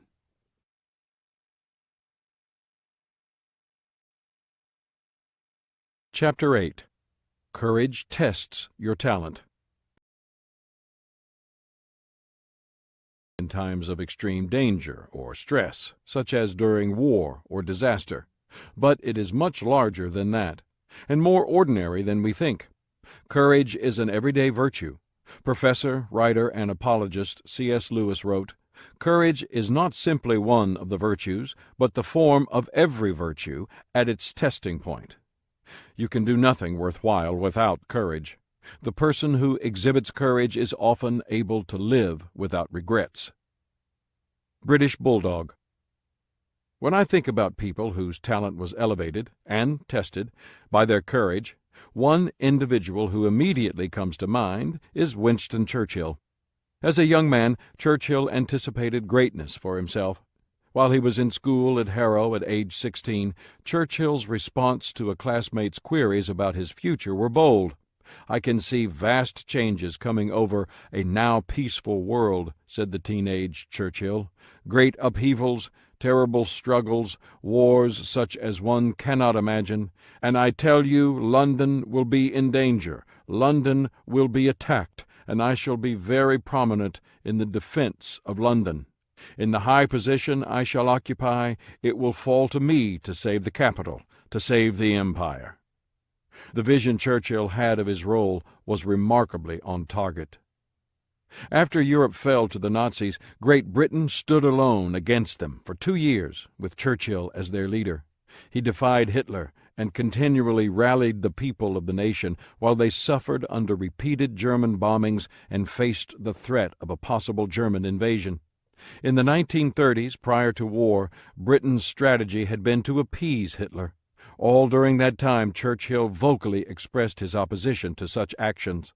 In 1940, when Prime Minister Neville Chamberlain was forced from office, Britain looked for a strong leader to replace him. The natural successor to Chamberlain would have been Lord Halifax, the Foreign Secretary. But Halifax knew that he didn't possess the qualities needed to lead Britain in war, and he declined the potential appointment. That's when Churchill, then age 66, was called to step into the gap. Why would Churchill be chosen as Prime Minister? He had been out of favor for many years. Why would anyone believe Churchill had the courage to lead the nation in what appeared to be a cause for which many believed there was little hope? The answer is that his courage had been tested time and time again, and it had proven his talent. A desire to distinguish himself. Growing up, Churchill was a merely average student. He was clumsy and accident-prone. As a teenager in boarding school at Harrow, he didn't really begin to shine until he prepared for a career in the Army. He excelled at history, was an excellent rider, and won the school's fencing championship. After Harrow, he completed his military officer's training at Sandhurst, and in 1895, at 20 years old, he was commissioned into the 4th Hussars, a cavalry unit that was destined for India. His long-term goal was to enter politics, as his father had, but first he wanted to make a name for himself in the military. While waiting to ship out to India, he was eager for action, and he managed to join with Spanish forces, which were in combat in Cuba, as an observer to test his mettle. He later wrote, "I thought it might be as well to have a private rehearsal, a secluded trial trip in order to make sure that the ordeal was not unsuited to my temperament." He proved himself courageous under fire, and was even recommended for the Cross of the Order of Military Merit. Once stationed in quiet Madras, India, he quickly grew bored, and once again he sought action. He managed to get attached as a correspondent to the Malakand Field Force on the northwest frontier of India, more than 2,000 miles from Madras, but soon he ended up joining the commanding general staff. "I mean to play this game out, and if I lose, it is obvious that I could never have won any other," he wrote to his family. "I am more ambitious for a reputation of personal courage than anything else in the world."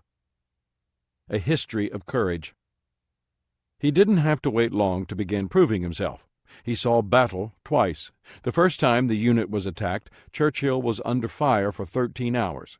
He was clear-headed in battle and even assisted another officer in carrying a wounded soldier to safety. He later wrote, "Bullets are not worth considering. I do not believe the gods would create so potent a being as myself for so prosaic an ending." He described his second experience as the hardest fighting on the northwest frontier for 40 years. During the 5-hour battle, the unit suffered 50 wounded and 17 killed, including the regimental commander. When things quieted down, Churchill again looked for action. His mother's influence helped him into the 21st Lancers in Cairo.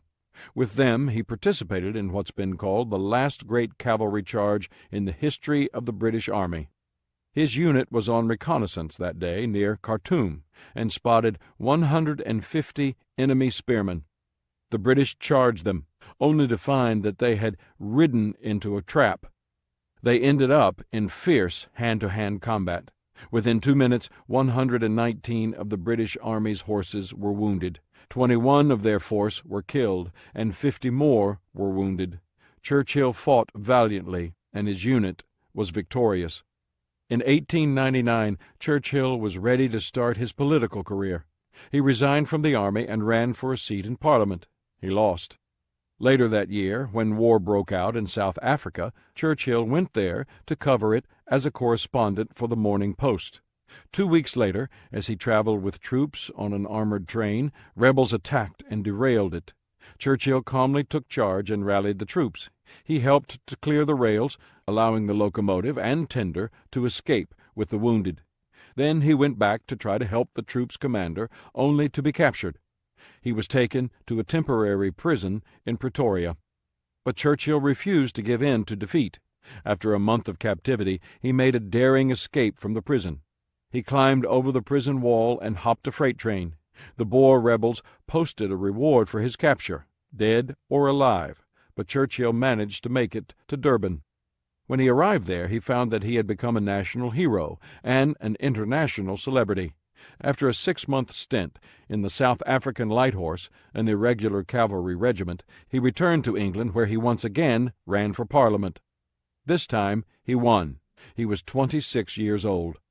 Churchill's grandson, Winston S. Churchill, wrote, "When one considers the number of occasions on which he hazarded his life, even after he resigned his commission and entered Parliament at the age of 26 in 1900, walking out of the wreck of a crashed airplane in the earliest days of aviation, serving in the trenches of Flanders, where he commanded the 6th Battalion of the Royal Scots Fusiliers in the line in 1917, and again when he was knocked down by a New York taxi in 1930, one cannot help but reflect that his preservation through all these hazards was nothing short of miraculous."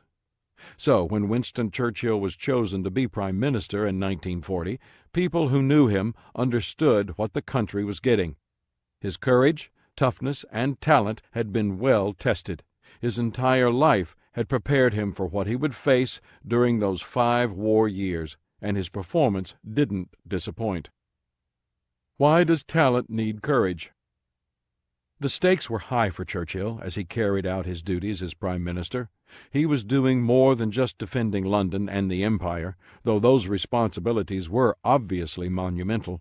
Freedom and democracy were hanging in the balance. But his first tests didn't come when the stakes were so high. They came early. If he hadn't possessed the courage to step up when he was young and untested, he never would have discovered the depth of his talent, nor would he have been ready when he had to perform on the world stage. English writer and clergyman Sydney Smith asserted, "A great deal of talent is lost to the world for want of a little courage. To develop and discover our talent, we need courage." The English word courage comes from the French word cœur, which means heart, and we need to recognize that if we display courage, our hearts will be tested continually. Here's what I mean. Our courage will be tested as we seek a truth that we know may be painful. Before he joined the army, Winston Churchill had a desire to create a reputation for bravery, but he didn't know whether he had the talent for it. To make that discovery, he went to Cuba. His goal was to test his courage in a relatively controlled and somewhat safer environment than he thought he would face in India, what he called a private rehearsal. He understood that a person doesn't know what he's really made of until tested. If we fear the test, then we will never get a chance to develop the talent.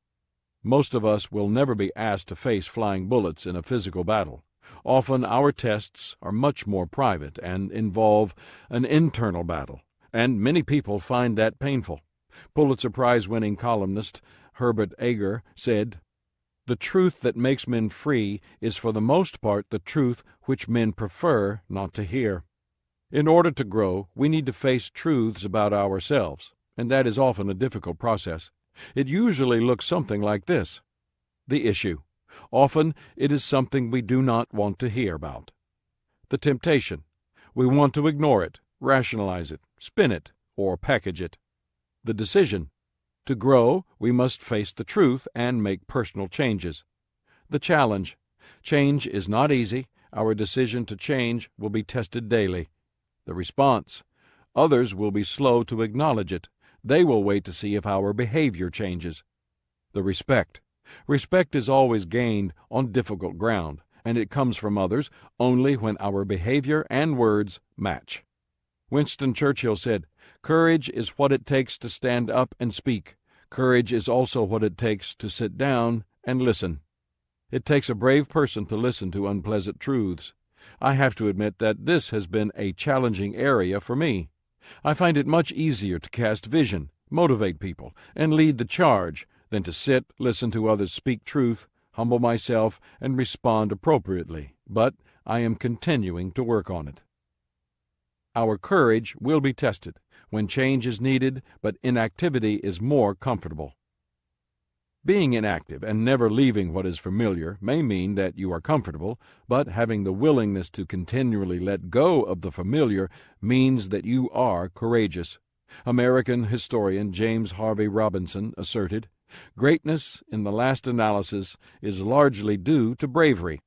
Courage in escaping from old ideas and old standards and respectable ways of doing things. Our situation doesn't make us. We make our situation. Our circumstances don't have to define us. We can define our circumstances by our actions. At any given time, we must be willing to give up all we have in order to become all we can be. If we do that, if we are willing to leave our comfort zone and bravely keep striving, we can reach heights we thought were beyond us. We can go farther than others who possess greater talent than we do." Italian actress Sophia Loren observed, "Getting ahead in a difficult profession requires avid faith in yourself. That is why some people with mediocre talent, but with the inner drive, go much farther than people with vastly superior talent." Our courage will be tested when our convictions, once expressed, are challenged. Any time you are willing to stand up for something, someone else will be willing to take a shot at you. People who express their convictions and attempt to live them out will experience conflict from others with opposing views. Ralph Waldo Emerson wrote, "Whatever you do, you need courage. Whatever course you decide upon, there is always someone to tell you you are wrong. There are always difficulties arising which tempt you to believe that your critics are right. To map out a course of action and follow it to an end requires some of the same courage which a soldier needs. Peace has its victories, but it takes brave men to win them. So, should we simply keep a low profile, swallow our convictions, and keep the peace? Of course not. The opposite of courage isn't cowardice, it is conformity.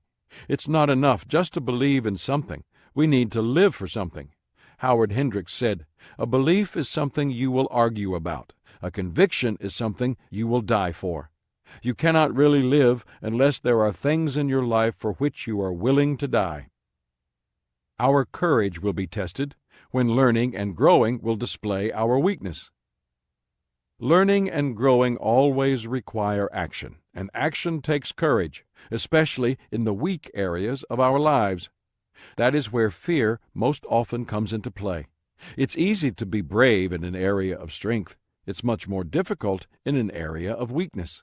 That is why we need courage most.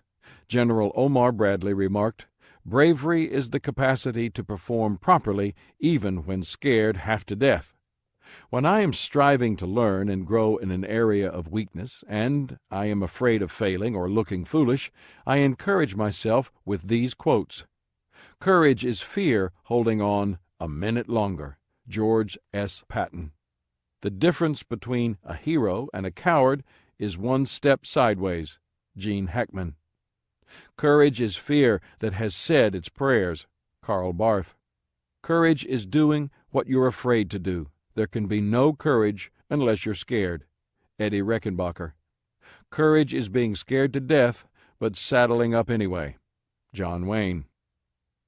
We often mistakenly believe that learning is passive, that we learn by reading a book or listening to a lecture. But to learn, we must take action. As coach Don Shula and management expert Ken Blanchard state, learning is defined as a change in behavior. You can't learn a thing until you can take action and use it. And that is where fear often comes into play. The learning process can be summarized in the following 5 steps. 1. Observe. 2. Act. 3. Evaluate. 4. Readjust. 5. Go back to step 2. Every time you prepare to take action, fear will, to some degree, come into play. It is at those times that you must rely on courage. David Ben-Gurion, the first Prime Minister of Israel, observed, "Courage is a special kind of knowledge, the knowledge of how to fear what ought to be feared, and how not to fear what ought not to be feared. From this knowledge comes an inner strength that subconsciously inspires us to push on in the face of great difficulty. What can seem impossible is often possible with courage." Courage is a releasing force for learning and growth. Our courage will be tested when we take the high road even as others treat us badly. In 2004, I wrote a book called Winning with People: Discover the People Principles That Work for You Every Time. In it is the high road principle, which says, we go to a higher level when we treat others better than they treat us. When it comes to dealing with others, there are really only 3 routes we can take: the low road, where we treat others worse than they treat us; the middle road, where we treat others the same as they treat us; the high road, where we treat others better than they treat us. The low road damages relationships, alienates others from us. The middle road may not drive people away, but it doesn't attract them either. But the high road creates positive relationships with others and attracts people to us, even in the midst of conflict. Taking the high road requires 2 things. The first is courage. It certainly isn't one's immediate inclination to turn the other cheek and treat people well while they treat you badly. How does one find the courage to do that? By relying on the second thing, about which clergyman Dr. James B. Mooneyhan writes, "There is a great cancer working at the integrity of our society. It gets in the way of our efficiency and hampers our success. It robs us of the promotions we seek and the prestige we desire. The great tragedy is that none of us are immune to it automatically. Each of us must work to overcome it. The malignancy is the lack of the ability to forgive. When someone wrongs us, we make mental notes to remember what was done, or we think of ways to get them back. Someone gets the promotion we want so badly, and resentment toward that person begins to build. Our spouse makes a mistake or does something offensive to us, and we see what we can do to get even, or at least make sure they never forget the hurt they have caused us. When we keep score of wrongs committed against us, we reveal a lack of maturity. Theodore Roosevelt once said, "The most important single ingredient in the formula of success is knowing how to get along with people."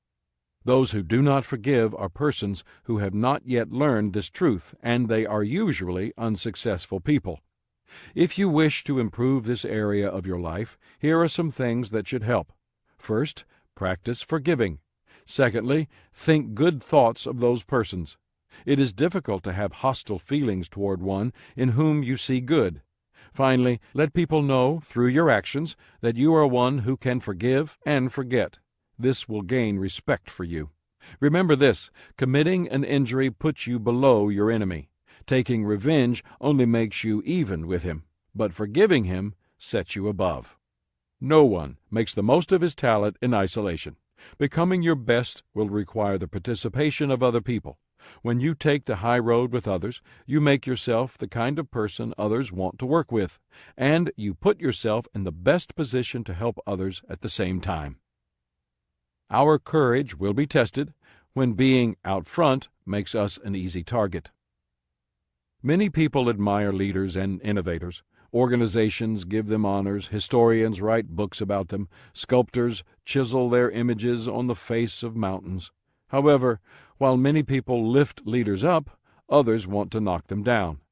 C.V. White describes this tension well. The man who makes a success of an important venture never waits for the crowd. He strikes out for himself. It takes nerve. It takes a lot of grit. But the man that succeeds has both.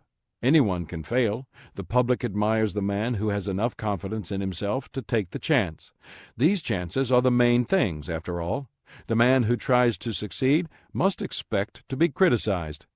Nothing important was ever done, but the greater number consulted previously doubted the possibility. Success is the accomplishment of that which people think can't be done. If you are a leader, or even an innovative thinker, you will often be ahead of the crowd, but that will, at times, make you an easy target. That requires courage. For many years, I hosted an event in Atlanta called Exchange. It was a weekend leadership experience for executives. I usually did some leadership teaching, brought in some high-profile leaders to answer questions, and arranged a unique leadership experience. One year we took the group to the King Center so that they could be impacted by the life and legacy of a great leader, Martin Luther King, Jr. We then took them over to Ebenezer Baptist Church, and as a surprise we had arranged for King's widow, Coretta Scott King, and daughter, Bernice, to be there so that everyone could meet them. One question asked of Mrs. King was what it was like being with Dr. King during the Civil Rights Movement, and she talked about the loneliness of being a pioneer and taking new territory. She said that her husband was often misunderstood, and she pointed out how much courage it took to stand alone. We will almost certainly never have to face the hatred and violence that Martin Luther King Jr. did, but that doesn't mean that we don't need courage to lead. Often leaders are misunderstood, their motives are misconstrued, and their actions are criticized. That, too, can be a test, one that makes us stronger and sharpens our talent, if only we have the courage to endure it. Our courage will be tested whenever we face obstacles to our progress. Advice columnist Ann Landers wrote, "If I were asked to give what I consider the single most useful bit of advice for all humanity, it would be this: expect trouble as an inevitable part of life, and when it comes, hold your head high, look it squarely in the eye, and say, 'I will be bigger than you. You cannot defeat me.' Adversity is always the partner of progress. Any time we want to move forward, obstacles, difficulties, problems, and predicaments are going to get in the way. We should expect nothing less. and we should even welcome such things. Novelist H.G. Wells asked, "What on earth would a man do with himself if something didn't stand in his way?" Why should he make such a comment? Because he recognized that adversity is our friend, even though it doesn't feel that way. Every obstacle we overcome teaches us about ourselves, about our strengths and weaknesses. Every obstacle shapes us. When we succeed in the midst of difficulty, we become stronger, wiser, and more confident. The greatest people in history are those who faced the most difficult challenges with courage and rose to the occasion. That was certainly true of Winston Churchill. Pat Williams, in his book American Scandal, writes about Churchill's last months. He says in 1964, former President and World War II General Dwight D. Eisenhower went to visit the former Prime Minister. Eisenhower sat by the bold, spirited leader's bed for a long period of time, neither speaking. After about 10 minutes, Churchill slowly raised his hand and painstakingly made the V for victory sign, which he had so often flashed to the British public during the war. Eisenhower, fighting back tears, pulled his chair back, stood up, saluted him, and left the room. To his aide out in the hallway, Eisenhower said, "I just said goodbye to Winston, but you never say farewell to courage." Talent plus courage equal a talent plus person, putting the talent plus formula into action. It's tempting to learn about the life of someone like Churchill or Eisenhower and believe that certain people are born with courage and are destined for greatness, while others must sit on the sidelines and simply admire them. But I don't think that is true. I believe that anyone can develop courage. If you desire to become a more courageous person, then do the following. 1. Look for courage inside, not outside yourself. During the Great Depression, Thomas Edison delivered his last public message.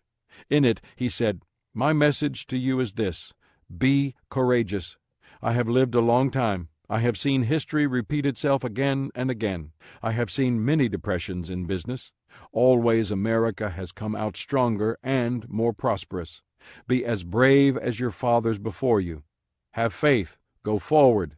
Edison knew that when we experience fear, we must be willing to move forward. That is an individual decision. Courage starts internally before it is displayed externally. We must first win the battle within ourselves. I love the story about the shortest letter to the editor written to England's newspaper, the Daily Mail. When the editor invited readers to send in their answers to the question, "What is wrong with the world?" writer G.K. Chesterton is reputed to have sent the following: "Dear Sir, I am. Yours sincerely, G.K. Chesterton." The old saying goes, if we could kick the person responsible for most of our troubles, we wouldn't be able to sit down for a week. Courage, like all other character qualities, comes from within. It begins as a decision we make and grows as we make the choice to follow through. So the first step toward being a talent-plus person in the area of courage is to decide to be courageous. 2. Grow in courage by doing the right thing instead of the expedient thing. Florence Nightingale observed, "Courage is the universal virtue of all those who choose to do the right thing over the expedient thing. It is the common currency of all those who do what they are supposed to do in a time of conflict, crisis, and confusion." The acquisition of courage can often be an internal battle, but we often desire to do what is most expedient. The problem is that what is easy and expedient is frequently not what is right, thus the battle. But psychotherapist and author Sheldon Kopp stated, "All the significant battles are waged within self. As you strive to do what you know to be right, you must know yourself and make sure you are acting in integrity with your core values. There's a saying that inside every individual there are 6 people. There are who you are reputed to be, who you are expected to be, who you were, who you wish to be, who you think you are, who you really are. You must strive to be true to who you really are. If you do, and you do the right thing, then you will increase your courage. 3. Take small steps of courage to prepare you for greater ones. Most of us want to grow quickly and be done with it. The reality is that genuine growth is slow, and to be successful, we should start with small things and do them every day. St. Francis de Sales advised, "Have patience with all things, but chiefly have patience with yourself. Do not lose courage in considering your own imperfections, but instantly start remedying them. Every day, begin the task anew." People's lives change when they change something they do every day. That's how they change the who they wish to be into who they really are. What kinds of things can you do every day? You can have the courage to be positive as you get up in the morning to face the day. You can have the courage to be gracious in defeat. You can have the courage to apologize when you hurt someone or make a mistake. You can have the courage to try something new.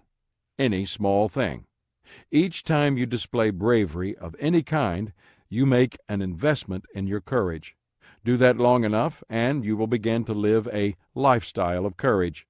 And when the bigger risks come, they will seem much smaller to you because you will have become much larger.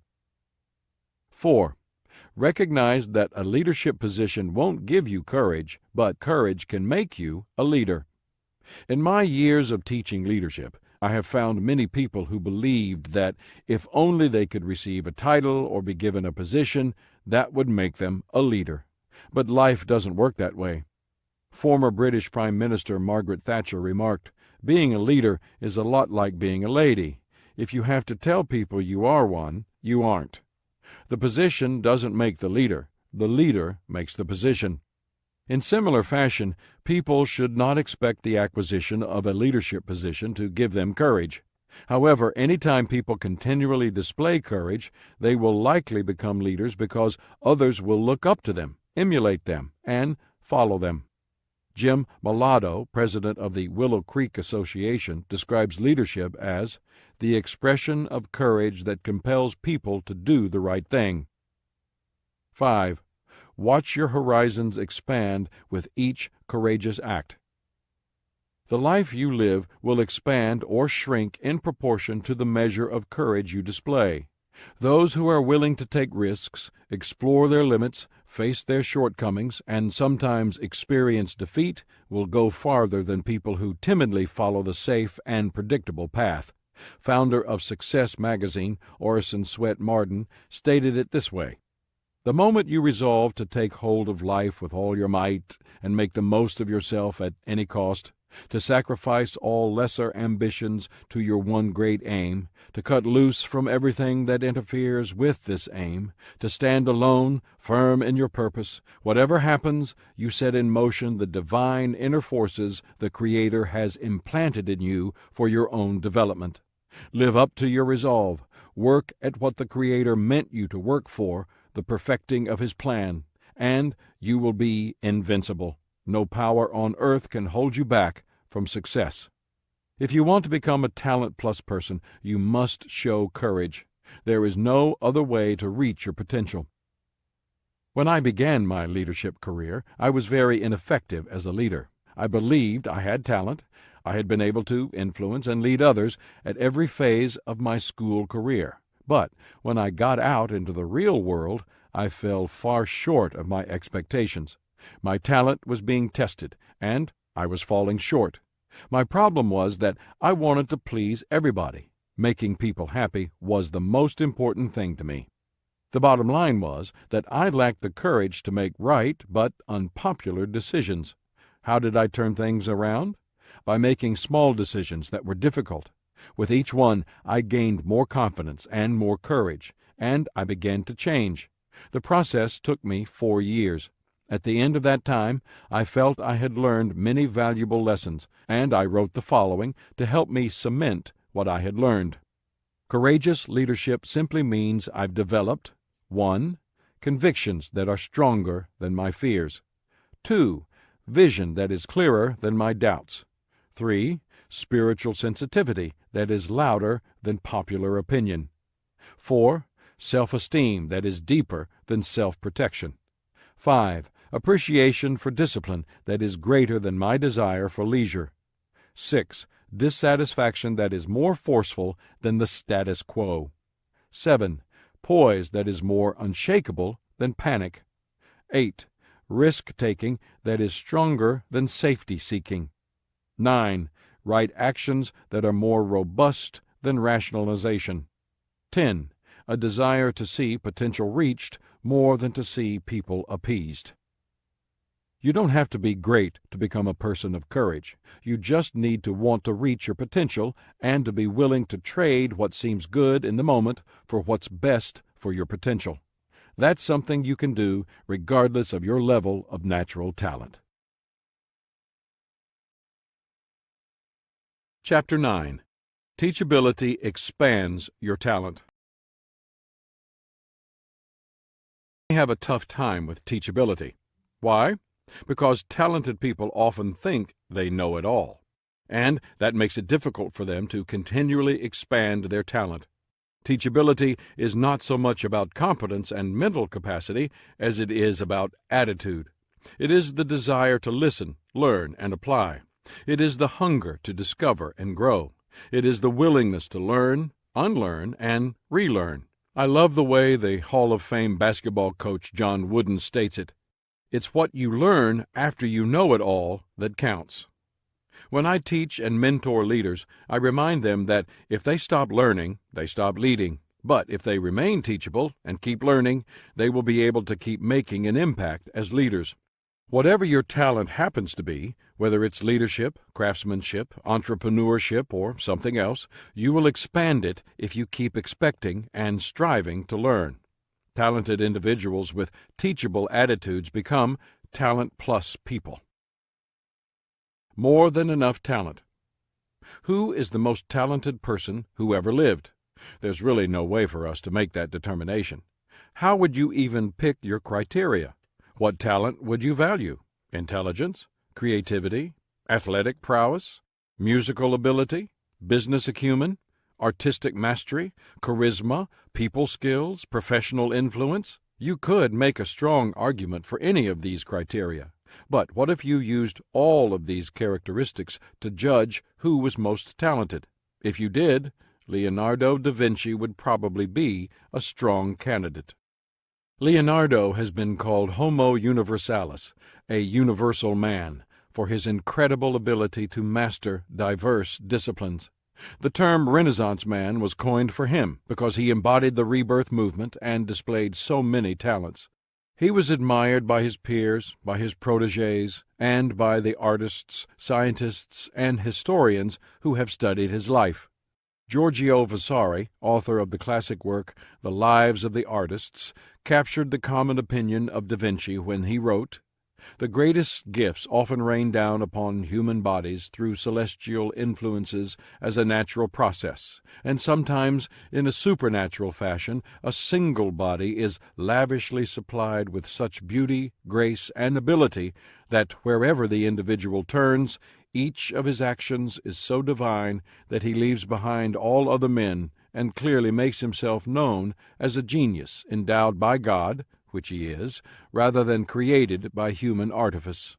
Men saw this in Leonardo da Vinci, who displayed great physical beauty, which has never been sufficiently praised, a more than infinite grace in every action, and an ability so fit and so vast that wherever his mind turned to difficult tasks, he resolved them completely with ease. His great personal strength was joined to dexterity, and his spirit and courage were always regal and magnanimous. And the fame of his name spread so widely that not only was he held in high esteem in his own times, but his fame increased even more after his death. If Leonardo had only sculpted, he would have been famous as a sculptor. If he had only painted, he would still have been revered as a master. If he had only studied anatomy, hydraulics, and optics, he would have been viewed as a ground-breaking scientist. If he had only engineered fortifications, designed buildings, and manufactured heavy weapons, for which he was employed much of his professional life, he would have been held in high regard. He was a good athlete, a fine musician, and an excellent singer. He assisted the Italian mathematician Luca Pacioli in creating the Divina Proportiona. He seemed able to do anything. Hunger to learn. What set Leonardo apart? Was it a simple case, as Vasari says, of all talents coming together in a single person? I believe it was more than that. Da Vinci's talent was extraordinary, but so was his teachability, and the evidence for it can be found in his notebooks. They are a physical record of a mind that never stopped discovering and never ceased learning. Many artists create notebooks to record their ideas and to make practice sketches. For example, Picasso produced 178 sketchbooks during his life, often using them to explore themes and make compositional studies for creating a painting. But Leonardo's notebooks go far beyond an artist's sketches. They display a highly teachable mind at work, and they show the breadth of his learning and the depth of his thinking. Microsoft founder Bill Gates purchased one of those notebooks in 1994. The notebook is called the Codex Leicester and was created by Da Vinci between 1506 and 1510. Its 72 pages contain sketches and text on water, light, and several other subjects. Sometimes his writings were motivated by his desire to discover more about art, such as his observations about how light is reflected off paint. Other times, like the great scientists who lived before and after him, he made acute observations and rendered scientific explanations. For example, Da Vinci noted that sometimes when viewing the crescent moon in the twilight sky, the entire circular outline of the moon was faintly visible. He deduced that sunlight reflected from the Earth's oceans to create the effect, which was confirmed more than 100 years later. Gates says, "I've been fascinated by Da Vinci's work since I was 10. Leonardo was one of the most amazing people who ever lived. He was a genius in more fields than any scientist of any age, and he was an astonishing painter and sculptor. His notebooks were hundreds of years ahead of their time. They anticipated submarines, helicopters, and other modern inventions. His scientific notebooks are awe-inspiring," continues Gates, "not simply as repositories of his remarkable ideas, but as records of a great mind at work. In the pages of the Codex Leicester, he frames important questions, tests concepts, confronts challenges, and strives for answers. In one notebook, Da Vinci wrote, "Iron rusts from disuse, stagnant water loses its purity, and in cold weather becomes frozen. Even so does inaction sap the vigor of the mind." That distaste for inaction drove his intellectual curiosity his entire life. Leonardo da Vinci's love for learning never stopped. He was learning and writing his discoveries in his notebooks until the very end of his life, and it is the main reason we remember him. Teachability truths. The good news is that we don't have to have the talent of a Leonardo da Vinci to be teachable. We just need to have the right attitude about learning. To do that, consider the following truths about teaching. 1. Nothing is interesting if you are not interested. Management guru Philip B. Crosby writes in his book, Quality is Free, "There is a theory of human behavior that says people subconsciously retard their own intellectual growth. They come to rely on cliches and habits. Once they reach the age of their own personal comfort with the world, they stop learning, and their mind runs on idle for the rest of their days. They may progress organizationally, they may be ambitious and eager, and they may even work night and day, but they learn no more. It's a shame when people allow themselves to get in a rut and never climb out. They often miss the best that life has to offer. In contrast, teachable people are fully engaged in life. They get excited about things. They are interested in discovery, discussion, application, and growth. There is a definite relationship between passion and potential. German philosopher Goethe advised, "Never let a day pass without looking at some perfect work of art, hearing some great piece of music, and reading, in part, some great book." The more engaged you are, the more interesting life will be. The more interested you are in exploring and learning, the greater your potential for growth. 2. Successful people view learning differently from those who are unsuccessful. After more than 35 years of teaching and training people, I've come to realize that successful people think differently from unsuccessful ones. That doesn't mean that unsuccessful people are unable to think the way successful people do. In fact, I believe that just about anyone can retrain himself to think differently. That's why I wrote Thinking for a Change, to help people learn the thinking skills capable of making them more successful. Those successful thinking patterns pertain to learning as well. Teachable people are always open to new ideas and are willing to learn from anyone who has something to offer. American journalist Sidney J. Harris wrote, "A winner knows how much he still has to learn, even when he is considered an expert by others. A loser wants to be considered an expert by others before he has learned enough to know how little he knows. It is all a matter of attitude." It's truly remarkable how much a person has to learn before he realizes how little he knows. Back in 1992, I wrote a book called Developing the Leader Within You. At the time, I thought, I've had some success at leadership. I'll write this book, and it will be my contribution to others on this important subject. I then put everything I knew about leadership in that book, but that book was only the beginning. Writing it made me want to learn more about leadership, and my drive to learn went to another level. I searched out more books, lectures, people, and experiences to help me learn. Today I've written a total of 8 books on leadership. Am I finished with that topic? No. There are still things to learn and to teach. My leadership world is expanding, and so am I. The world is vast, and we are so limited. There is much for us to learn, as long as we remain teachable. 3. Learning is meant to be a lifelong pursuit. It is said that the Roman scholar Cato started to study Greek when he was more than 80 years old. When asked why he was tackling such a difficult task at his age, he replied, "It is the earliest age I have left." Unlike Cato, too many people regard learning as an event instead of a process. Someone told me that only 1/3 of all adults read an entire book after their last graduation. Why would that be? Because they view education as a period of life, not a way of life. Learning is an activity that is not restricted by age. It doesn't matter if you're past 80, like Cato, or haven't yet entered your teens. Author Julio Malara was only 11 years old when he began to acquire major life lessons that he has been able to carry with him into adulthood and to teach others. Here are some of the things he's learned, taken from his book, It Only Takes Everything You've Got: Lessons for a Life of Success.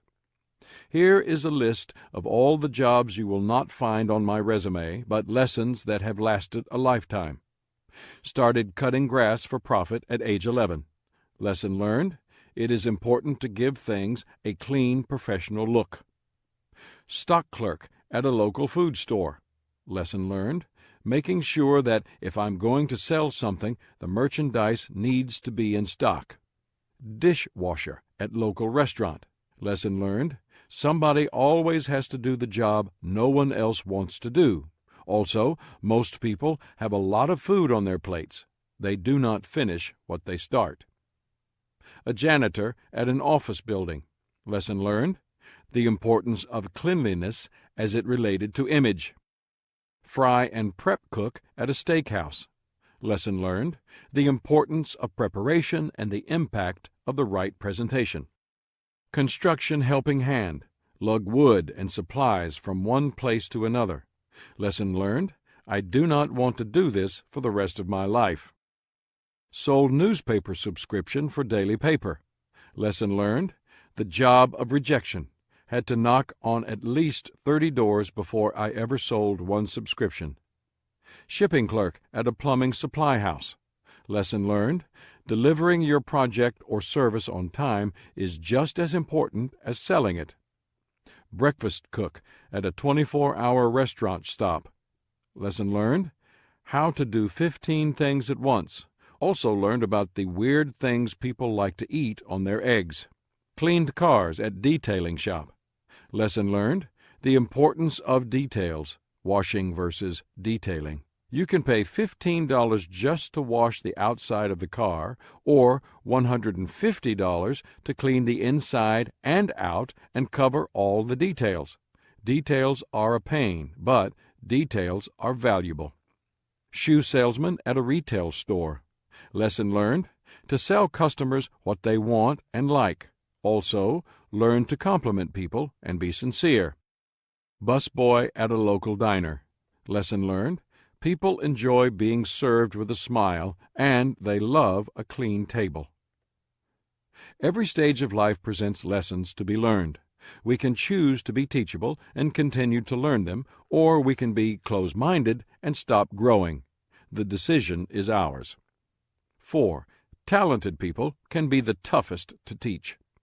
The other day I was having lunch with my friend Sam Chand, and we were talking about talent and teachability. Sam mentioned that he had a lot of musical talent. I can play any type of keyboard, accordion, drums, guitar, saxophone, fiddle, he said. I can basically play anything. If I hear a tune once, I can play it. That sounds like a wonderful gift, but Sam said that when he decided to raise his saxophone playing to a new level by taking jazz lessons, he quickly became frustrated. Because he had played by ear and music had always come so easily to him, he didn't possess the patience and perseverance he needed to succeed. Eventually, he gave up. One of the paradoxes of life is that the things that initially make you successful are rarely the things that keep you successful. You have to remain open to new ideas and be willing to learn new skills. J. Conrad Hole advises, if you cannot be teachable, having talent won't help you. If you cannot be flexible, having a goal won't help you. If you cannot be grateful, having abundance won't help you. If you cannot be mentorable, having a future won't help you. If you cannot be durable, having a plan won't help you. If you cannot be reachable, having success won't help you. This may sound strange, but don't let your talent get in the way of your success. Remain teachable. 5. Pride is the number one hindrance to teachability. Author, trainer, and speaker Dave Anderson believes that the number one cause of management failure is pride. He writes, there are many reasons managers fail. For one, the organization outgrows them. Others don't change with the times. A few make poor character choices. They look good for a while, but eventually discover they can't get out of their own way. Increasingly, more keep the wrong people too long because they don't want to admit they made a mistake or have high turnover become a negative reflection on them. Some failures had brilliant past track records, but start using their success as a license to build a fence around what they had, rather than continue to risk and stretch to build it to even higher levels. But all these causes for management failure have their root in one common cause: pride. In simplest terms, pride is devastating.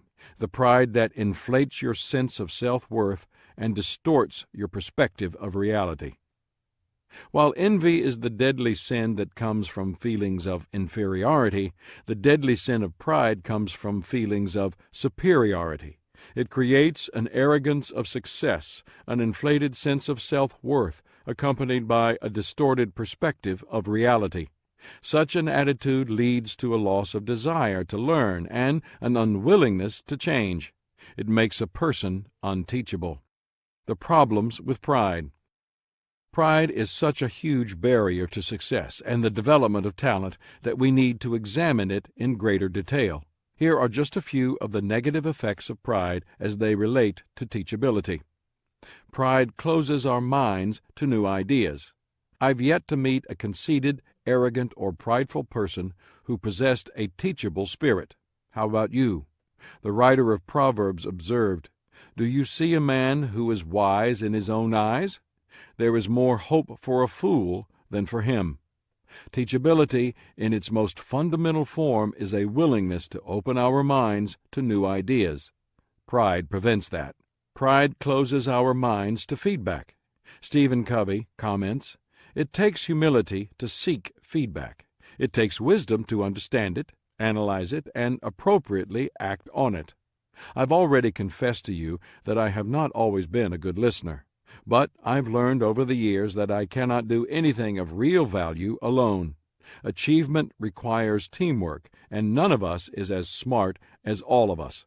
Having learned that lesson, I am continually asking members of my team to give me input on my ideas. I find this most valuable before team members, or I take action. But I also solicit feedback throughout the process. The communication process looks something like this: idea, team input, action, team feedback, correction, team feedback. The process begins with an idea, which becomes improved through the interaction of the team. But what also happens is that because of the input and feedback I receive, my next idea improves. As long as I am willing to listen to and embrace feedback, it not only improves whatever task we're working on, it also improves me. Pride prevents us from admitting mistakes. The commanding admiral ordered a group of Navy pilots on maneuvers to maintain radio silence. But one young pilot mistakenly turned on his radio and was heard to mutter, "Man, I'm fouled up." When the admiral heard it, he grabbed the microphone from the radio operator and barked into it, "Will the pilot who broke radio silence identify himself immediately?" After a long pause, a voice on the radio was heard to say, "I may be fouled up, but I'm not that fouled up." Fear may keep some people from admitting mistakes, but pride is just as often the cause. The problem is that one of the best ways we grow is by admitting mistakes and learning from them.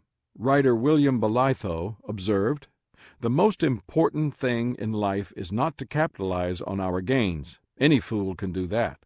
The really important thing is to profit from our losses. That requires intelligence and makes the difference between a man of sense and a fool." Pride keeps us from making needed changes. Any time we do a job and think we did it well, we become reluctant to make changes to our work. We become dedicated to the status quo instead of progress. Why? Because we have an emotional investment in it. For example, any time in the past when I've taken a leadership position in which I inherited a staff, I had little reluctance to make changes for the good of the organization.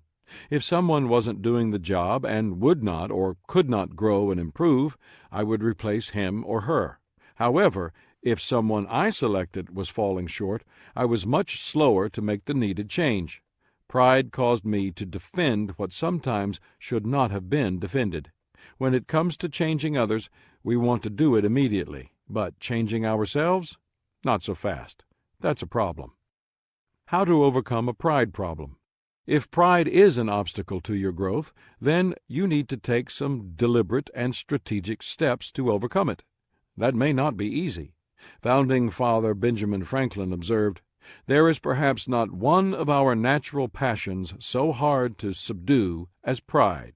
Beat it down, stifle it, mortify it as much as one pleases, it is still alive.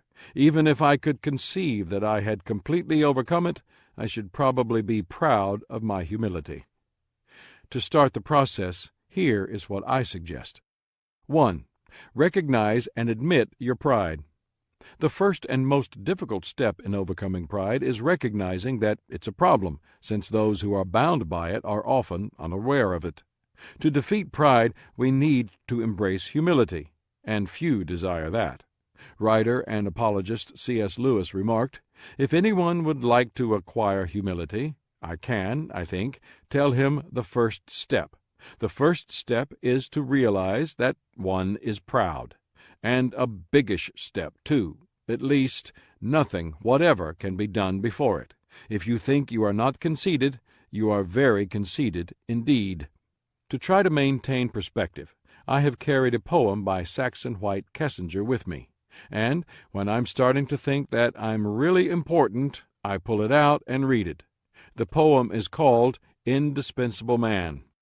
Sometime when you are feeling important, sometime when your ego's in bloom, sometime when you take it for granted you're the best qualified in the room, Sometime when you feel that your going would leave an unfillable hole, just follow these simple instructions and see how they humble your soul.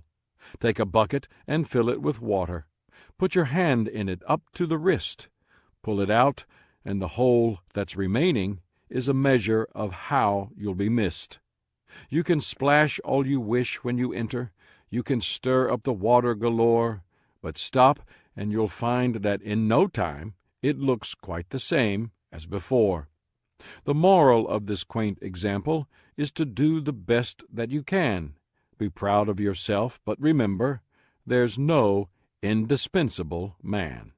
People have a natural tendency to believe, or to hope, that they are indispensable, that the world will stop and take notice if anything happens to them.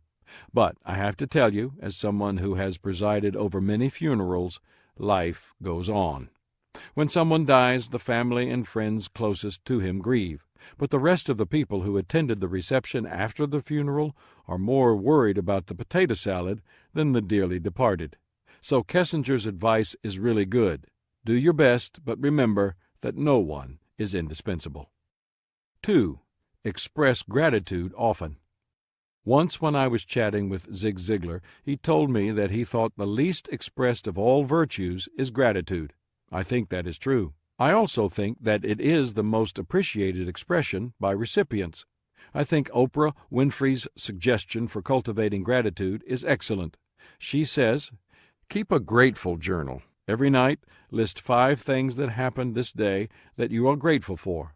What it will begin to do is change your perspective of your day and your life. If you can learn to focus on what you have, you will always see that the universe is abundant. You will have more. If you concentrate on what you don't have, you will never have enough. Therein lies the problem of people filled with selfish pride. They are not grateful because they never think they get as much as they deserve. Expressing gratitude continually helps to break this kind of pride. 3. Laugh at yourself. I love the Chinese proverb that says, "Blessed are they that laugh at themselves, for they shall never cease to be entertained." People who have the problem of pride rarely laugh at themselves, but engaging in humor at your own expense shows that pride isn't a problem, and it is a way of breaking a pride problem. There is a story about a judge named Robert S. Gawthorpe, who had a distinguished career on the bench beginning in 1977 at age 44. But he refused to take himself too seriously and maintained his sense of humor. Gawthorpe commented, "Just because people stand up when you walk into a courtroom and you wear a black dress to work and sit on an elevated chair, you have to remind yourself you're just another person who happens to be a lawyer elected to serve as a judge." To remind himself of this, he used to keep a small framed statement near his private courtroom door, a gift from relatives that said, "To us, you'll always be just the same old jackass." Talent plus teachability equals a talent plus person, putting the talent plus formula into action. If you want to expand your talent, you must become teachable. That is the pathway to growth. Futurist and author John Nesbitt believes, the most important skill to acquire is learning how to learn. Here is what I suggest as you pursue teachability and become a talent plus person. 1. Learn to listen. The first step in teachability is learning to listen. American writer and philosopher Henry David Thoreau wrote, "It takes 2 to speak the truth, 1 to speak and 1 to hear." Being a good listener helps us to know people better, to learn what they have learned, and to show them that we value them as individuals. Abraham Lincoln was one of the most teachable presidents. When he began his career, he was not a great leader, but he grew into his presidency. He was always an avid listener, and as president, he opened the doors of the White House to anyone who wanted to express an opinion to him. He called these frequent sessions his public opinion baths. He also asked nearly everyone he met to send him ideas and opinions. As a result, he received hundreds of letters every month, many more than other presidents had received in the past. From this practice, he learned much, and even if he didn't embrace the arguments, he learned more about how the letter writers thought, and he used that knowledge to help him craft his policies and persuade others to adopt them. As you go through each day, remember that you can't learn if you're always talking. As the old saying goes, there's a reason you have one mouth but two ears. Listen to others, remain humble, and you will begin to learn things every day that can help you to expand your talent. 2. Understand the learning process. Sometimes things are painfully obvious and need little explanation. For example, listen to the following humorous warnings and pieces of advice collected from the military. Aim towards enemy. Instruction printed on U.S. rocket launcher. When the pin is pulled, Mr. Grenade is not your friend. U.S. Army. If the enemy is in range, so are you. Infantry Journal. It is generally inadvisable to eject directly over the area you just bombed. U.S. Air Force Manual. If your attack is going too well, you're probably walking into an ambush. Infantry Journal. Never tell the platoon sergeant you have nothing to do. Unknown Army Recruit. Don't draw fire. It irritates the people around you, your buddies. If you see a bomb technician running, try to keep up with him. U.S. Ammo Troop. When things aren't so obvious, it is helpful to understand the learning process in order to learn and grow. Here is how it typically works. Step 1. Act. Step 2. Look for your mistakes and evaluate. Step 3. Search for a way to do it better. Step 4. Go back to Step 1.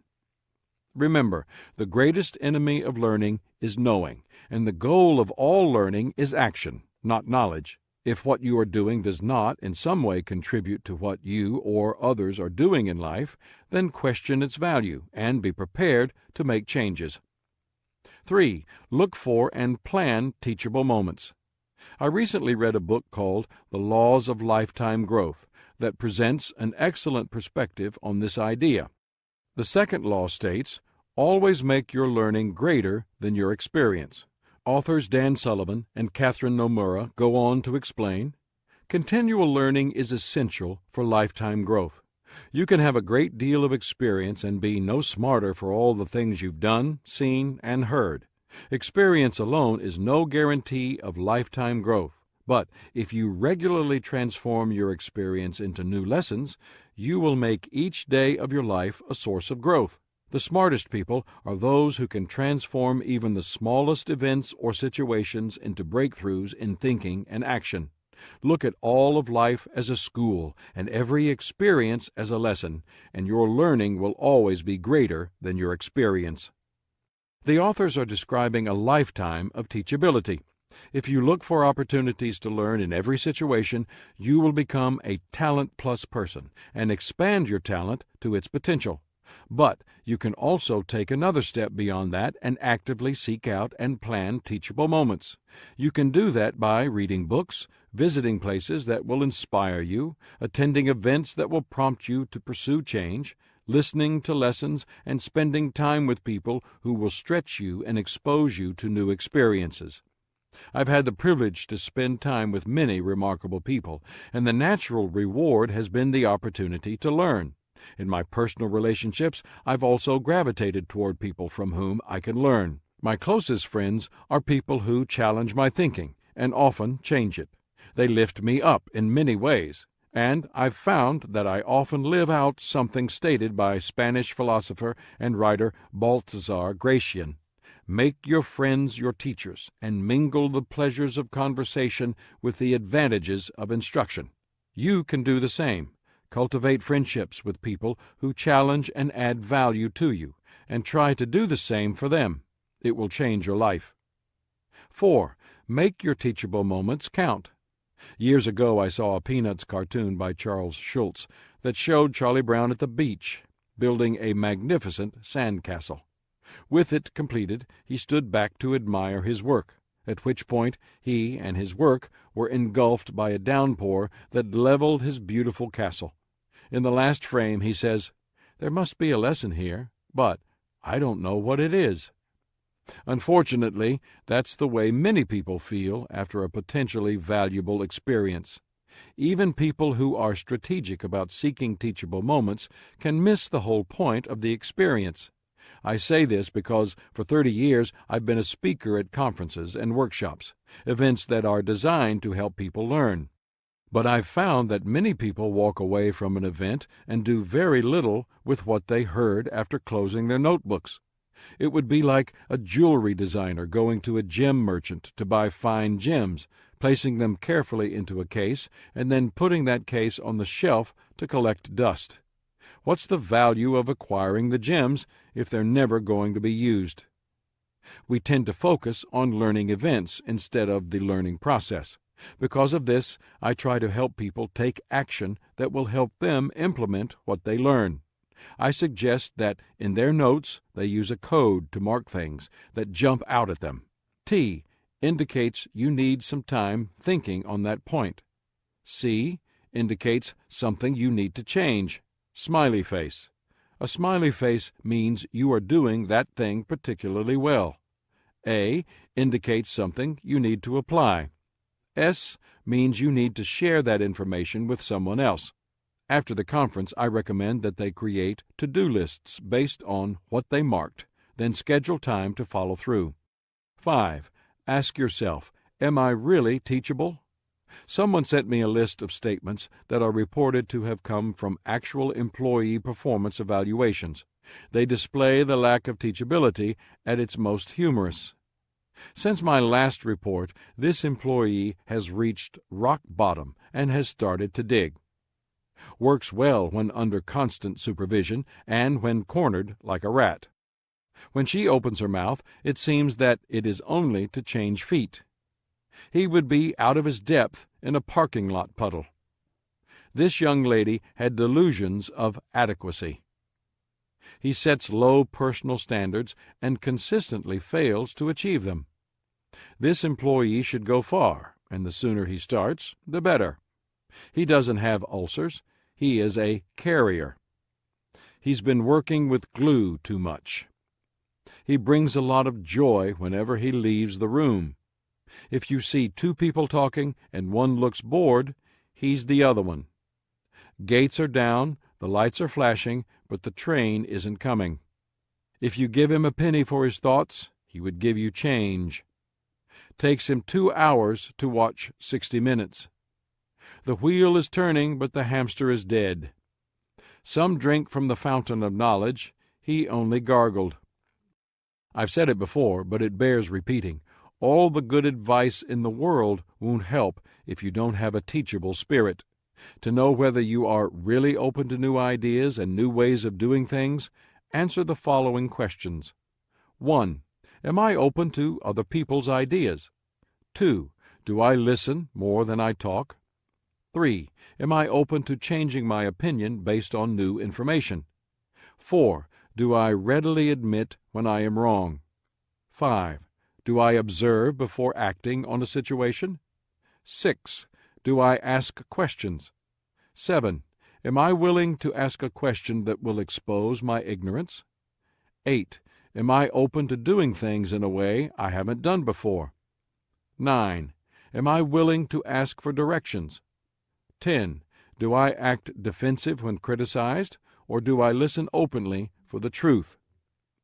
If you answered no to one or more of these questions, then you have room to grow in the area of teachability. You need to soften your attitude and learn humility and remember the words of John Wooden, "Everything we know we learn from someone else." Thomas Edison was the guest of the governor of North Carolina when the politician complimented him on his creative genius. "I am not a great inventor," countered Edison. "But you have over 1,000 patents to your credit," the governor stated. "Yes, but about the only invention I can really claim as absolutely original is the phonograph," Edison replied. "I'm afraid I don't understand what you mean," the governor remarked. "Well," explained Edison, "I guess I'm an awfully good sponge. I absorb ideas from every course I can, and put them to practical use. Then I improve them until they become of some value. The ideas which I use are mostly the ideas of other people who don't develop them themselves. What a remarkable description of someone who used teachability to expand his talent. That is what a talent plus person does. That is what all of us should strive to do.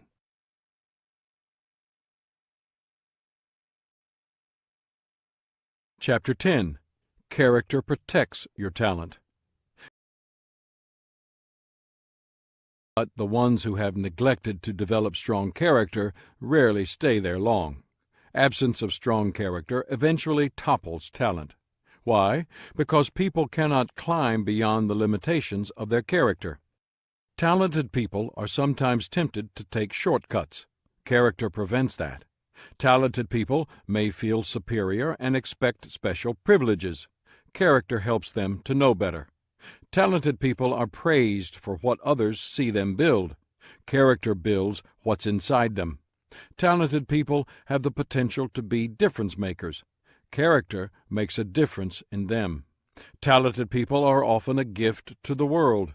Character protects that gift.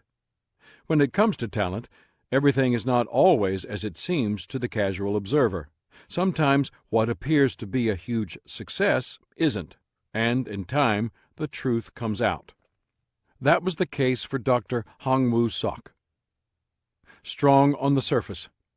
In 2004, Time published its annual list of People Who Mattered in a special issue of the magazine. Among those cited was Hong-Woo Sok. The brief article accompanying his picture stated, "A veterinarian by training, Hong began to research cloning for a practical purpose. He wanted to create a better cow. But his work didn't stop in the barnyard. Hong and his team at Seoul National University became the first to clone human embryos capable of yielding viable stem cells that might one day cure countless diseases. While such research raises troubling ethical questions, Hong has already proved that human cloning is no longer science fiction, but a fact of life. The recognition by Time was just the latest in many honors and much adulation Hong had received. He was an incredible success story. He grew up in a poor mountain town in South Korea. The son of a widow, he had worked his way through school, earning money by laboring on a farm. After receiving his bachelor's degree, he was advised to become a medical doctor. But he had another vision. He wanted to create a genetically superior cow for his nation. He earned his doctorate in veterinary medicine, and then, after a couple of years practicing as a veterinarian, he entered the field of scientific research. His talent was incredible, his drive remarkable. Both carried him all the way to a professorship at Seoul National University. It was there that he first gained attention in the scientific community. In 1999, he announced that he had succeeded in cloning a dairy cow. He became a national celebrity in South Korea, but he made a much greater impression in early 2004 when he announced that he had succeeded in creating human embryonic stem cells through cloning. Up to that time, most experts around the world believed that cloning any kind of primate would be impossible because of the complexity of the genetic structure. Huang followed his announcement to the media with an article in a prestigious scientific journal. In 2005, Huang announced additional breakthroughs and published them as well. He also announced that he had successfully cloned a dog, an Afghan hound that he named Snuppy.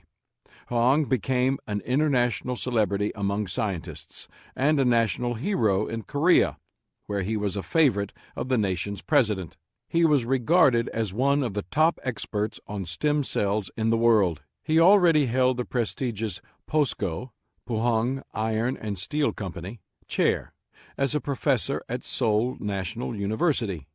To that were added an appointment to lead the World Stem Cell Hub, the title of Supreme Scientist by Korea's Ministry of Science and Technology, and the creation of a postage stamp in his honor, depicting a man in a wheelchair getting up and walking as a result of his research. And he was receiving the equivalent of millions of dollars in financial support for his work. His talent and hard work had paid off, and he was at the pinnacle of his career and one of the most respected scientists in the world. Questions. But later that year, a shadow was cast over Huang's work. An American scientist with whom he had published his stem cell research suddenly announced that he would no longer collaborate with Huang. The other scientists said his reason was a concern about the way eggs had been collected from donors during Huang's work. Soon afterward, another colleague of Huang, Ro Sun-il, admitted that he had collected eggs from their junior researchers and had paid some donors, both ethical violations. Of great concern was the possibility that donors had been coerced. Huang claimed that he hadn't been aware of Ro's actions until after the fact, and that he later hadn't identified the researchers as egg donors to protect their privacy. Despite these ethical concerns, support for Huang remained high. In South Korea, people who criticized him were often deemed unpatriotic. There were large public rallies to support the scientist, and Korea's president, Roh Moo-hyun, had always supported Huang. He stated, "It is not possible nor desirable to prohibit research, just because there are concerns that it may lead to a direction that is deemed unethical. And politicians have a responsibility to manage bioethical controversies, not to get in the way of this outstanding research and progress." What mattered most to the people was that there had been a scientific breakthrough. However, while most of his countrymen cheered, a group of young Korean scientists grew skeptical of his claims, and a Korean investigative television show, similar to 60 Minutes in the United States, criticized Huang's research methods and questioned his work. In response, Huang offered to resign from all his official posts, but also defended himself. "I was blinded by work and my drive for achievement," he stated. Even as late as December 2005, Huang insisted that he had merely acted to protect the identity of the egg donors. A month later, the truth came out. The real story. Things began to unravel when a journal that had published one of Huang's articles issued a retraction, and Seoul National University created a panel to investigate Huang's work. On January 10, 2006, the panel announced an amazing conclusion. Huang had fabricated all of his stem cell research. Then other reports surfaced, saying Huang had forced one female researcher to donate her own eggs after she accidentally knocked over petri dishes containing eggs from other donors. Questions followed about how he had spent $2.6 million of the nearly $40 million in funding he had received. On May 12, 2006, Huang was indicted on embezzlement and bioethics law violations. Had Huang told the truth about anything? Was there any evidence that the scientist really did have talent? Or were all of his claims lies? No, as it turned out, he did tell the truth about one breakthrough. Snuppy, the Afghan hound. Huang and his team truly had been the first in the world to clone a dog, but the rest simply wasn't true. What happened to Huang Woo-suk? Had his talent let him down? No, he had enough talent. What failed him was his character. Because it was weak, it neglected to protect his talent. And now his talent, no matter how great, is irrelevant. His career is over. The components of character. People are like icebergs. There's much more to them than meets the eye. When you look at an iceberg, only about 15% is visible. That's talent. The rest, their character, is below the surface, hidden. It's what they think and never share with others. It's what they do when no one is watching them. It's how they react to terrible traffic and other everyday aggravations. It's how they handle failure and success. The greater their talent is, the greater their need is for strong character below the surface to sustain them. If they are too top-heavy with talent, they are likely to get into trouble, as Dr. Huang did. Tim Elmore, who worked for me many years and is the founder and president of Growing Leaders, is the first person I heard compare character to an iceberg. When he speaks to college students, he often tells some little-known details about the infamous sinking of the Titanic. The huge and unsinkable ship received 5 iceberg warnings that fateful night of April 14, 1912, just before it went down. When the 6th message came in during the wee hours of the next morning, "Look out for icebergs," the operator wired back, "Shut up, I'm busy." Those were his last words over the wire before it all happened. Exactly 30 minutes later, the great vessel, the one whose captain said even God couldn't sink this ship, was sinking. They underestimated the power of the iceberg and overestimated their own strength. What an accurate description of so many people today. No one can expect to succeed without strong character below the surface to protect his talent and sustain him during difficult times. Character holds us steady, no matter how rough the storm becomes. Or, to put it another way, as David McClendon did when we spent time together recently, character is the pedestal that determines how much weight a person can sustain. If your character is the size of a toothpick, you can only sustain a postage stamp. If your character is as thick as a column, you can sustain a roof. So, what exactly comprises character? Ask a dozen people and you'll get a dozen answers. I believe it boils down to 4 elements. 1. Self-discipline. 2. Core values. 3. A sense of identity. And 4. Integrity. Let's consider each of them. 1. Self-discipline. At the most basic level, self-discipline is the ability to do what is right, even when you don't feel like doing it. Outstanding leaders and achievers throughout history understood this. Greek philosopher Plato asserted, "The first and best victory is to conquer self." The greatest victories are internal ones. Oswald Sanders, the author of the book on leadership that launched my personal journey as a leader, Spiritual Leadership, wrote that the future is with the disciplined. He said that without self-discipline, a leader's other gifts, however great, will never realize their maximum potential. That's true not only of leaders, but also of anyone who wants to reach his or her potential. Talent alone is never enough. A person must have talent plus character. The battle for self-discipline is won within. The notable mountain climber, Sir Edmund Hillary, observed, "It's not the mountains we conquer, but ourselves." One of the joys of my life is playing golf. I only wish my talent matched my passion. I have had the privilege of playing the East Lake course in Atlanta, home course of golf legend Bobby Jones, considered by some to be the greatest golfer who ever played the game. The clubhouse is filled with pictures of him playing and with many of his championship trophies. Yet many people don't know that Jones's most significant victory was over himself. Jones began playing golf at age 5 and won his first tournament at age 6. By age 12, he was winning tournaments against adults. But Jones had a temper. His nickname was Club Thrower. An older gentleman called Grandpa Bart, who had retired from golf but worked in the pro shop, recognized Jones's talent and his character issues. After Jones made it to the 3rd round of the U.S. Amateur Championship, the older man advised, "Bobby, you are good enough to win that tournament, but you'll never win until you can control that temper of yours. You miss a shot, you get upset, and then you lose." Jones did master his temper and won his first U.S. Open when he was 21. Grandpa Bart used to say, "Bobby was 14 when he mastered the game of golf, but he was 21 when he mastered himself."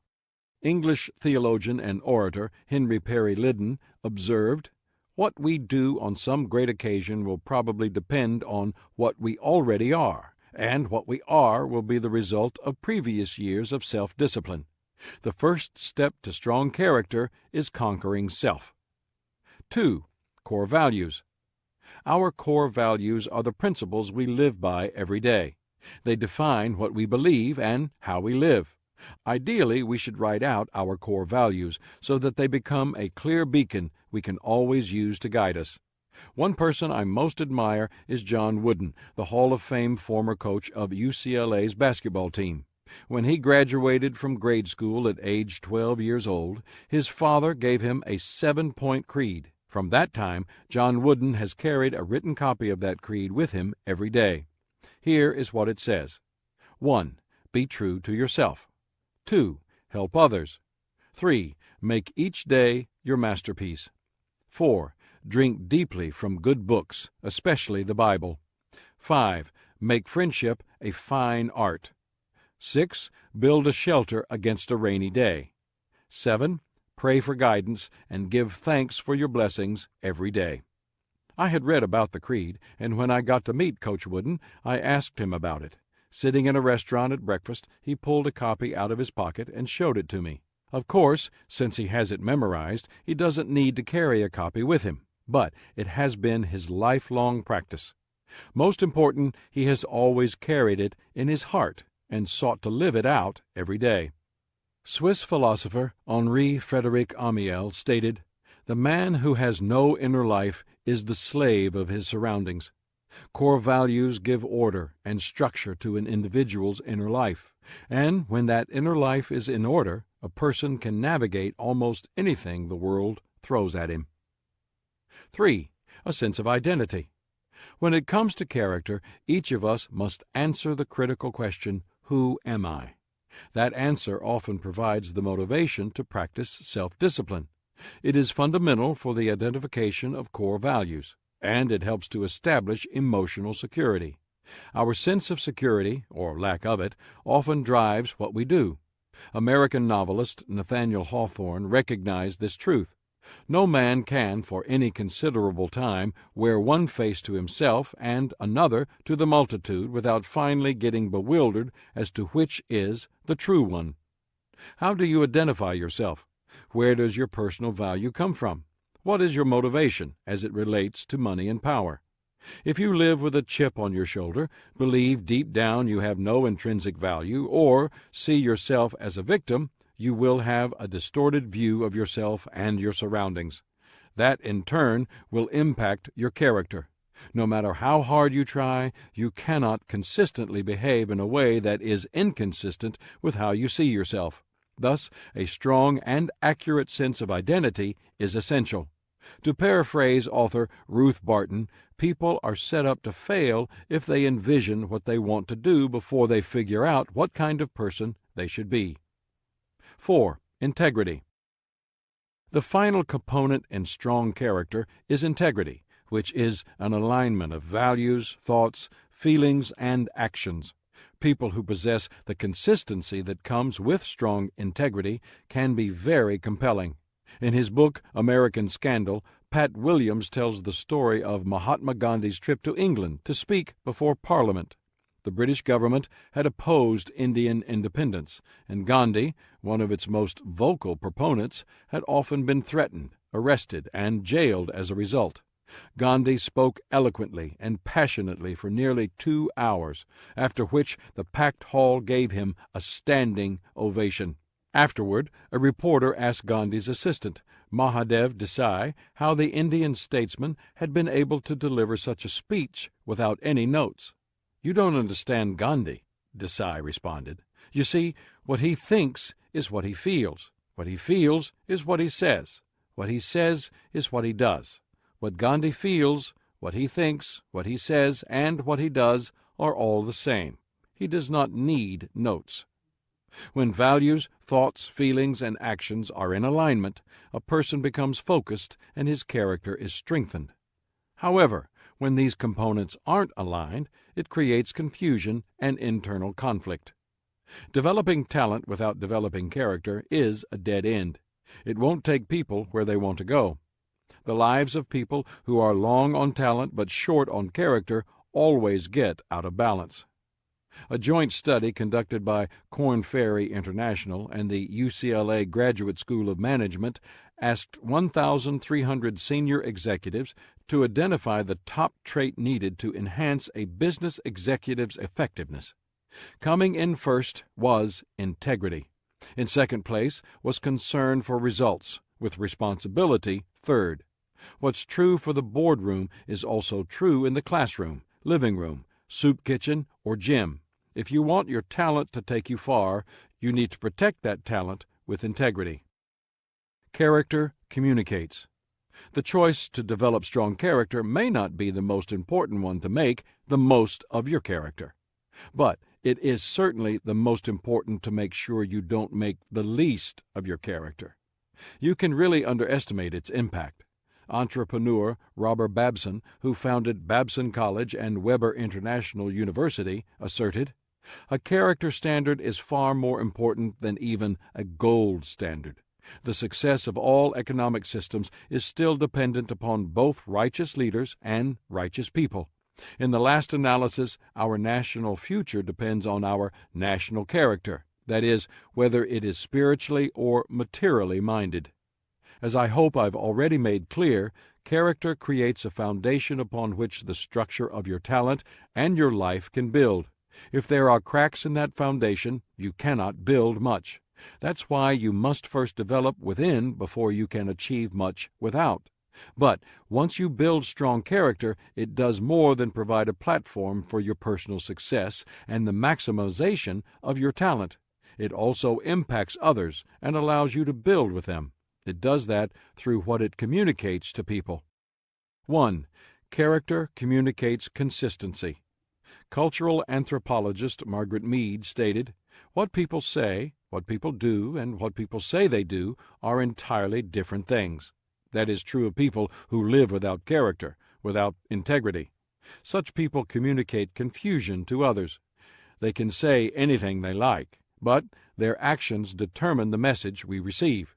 It was philosopher-poet Ralph Waldo Emerson who said, "What you do thunders so loudly in my ears I cannot hear what you say."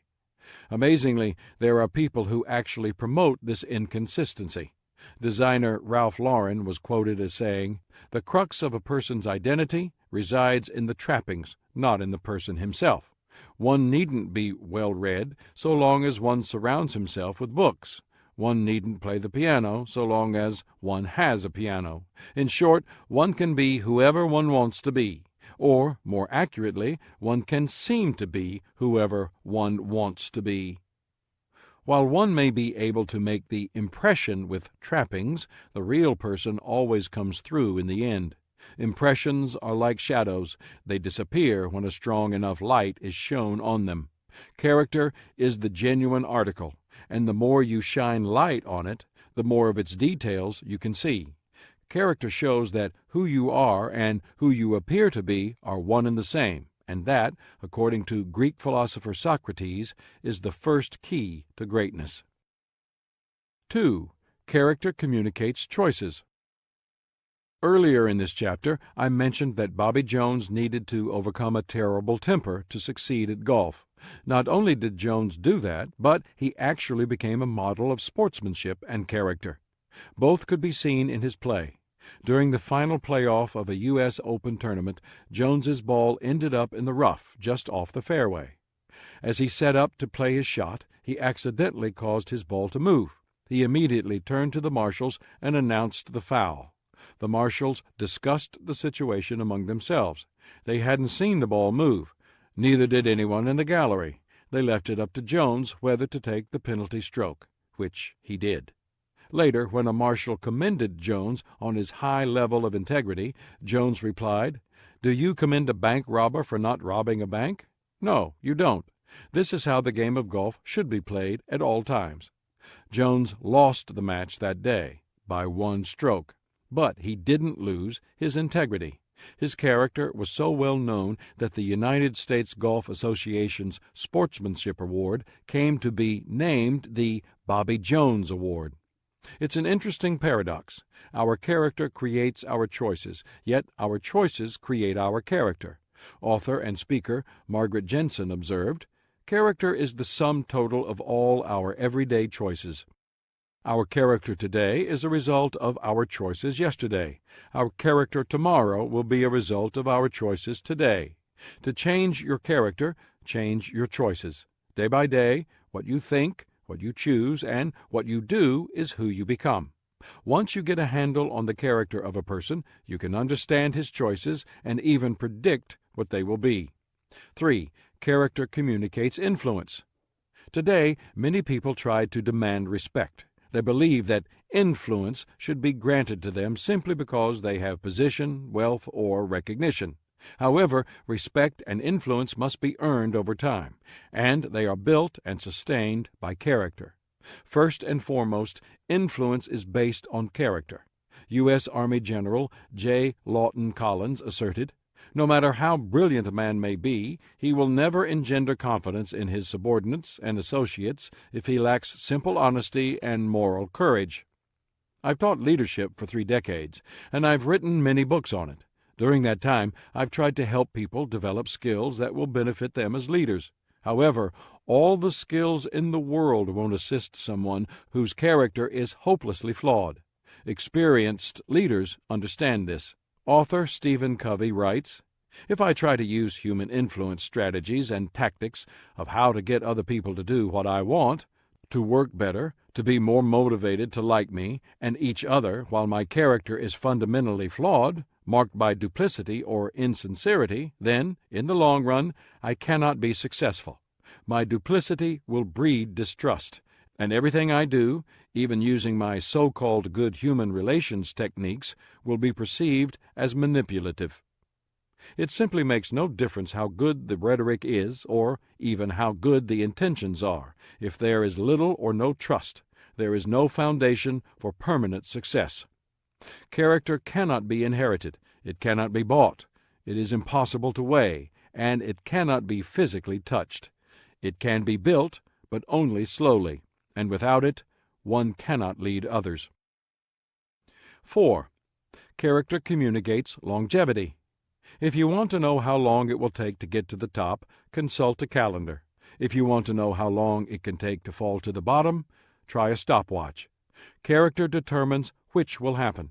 Dreams become shattered, possibilities are lost, organizations crumble, and people are hurt when a person doesn't have character protecting his talent. Character provides the opportunity for longevity in any career, any relationship, and any worthwhile goal.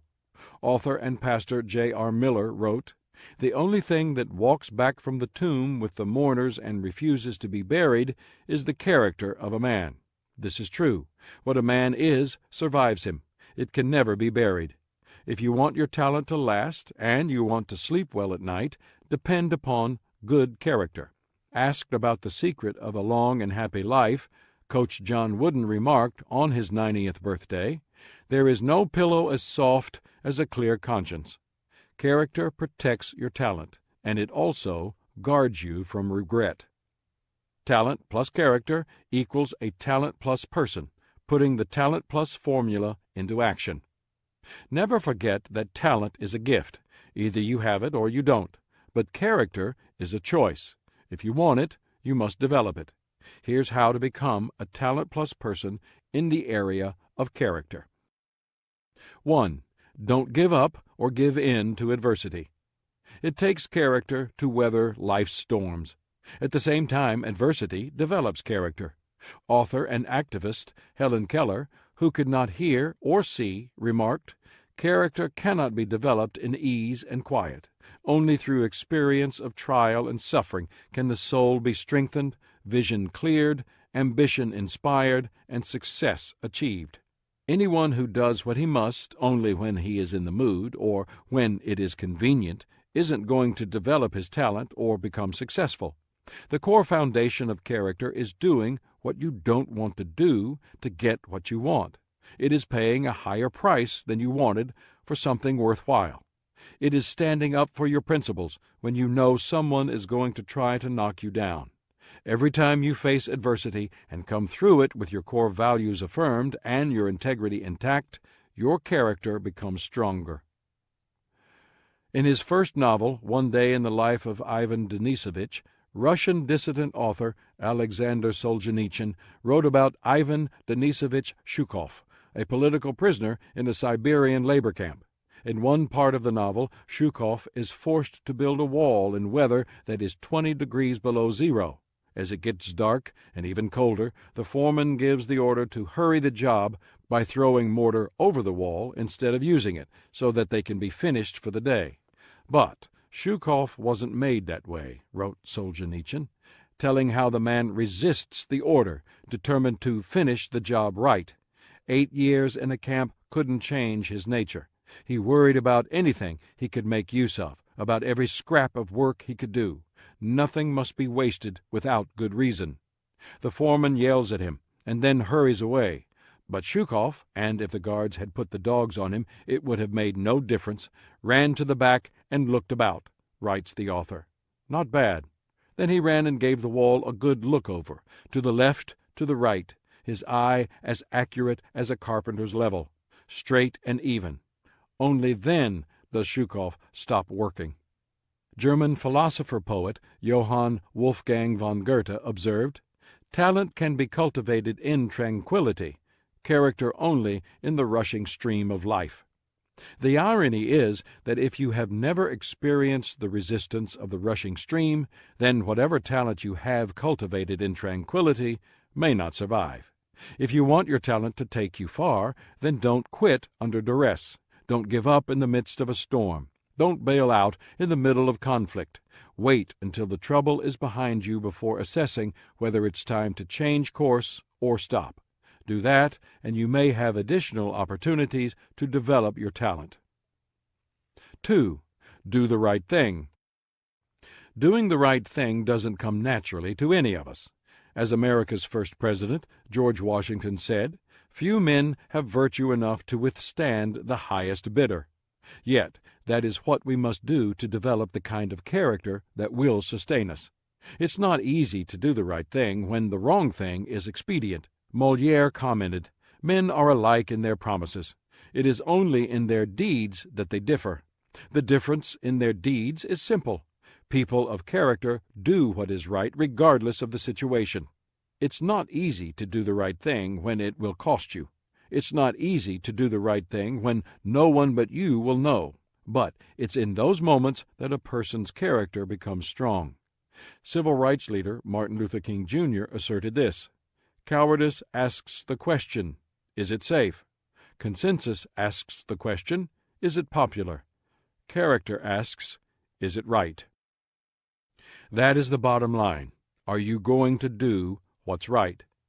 One way that I've tried to control my natural bent to do wrong is to ask myself some questions, adapted from questions written by business ethicist Dr. Laura Nash. 1. Am I hiding something? 2. Am I hurting anyone? 3. How does it look from the other person's point of view? 4. Have I discussed this face to face? 5. What would I tell my child to do?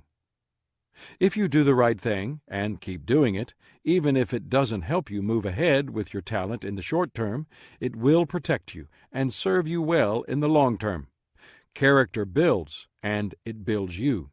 Or, as Dr. Dale Bronner, a board member of my nonprofit organization Equip, puts it, honesty is not something you do, honesty is who you are.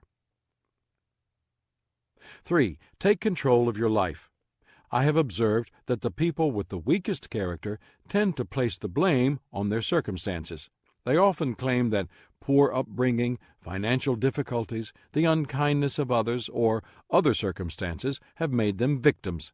It's true that in life we must face many things outside our control. But know this, while your circumstances are beyond your control, your character is not. Your character is always your choice. People can no sooner blame their character on their circumstances than they can blame their looks on a mirror.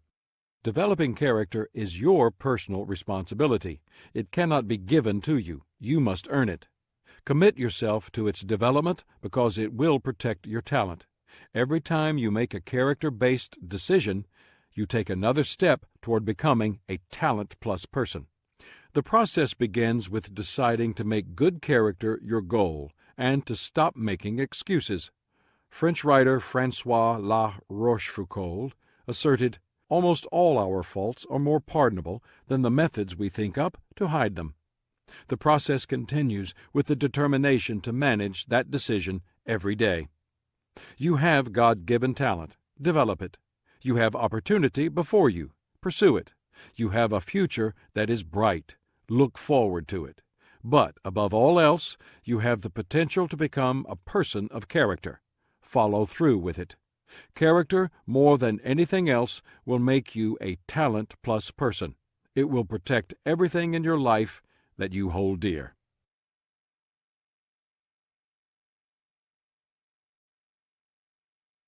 Chapter 11.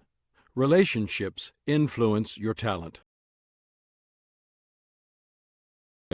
John Wooden writes, "There is a choice you have to make in everything you do. So, keep in mind that, in the end, the choice you make makes you.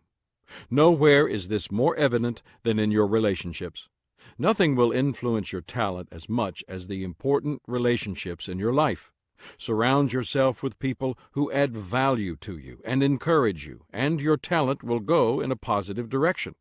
Spend time with people who constantly drain you, pull you in the wrong direction, or try to knock you down, and it will be almost impossible for your talent to take flight.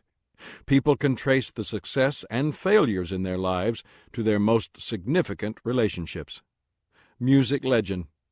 In 2005, Margaret and I went to see the movie Walk the Line. I have to admit I didn't know very much about Johnny Cash before I saw the movie, but I was fascinated by his relationship with June Carter, and that got me reading about them. During his career, Johnny Cash recorded more than 1,500 songs, had 14 number-one hit songs, was awarded 11 Grammys, and sold 50 million albums. He was inducted into the Rock and Roll Hall of Fame, the Songwriters Hall of Fame, and the Country Music Hall of Fame. He was a huge star. In 1959, he made $250,000 by playing concerts. In 1961, he performed at 290 concerts attended by nearly 1 million people. He was a major influence on performers such as Elvis and Bob Dylan, and he was as much of a mess as the movie depicted him to be. Legendary mess. Cash took his first pill, an amphetamine tablet called Benzedrine, in 1957. He was instantly hooked. It increased my energy, it sharpened my wit, it banished my shyness, it improved my timing, it turned me on like electricity flowing through a light bulb, Cash recalled. For the next 10 years, Cash was addicted to pills. Every pill I took was an attempt to regain the wonderful, natural feeling of euphoria I experienced the first time. Not a single one of them, not even one among many thousands that slowly tore me away from my family and my God and myself, ever worked. It was never as great as the first time, no matter how hard I tried to make it so. And Cash tried hard to make it so. The damage that it did him was all that the movie Walk the Line showed, and even more. At one point, Cash decided that he couldn't stand to live with it any more.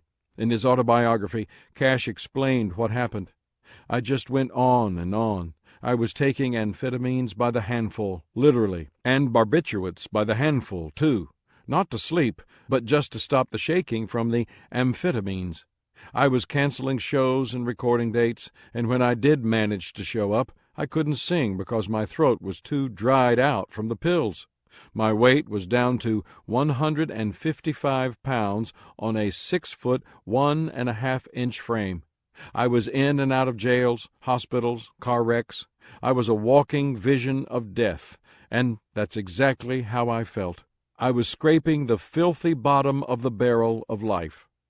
Having lost all hope, Cash traveled to Tennessee to Nickajack Cave, a series of deep caves he had visited before, where spelunkers and explorers had sometimes lost their way and died failing to find a way out.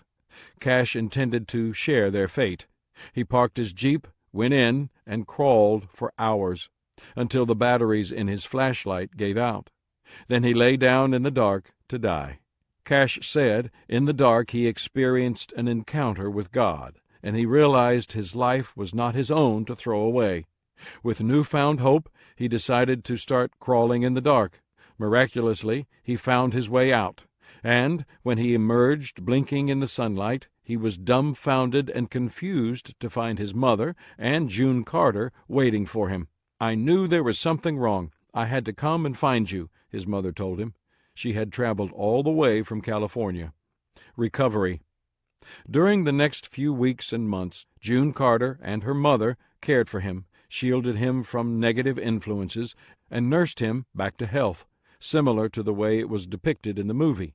In the past, June had tried to help Cash, encouraging him to give up the drugs and often getting rid of them. Now Cash readily accepted her help. A few months later, they were married. For the next 35 years, they were inseparable. And in the 1980s, when Cash got addicted to painkillers due to a stomach problem, she helped him recover again. The battle was so hard-fought that when Cash later underwent heart bypass surgery, he refused any painkillers. Walk the Line depicted June Carter as a positive influence on Johnny Cash, but even as good a job as it did, it couldn't capture her true character. Perhaps the best description came from Roseanne Cash, Johnny's daughter from his first marriage. At June's funeral, Roseanne said, "In her eyes, there were two kinds of people in the world, those she knew and loved, and those she didn't know and loved. She looked for the best in everyone. It was a way of life for her. If you pointed out that a particular person was perhaps not totally deserving of her love, and might in fact be somewhat of a lout, she would say, 'Well, honey, we just have to lift him up.' She was forever lifting people up.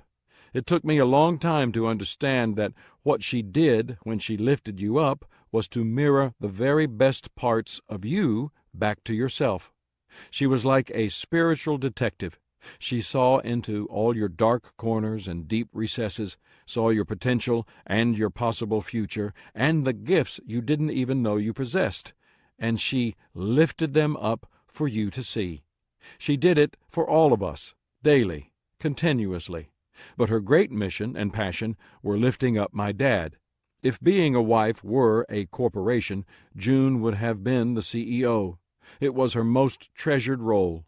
She began every day by saying, 'What can I do for you, John?' Her love filled up every room he was in, lightened every path he walked, and her devotion created a sacred, exhilarating place for them to live out their married life.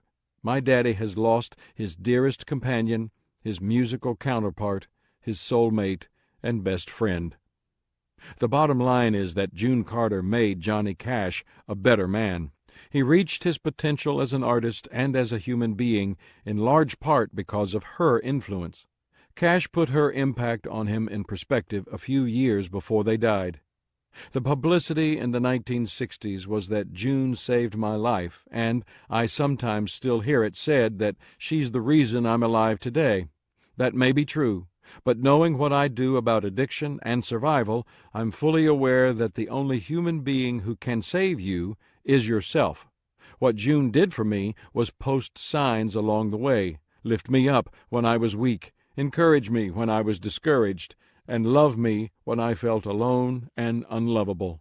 She's the greatest woman I have ever known. The impact of relationships. I think many people mistakenly minimize the impact that other people can have on their lives. My parents understood the influence of relationships. Today, as I look back on my formative years, I see how intentional they were about who we spent time with and who we selected as our friends. My parents made our house the place to be in the neighborhood. We had a pool table, a ping-pong table, and a chemistry set in our basement. We had a shuffleboard court, a basketball court, and a wiffle ball diamond in our yard. Everybody wanted to come to our house, and that was the strategy. My parents wanted to be able to know the kids we played with. Typical of the times, it was the 1950s and 1960s, my mom didn't work outside the home, so she was always there to keep an eye on us. Mom was always on the periphery of our play, fixing us lunch or a cold drink, putting Band-Aids on cuts, and observing the interaction and behavior of each person. Every now and then she would ask my brother, Larry, my sister, Trish, or me about a particular friend. As children, we had no idea of the importance of associating with good kids rather than bad ones, but our parents did. They made sure the influences on our lives were positive. Years later, when I was an adult, and I spent several hours a week counseling people, I learned through daily observation what my parents knew. Almost all our sorrows can be traced to relationships with the wrong people, and our joys to relationships with the right people. The direction relationships take us. The relationships in our lives really do make or break us. They either lift us up or take us down. They add or they subtract. They help to give us energy or they take it away. Here's what I mean. Some relationships take from us. There are a couple of good ways to tell whether a relationship is positive or negative. The first is to note whether a person makes you feel better or worse about yourself. The second relates to how much energy the relationship requires. Let's face it, some relationships feel as if they could suck the life out of you. In his book, High Maintenance Relationships, Les Parrott identifies the types of people who are likely to hurt us and take energy from us. Here are some of them. Critics constantly complain or give unwanted advice. Martyrs are forever the victim and racked with self-pity. Wet blankets are pessimistic and habitually negative. Steamrollers are blindly insensitive to others. Gossips spread rumors and leak secrets. Control freaks are unable to let go and let things be. Backstabbers are irrepressibly two-faced. Green-eyed monsters seethe with envy. Volcanoes build steam and are always ready to erupt. Sponges are always in need but never give anything back. Competitors always keep track of tit for tat. Les also offers a straightforward quiz that can help you tell whether someone in your life is a negative person who takes energy from you. Answer yes or no to each of the following questions. Do you feel especially anxious when a particular person has called and left a message for you to return the call? Have you recently been dealing with a relationship that drains you of enthusiasm and energy? Do you sometimes dread having to see or talk to a particular person at work or in a social situation? Do you have a relationship in which you give more than you get in return? Do you find yourself second-guessing your own performance as a result of an interaction with this person? Do you become more self-critical in the presence of this person? Is your creativity blocked, or is your clarity of mind hampered somewhat by the lingering discomfort of having to deal with a difficult person? Do you try to calm yourself after being with this person by eating more, biting your nails, or engaging in some other unhealthy habit? Do you ever have imaginary conversations with this person, or mental arguments in which you defend yourself or try to explain your side of a conflict? Have you become more susceptible to colds, stomach problems, or muscle tension since having to deal with this difficult person? Do you feel resentful that this person seems to treat other people better than she or he treats you? Do you find yourself wondering why this person singles you out for criticism, but rarely acknowledges things you do well? Have you thought about quitting your job as a result of having to interact with this difficult person? Have you noticed that you are more irritable or impatient with people you care about because of leftover frustrations from your interaction with this difficult person? Are you feeling discouraged that this person has continued to drain you of energy despite your efforts to improve the relationship? Les says that if you answered yes to 10 or more of the questions, then you are certainly in a high-maintenance relationship. I don't mean to imply that only negative relationships require you to put energy into them. All relationships require you to give some energy. Relationships don't cultivate and sustain themselves. The question is, how much energy do they require? And do they give anything in return? For example, some of the positive relationships that require a tremendous amount of energy in my life include my family. Every family has ups and downs, but that's okay. That's what it means to be in a family. My inner circle of friends. These people get everything I've got, and they give their all, too. That's what friendship is all about. My team. Leadership begins with a serving attitude. I always try to give more than I receive. Those less fortunate than I am. Every year, I travel to developing countries to train leaders and add value to people through Equip, my nonprofit organization. If a relationship requires you to expend energy some of the time, that's normal. If a relationship saps your energy all the time, then that relationship has a negative effect on you. You may be able to see its effects in many areas of your life. It dilutes your talent because it robs you of energy that you could be using toward your best gifts and skills. It distracts you from your purpose, and it detracts from your best efforts. In the long run, a negative relationship cannot influence your talent in a positive direction. Some relationships add to us. Some relationships clearly make us better. They energize, inspire, and validate us. They lift us up and give us joy. We should consider the people in these relationships friends and value them highly. Helen Keller remarked, "My friends have made the story of my life. In 1,000 ways they have turned my limitations into beautiful privileges and enabled me to walk serene and happy in the shadow cast by my deprivation." In my book, The Treasure of a Friend, I reflect on the nature of friendship.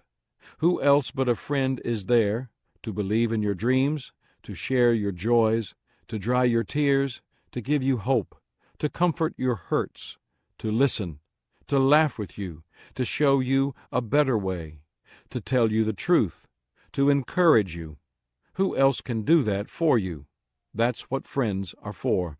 Not long ago I sat down and listed the types of people who add value to my life and give me energy.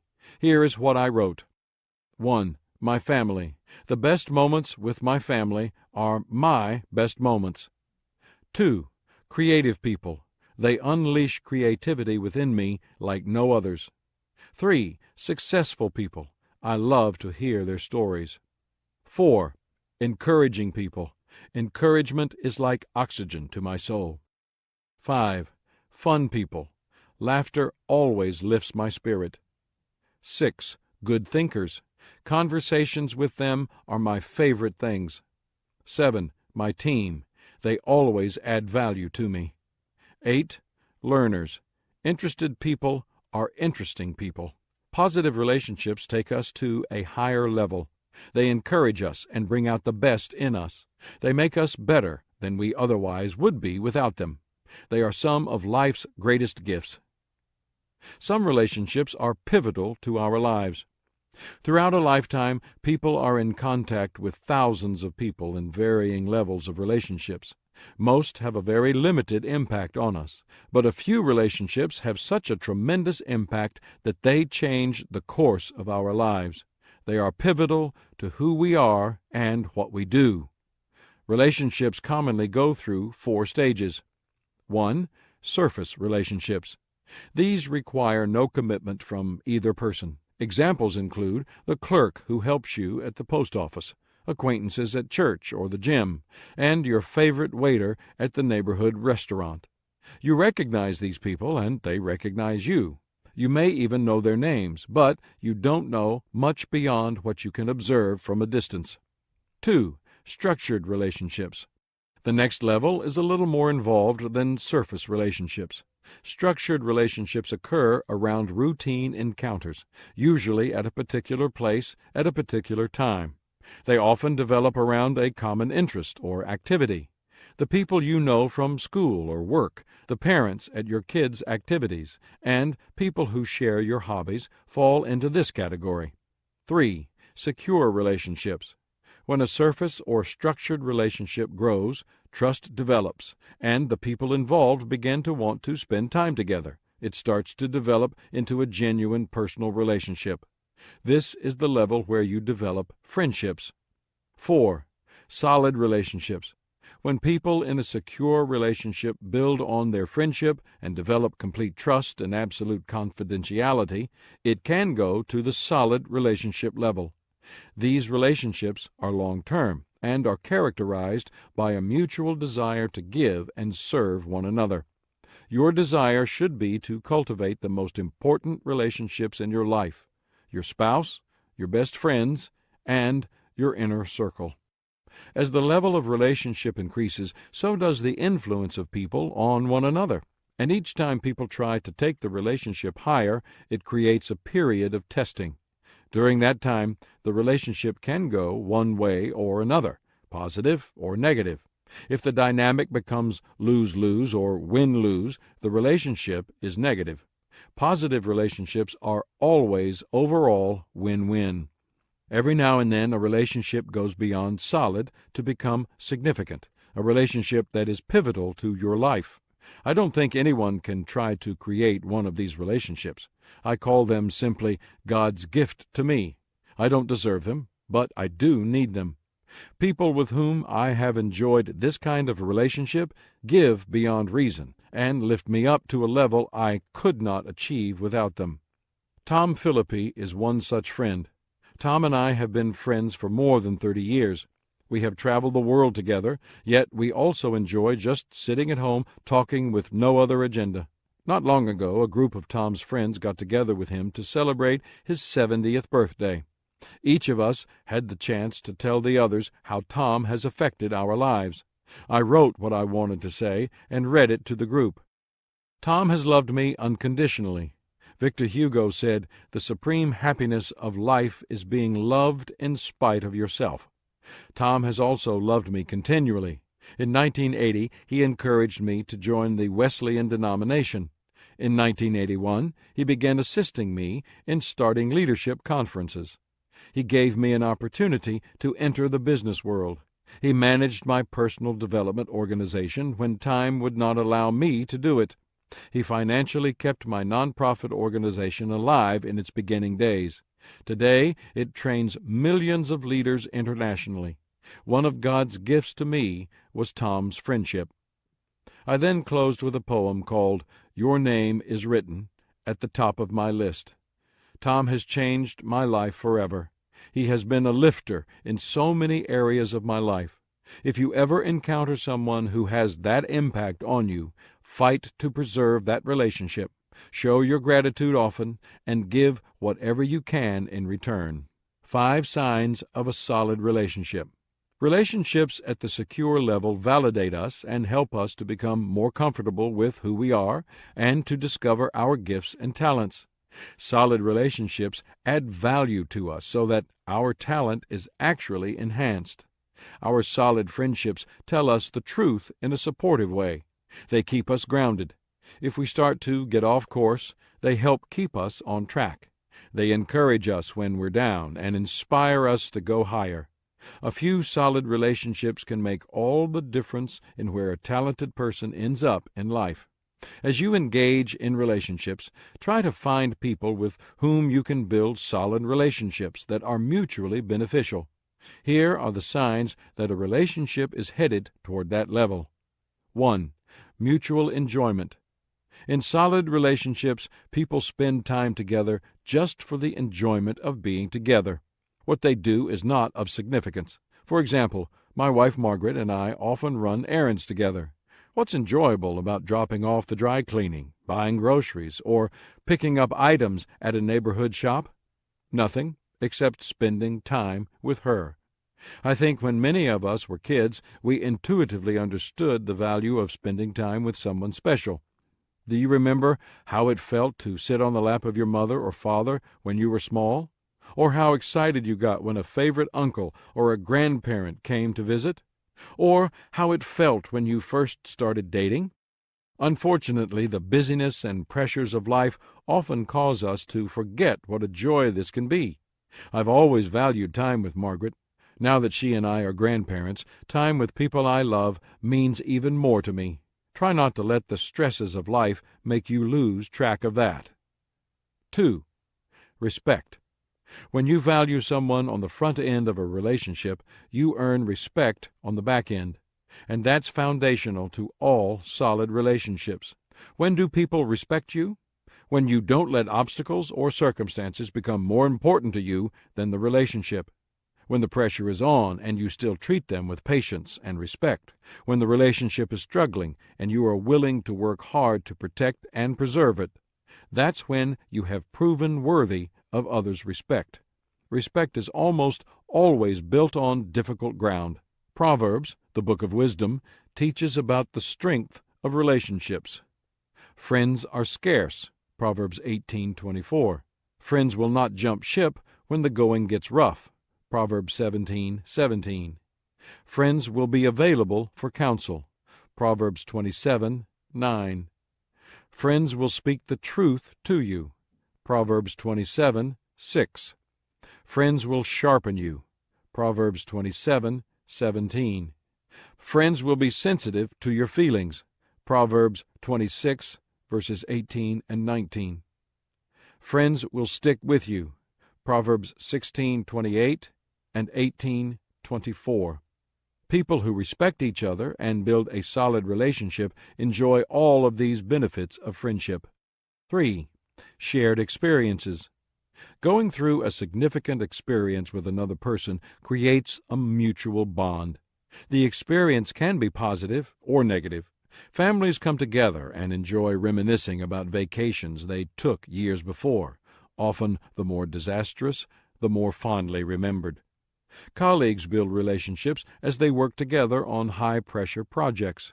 Soldiers talk about the bond that occurs as they train together, and how it only increases if they go to war together. We all need others to lean on and to celebrate with. Shared experiences give us those opportunities. I still remember vividly my father taking me out of school when I was 10 years old so that I could accompany him on a business trip. At the time, he was a district superintendent in our denomination, which meant that he was a pastor and leader to many pastors of local churches in our region. Dad and I packed for the trip and traveled from town to town by car. As we rode along, we talked. As we met with the various pastors, I watched him, encouraging them. It not only created a special bond between us, but it modeled the kind of work with people that I would one day be doing myself. It was an experience I will treasure until the day I die. 4. Trust. Ralph Waldo Emerson wrote, "The glory of friendship is not in the outstretched hand, nor the kindly smile, nor the joy of companionship. It is in the spiritual inspiration that comes to one when he discovers that someone else believes in him and is willing to trust him." Trust is both a joy of relationships and a necessary component. In my book, Winning with People, I described the bedrock principle which says, trust is the foundation of any relationship. Nothing is more important in relationships. If you don't have trust, you don't have much of a relationship. 5. Reciprocity. All relationships experience ebb and flow. Sometimes one person is the primary giver. Sometimes the other person is.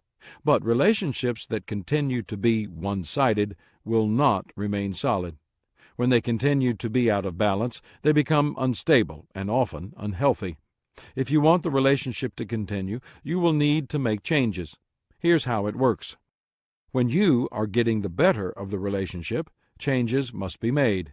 When the other person is getting the better part, changes must be made. When you are both getting an equally good deal, continue as before. Friendships are like bank accounts. You cannot continue to draw on them without making deposits. If either of you becomes overdrawn and it stays that way, then the relationship won't last. Solid relationships must be beneficial to both parties. Each person has to put the other first, and both have to benefit. Hall of Fame football coach Vince Lombardi described this when he was asked what made a winning team. He observed, "There are a lot of coaches with good ball clubs who know the fundamentals and have plenty of discipline, but still don't win the game. Then you come to the third ingredient. If you're going to play together as a team, you've got to care for one another. You've got to love each other.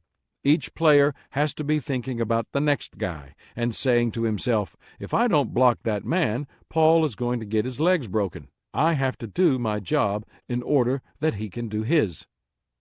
The difference between mediocrity and greatness is the feeling these guys have for each other.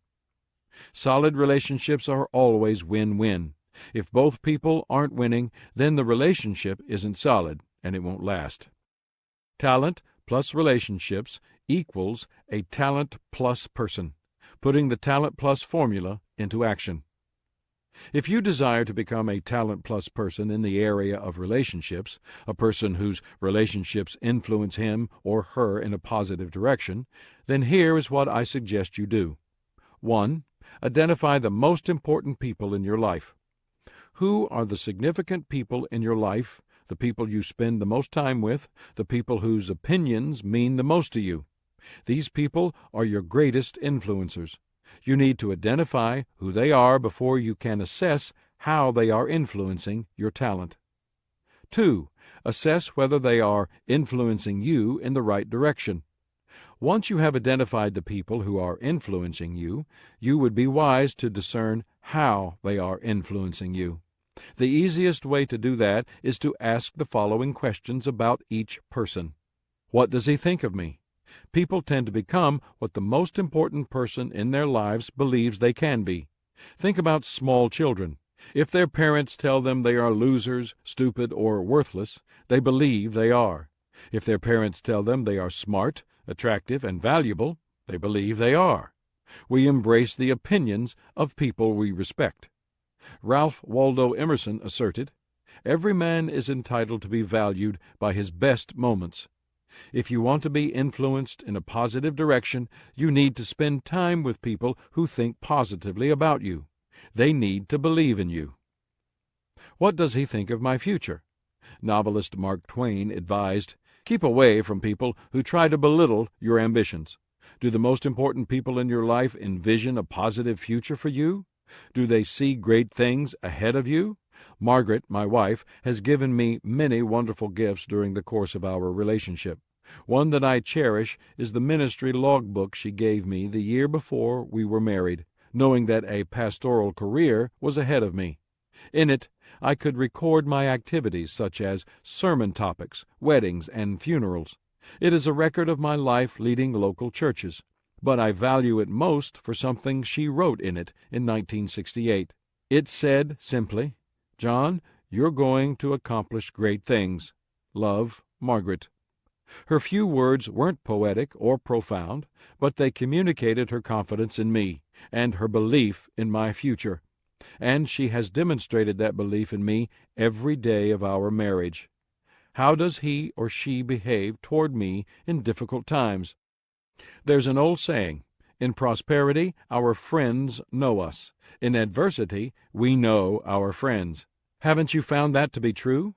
When times are tough and you're having difficulties, a friend who is influencing you in the right direction is slow to suspect, but quick to trust, slow to condemn, but quick to justify, slow to offend, but quick to defend, slow to expose, but quick to shield, slow to reprimand, but quick to forbear, slow to belittle, but quick to appreciate, slow to demand, but quick to give, slow to provoke, but quick to help, slow to resent, but quick to forgive.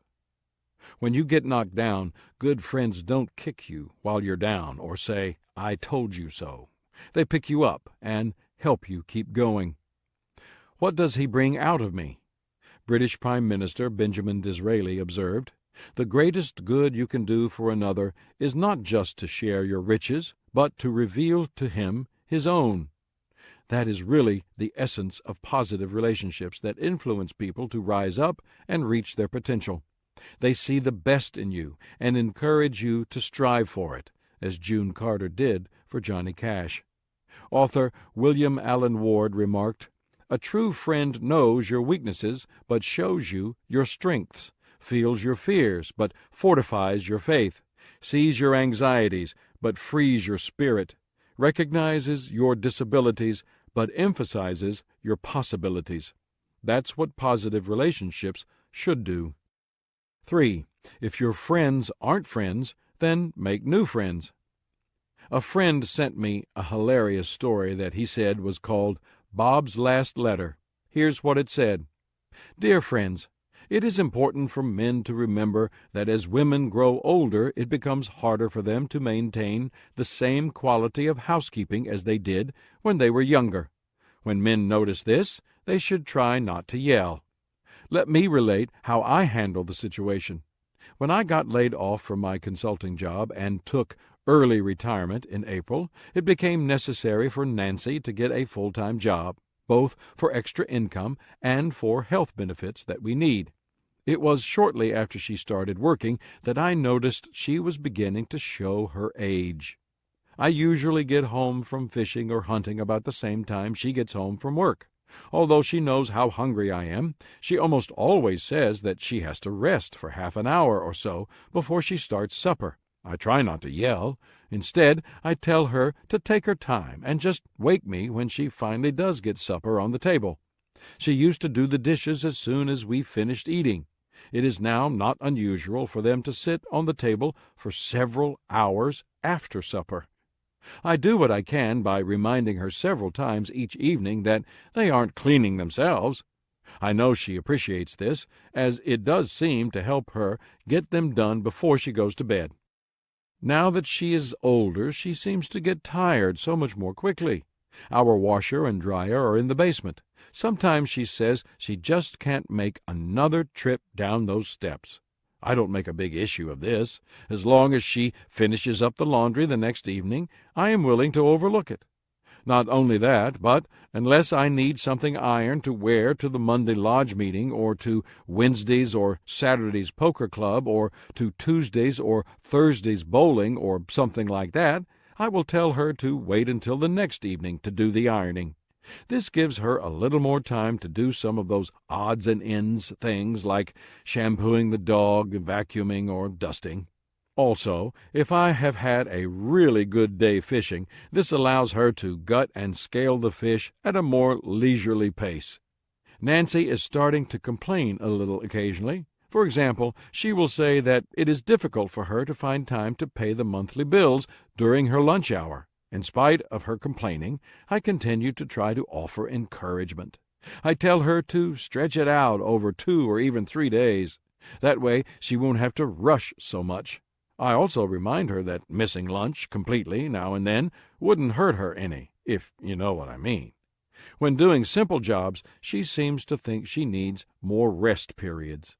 She had to take a break when she was only half finished mowing the yard. I tried not to embarrass her when she needs these little extra rest breaks. I tell her to fix herself a nice big cold glass of freshly squeezed lemonade and just sit for a while. I tell her that as long as she is making one for herself, she may as well make one for me and take her break by the hammock so she can talk with me until I fall asleep. I know that I probably look like a saint in the way I support Nancy on a daily basis. I'm not saying that the ability to show this much consideration is easy. Many men will find it difficult. Some will find it impossible.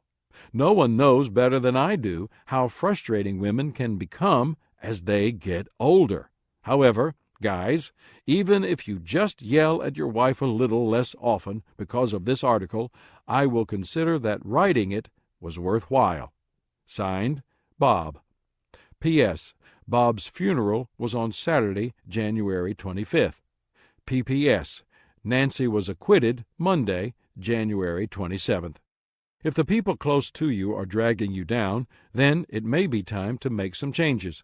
Speaker Joe Larson remarked, "My friends didn't believe that I could become a successful speaker, so I did something about it. I went out and found me some new friends." When you really think about it, the things that matter most in life are the relationships we develop.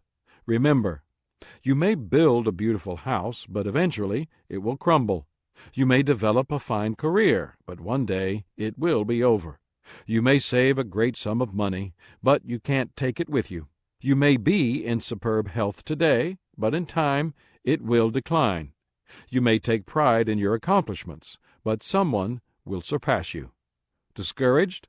Don't be, for the one thing that really matters, lasts forever, your friendships. Life is too long to spend it with people who pull you in the wrong direction, and it's too short not to invest in others. Your relationships will define you, and they will influence your talent, one way or the other. Choose wisely.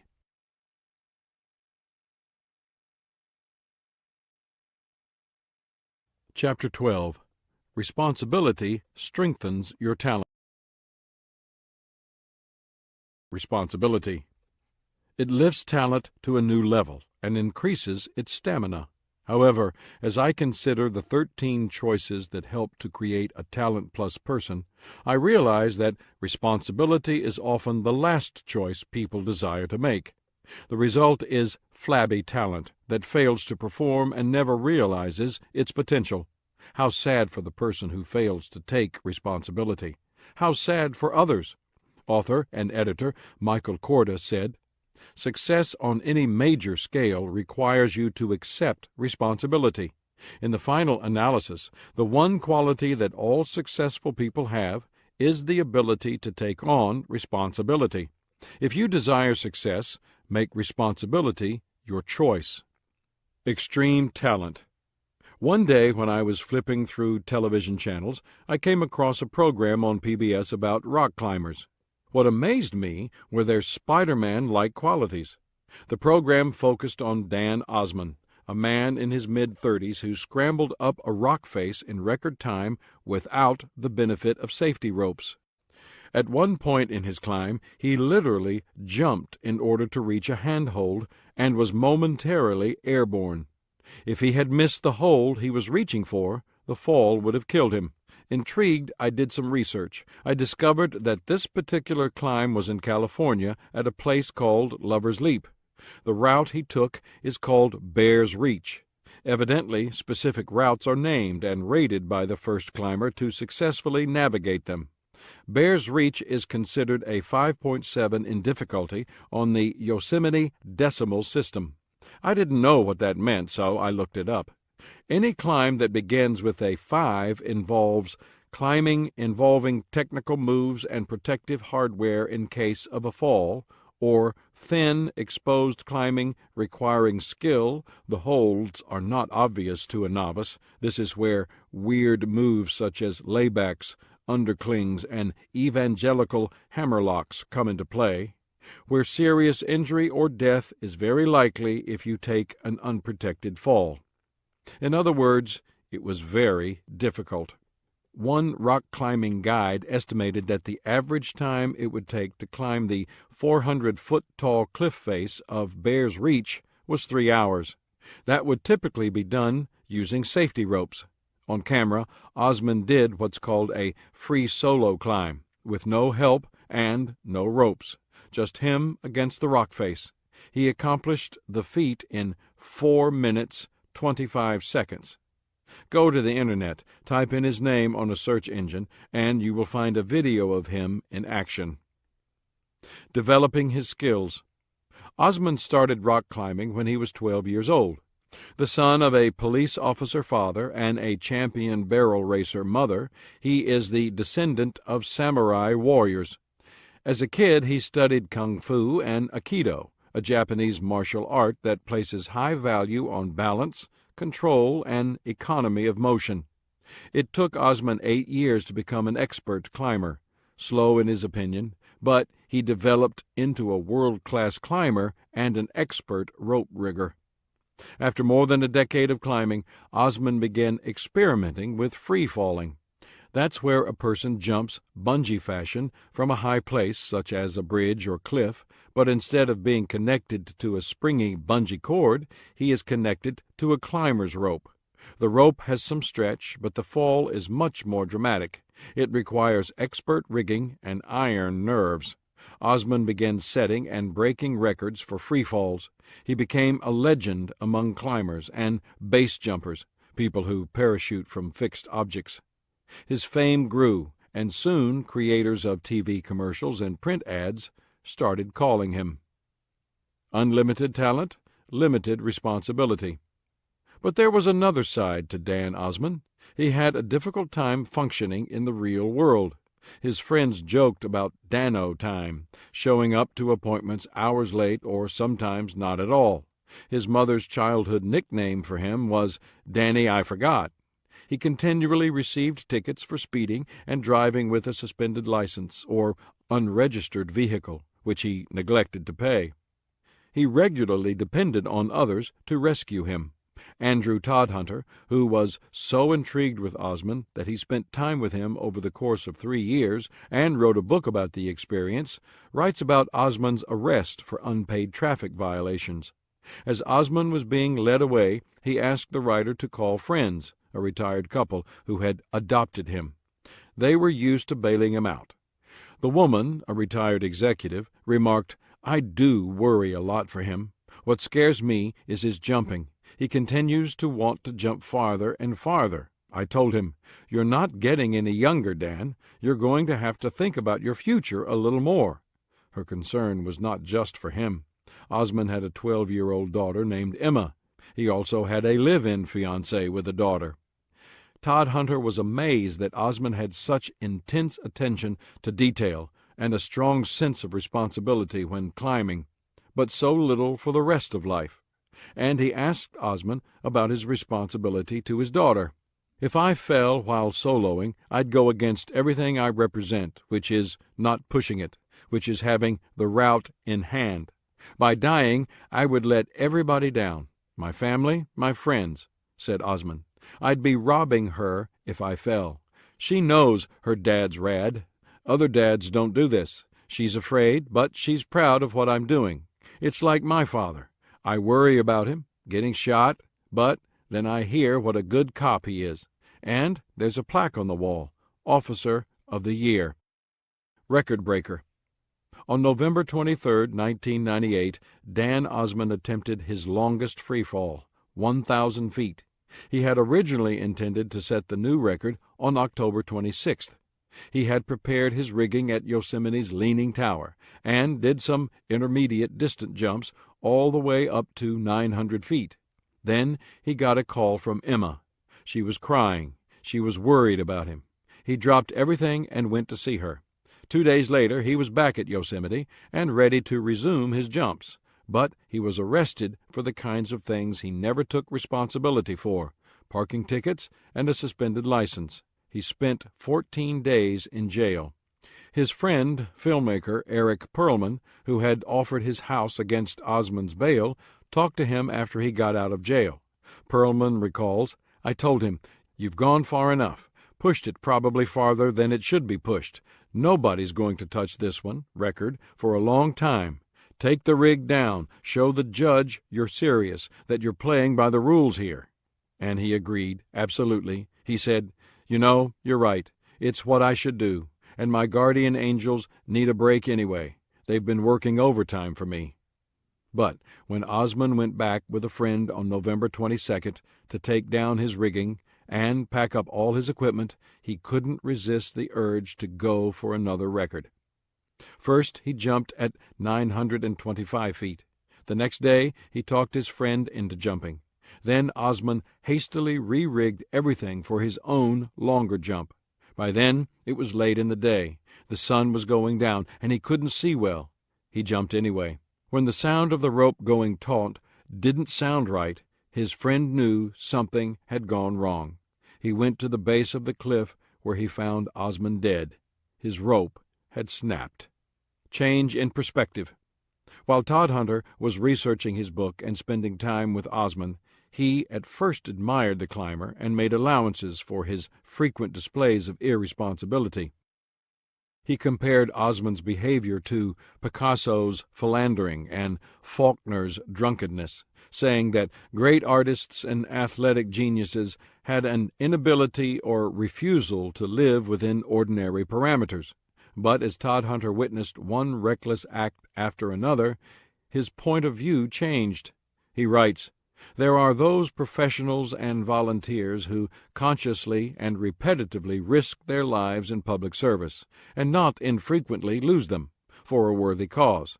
Many of them, like Osmond, have families to support. Watching the bridge jumping, I am struck for the first time by its profound pointlessness, by the immeasurable gratuity of the risk." Dan Osmond's talent was off the charts. Few people in the world can do what he did. His physical gifts, like those of Michael Jordan, Tiger Woods, or Lance Armstrong, were phenomenal. But his lack of responsibility limited his life, and it eventually killed him. What a tragedy. The strength of responsibility. We live in a culture that overvalues talent and undervalues responsibility. If you doubt that, then examine the way we treat our athletes. When athletes are in high school and college, their reckless or irresponsible acts are often overlooked in proportion to the talent they display on the court or playing field. What a disservice to them! Responsibility actually strengthens talent and increases the opportunity for long-term success. Here is how it helps. 1. Responsibility provides the foundation of success. Sociology professor Tony Campolo points out the importance of having a strong sense of responsibility, especially in a culture like ours that values freedom. Of the American system, he writes, "While I think it lays down the principles that make for the best political system ever devised, the Constitution has one basic flaw. It clearly delineates the Bill of Rights, but it nowhere states a bill of responsibilities. Government that ensures people of their rights but fails to clearly spell out their responsibilities fails to call them to be the kind of people God wants them to be." I agree wholeheartedly with Campolo's call for responsibility. In fact, for years I've taught leaders that as they move up the ladder and take on greater responsibility, their rights actually decrease. Leadership requires sacrifice, and while taking on responsibility is also a sacrifice, it is one that brings tremendous rewards. Recently, I had the opportunity to spend time on the aircraft carrier USS Enterprise. I received a tour of the ship and listened to many officers explain the various tasks and functions of the 5,500 people aboard the ship. What struck me was that the officers' messages had a common theme. They talked about the importance of their area to the overall mission of the ship, and how the responsibility for those functions was shouldered by a bunch of 19-year-old sailors. The officers made these statements with pride. One officer told me about leading a former gang member under his command. The young man had been given the choice of jail or the Navy. The troubled youth became an effective part of the team and was then the leader of his squad. His proudest moments in the military, this officer said, came from helping troubled kids to succeed. What turned kids into productive citizens and troublemakers into leaders? Responsibility. When they entered the service, they became immersed in a culture of responsibility. That culture demanded that they act accordingly, that they become responsible and productive. When people respond to a call for responsibility by giving their best, good things happen. The young men and women I met had made the choice to embrace responsibility, and it was creating success for them in the military. It will continue to provide a foundation for their success in the coming years, no matter what they do. 2. Responsibility, handled correctly, leads to more responsibility. Years ago, the editor of the Bellefontaine, Ohio Examiner, Jean Marine, sent a new sports reporter to cover a big game. The reporter returned to the paper with no report. "Where's the story?" asked Marine. "No report," replied the reporter. "What?" growled Marine. "And why not?" "No game." "No game? What happened?" quizzed the editor. "The stadium collapsed." "Then where's the report on the collapse of the stadium?" demanded Marine. "That wasn't my assignment, sir." People who handle their responsibilities well get the opportunity to handle additional responsibilities. Those who don't. 3.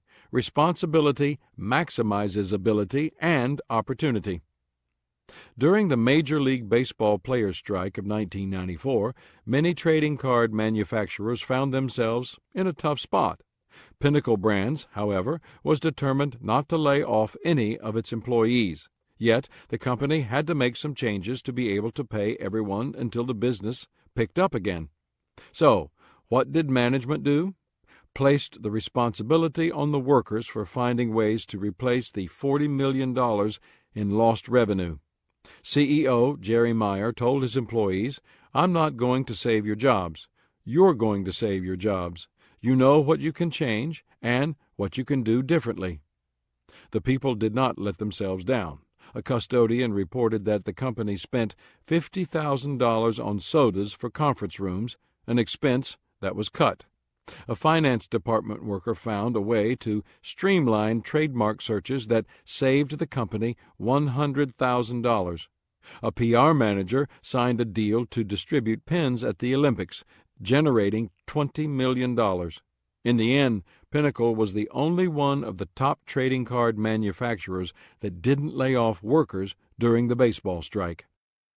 Responsibility has value, not just in hard times, but at all times. It increases our abilities and gives us opportunities.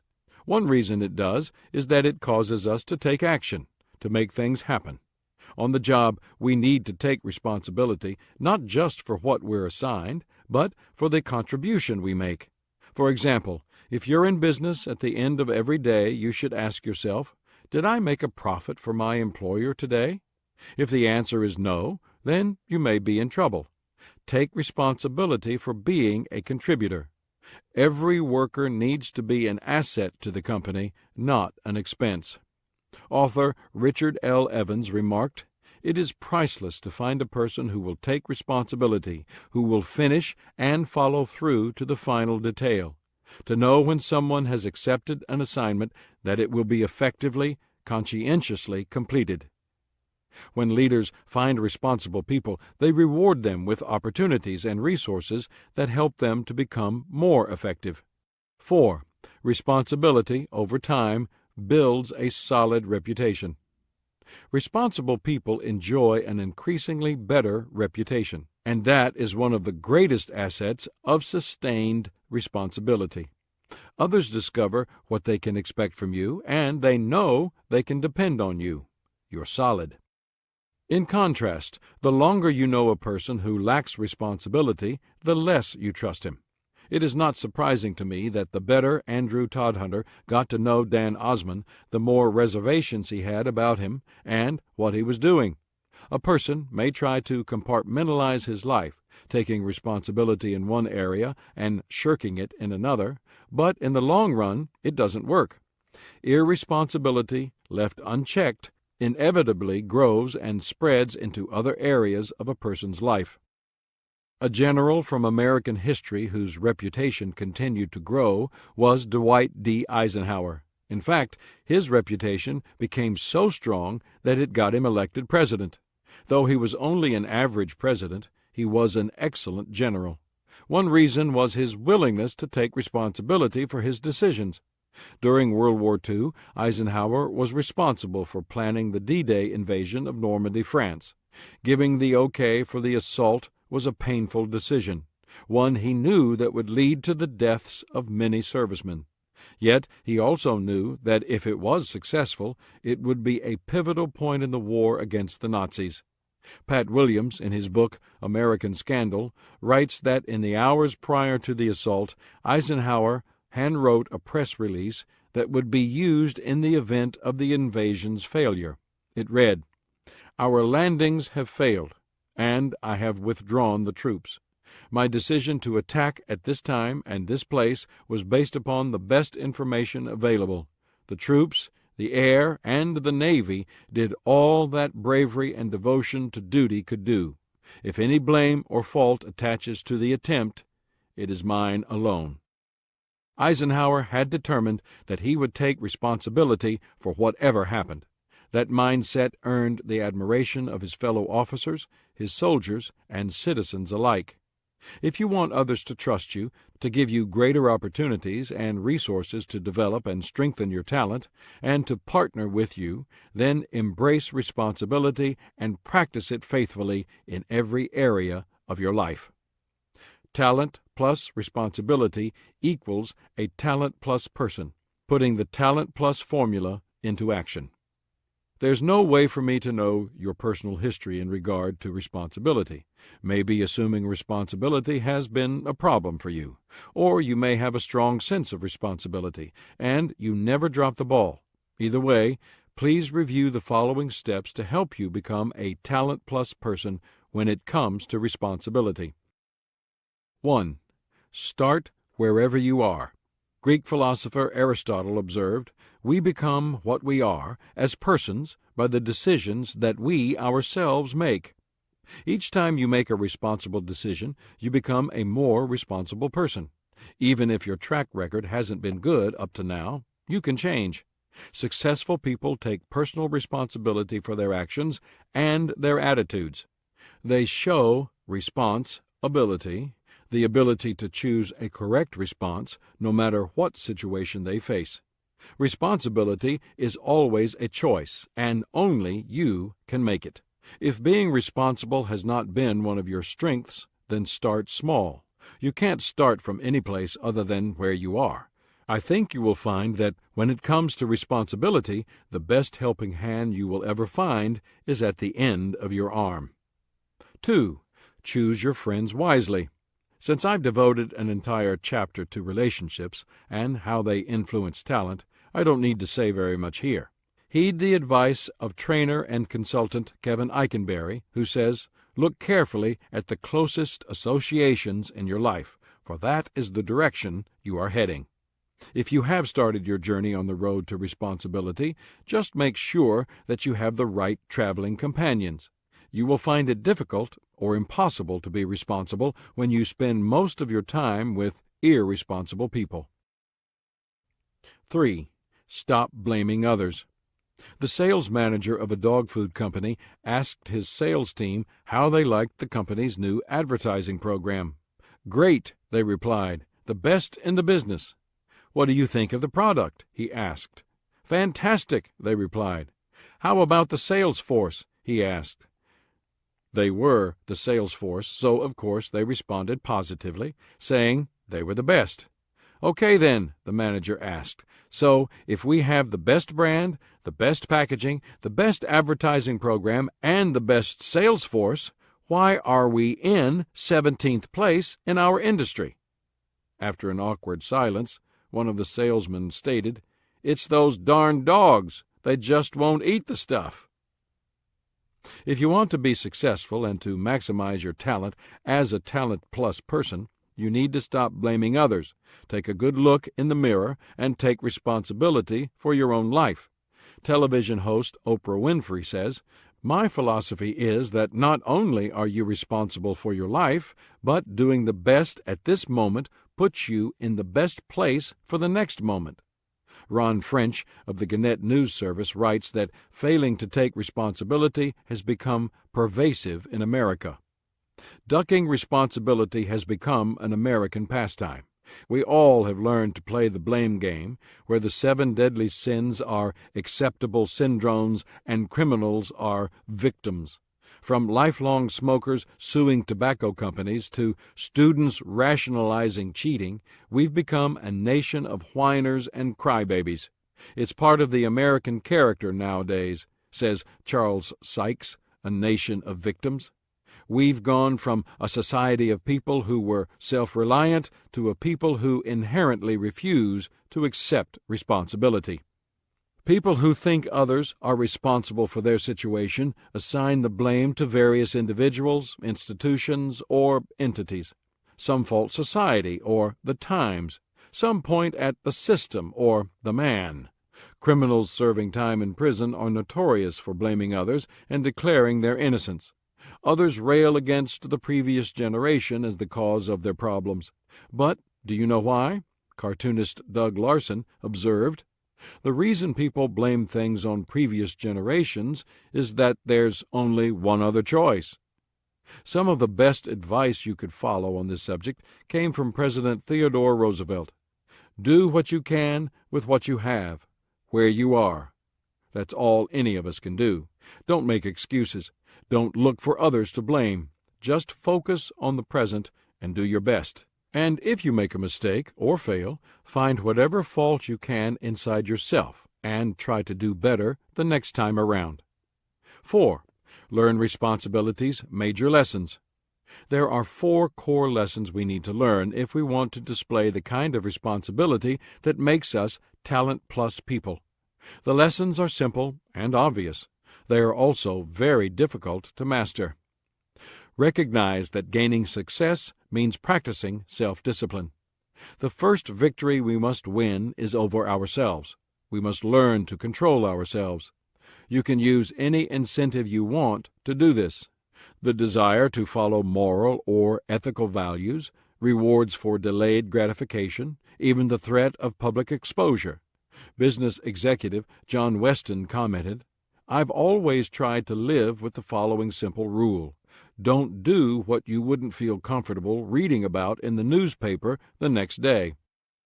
Every time you stop yourself from doing what you shouldn't, or start yourself doing what you should, you are strengthening your self-discipline and increasing your capacity for responsibility. What you start, finish. There are two kinds of people in the world, those who do and those who might. Responsible people follow through. If they make a commitment, they see it through, they finish, and that is how others evaluate them. Are they dependable or not? Can I rely on them? Writer Ben Ames Williams observed, "Life is the acceptance of responsibilities, or their evasion. It is a business of meeting obligations or avoiding them. To every man the choice is continually being offered, and by the manner of his choosing you may fairly measure him." Know when others are depending on you. Talent does not succeed on its own. I'll discuss that in detail in the next chapter. If you desire to be successful, you will need others. Sometimes you will have to depend on them. And there will be times they need to depend on you. In my book, The 17 Indisputable Laws of Teamwork, I write about the law of countability, which says, teammates must be able to count on each other when it counts. The first step in making yourself the kind of person others can depend on is being dependable. The second is taking the focus off yourself and becoming aware that others are depending on you. Having the intention to be responsible isn't enough. Your actions need to come through. Don't expect others to step in for you. The following challenge was issued in the 1992 graduating class of the University of South Carolina by Alexander M. Saunders, Jr., Chief Judge of the South Carolina Court of Appeals. As responsibility is passed to your hands, it will not do, as you live the rest of your life, to assume that someone else will bear the major burdens, that someone else will demonstrate the key convictions, that someone else will run for office, that someone else will take care of the poor, that someone else will visit the sick, protect civil rights, enforce the law, preserve culture, transmit value, maintain civilization, and defend freedom. You must never forget that what you do not value will not be valued, that what you do not remember will not be remembered, that what you do not change will not be changed, that what you do not do will not be done. You can, if you will, craft a society whose leaders, business and political, are less obsessed with the need for money. It is not really a question of what to do, but simply the will to do it. Many people sit back and wait for someone else to step up and take responsibility. Sometimes that is because of weak character, laziness, lack of resolve, and so on. But more often it comes from poor judgment or low self-esteem. People believe that someone else is more qualified or better situated to stand up and make a difference. But the truth is that most of the people who make a difference do so not because they are the best for the job, but because they decided to try. 5. Make tough decisions and stand by them. When he was mayor of New York City, Rudy Giuliani kept a sign on his desk that stated, "I'm responsible." In his book, Leadership, he writes, "Throughout my career, I've maintained that accountability, the idea that the people who work for me are answerable to those we work for, is the cornerstone, and this starts with me. Nothing builds confidence in a leader more than the willingness to take responsibility for what happens during his watch. One might add that nothing builds a stronger case for holding employees to a high standard than a boss who holds himself to an even higher one. This is true in any organization, but it's particularly true in government." That mindset served him well during the crisis of 9/11 in 2001. He had to make many tough decisions very quickly, and whether they were right or wrong, he stood by them. His tough-minded responsibility, coupled with strong leadership, served the people well during that difficult time. President Abraham Lincoln said, "You cannot escape the responsibility of tomorrow by evading it today. Easy decisions may make us look good, but making tough ones and taking ownership for them makes us better. 6. Live beyond yourself. There is one more aspect of responsibility that I want to share with you. It will make you a talent-plus person beyond the level of those who simply take responsibility for themselves. It is the idea of taking responsibility beyond yourself by serving others. In a speech to the Massachusetts legislature on the eve of his presidency, John F. Kennedy said, "For those to whom much is given, much is required. And when, at some future date, the High Court of History sits in judgment on each one of us, recording whether in our brief span of service we fulfilled our responsibilities to the state, our success or failure in whatever office we may hold will be measured by the answers to 4 questions. First, were we truly men of courage? Secondly, were we truly men of judgment? Third, were we truly men of integrity? Finally, were we truly men of dedication?" Self-serving people regard their talent and resources as what they own. Serving people regard their talent and resources as what's on loan. Holocaust survivor Elie Wiesel, who won the Nobel Peace Prize in 1986, spent the years after his time in the Nazi concentration camps trying to give back to others. He taught as a professor at Boston University. He also traveled extensively, giving talks and sharing the wisdom he gained from his life experiences. One of the questions he asked young people was, how will you cope with the privileges and obligations society will feel entitled to place on you? As he tried to guide them, he shared his sense of responsibility to others. What I receive, I must pass on to others. The knowledge that I have must not remain imprisoned in my brain. I owe it to many men and women to do something with it. I feel the need to pay back what was given to me. Call it gratitude. To learn means to accept the postulate that life did not begin at my birth. Others have been there before me, and I walk in their footsteps. Practicing responsibility will do great things for you. It will strengthen your talent, advance your skills, and increase your opportunities. It will improve your quality of life during the day and help you to sleep better at night. But it will also improve the lives of the people around you. If you want your life to be a magnificent story, then realize that you are its author. Every day you have the chance to write a new page in that story. I want to encourage you to fill those pages with responsibility to others and yourself. If you do, in the end, you will not be disappointed.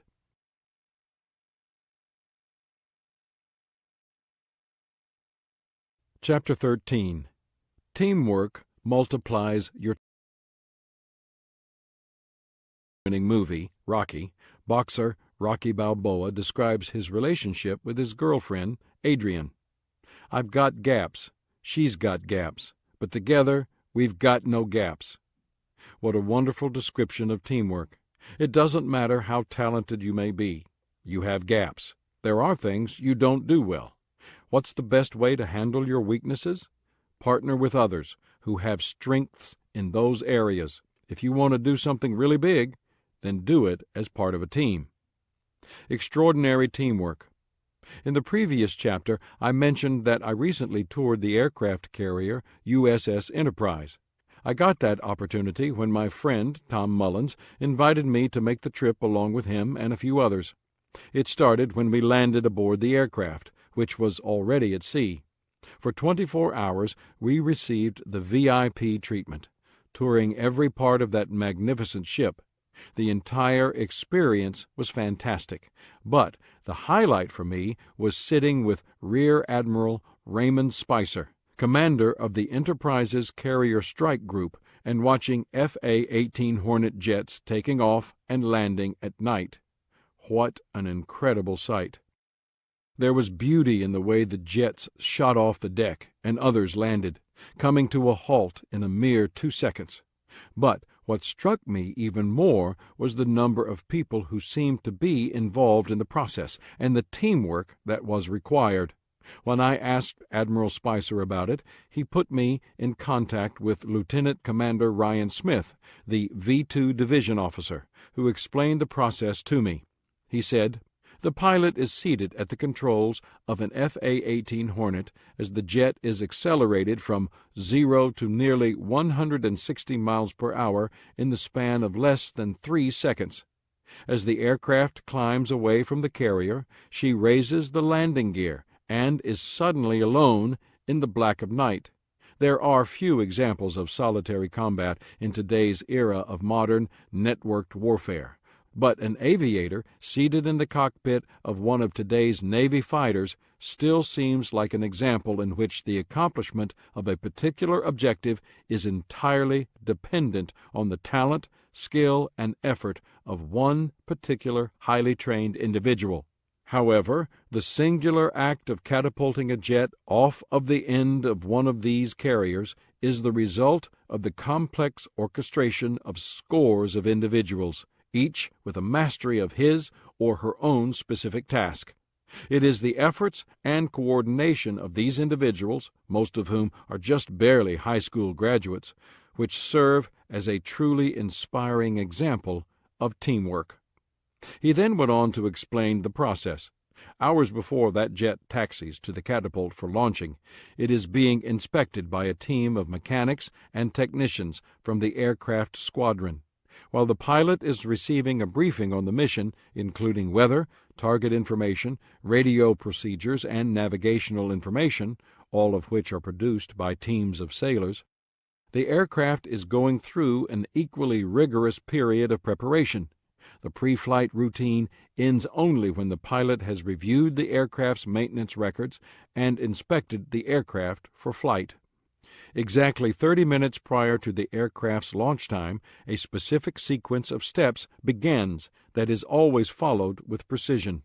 The aircraft carrier's air boss calls for engine starts, a test to make certain that the jets are in proper working order, while the pilot runs through his pre-taxi checks. The aircraft's plane captain is listening to the engines and watching the movement of each control surface as the pilot does his checks. Once it is determined that everything is okay, the aircraft is then topped off with fuel by a crew from the carrier's fuels division. Meanwhile, the aircraft handling officer, seated in flight deck control and using a tabletop model of the carrier's flight deck with scale models of the individual aircraft to keep track of everything, reviews the launch sequence plan with the deck caller. The aircraft handling officer radios the deck caller, telling him which aircraft are reported to be up and ready to taxi. The deck caller leads 3 separate teams of plane directors and other sailors from the carrier's flight deck division, and each team is responsible for a different area of the flight deck. These teams ensure that each aircraft to be launched is safely unchained, directed around other parked aircraft, often with only inches of clearance, and put in line to be launched, sometimes as the deck of the carrier is pitching and rolling. When the deck caller gets the word from the aircraft handling officer, he leads the plane directors to distribute the aircraft among the 4 catapults, facilitating the fastest possible departure of all the aircraft from the flight deck. As the time of the launch approaches, the directors bring each aircraft to the throat of a catapult, and the jet blast deflector is raised once an aircraft has taxied over it. On deck, final maintenance checkers walk alongside the aircraft and inspect each panel and component as crew members from the catapult and arresting gear division hook the aircraft up to the catapult mechanism and ready it for launch. Below deck, other teams are using hydraulics and other equipment to control steam from the nuclear reactor that will be used to power the catapult. At this time, ordnance personnel arm the aircraft's weapons. The catapult officer then confirms the weight of the aircraft with the pilot. He also makes note of the wind over the deck and ambient conditions.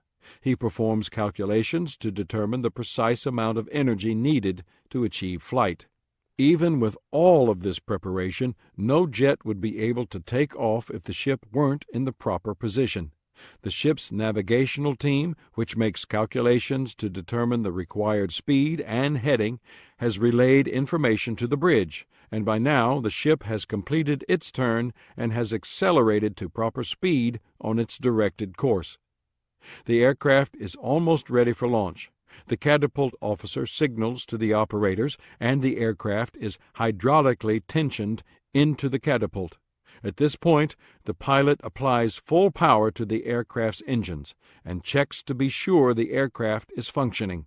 If the pilot determines that the aircraft is ready for flight, he signals the catapult officer by saluting him.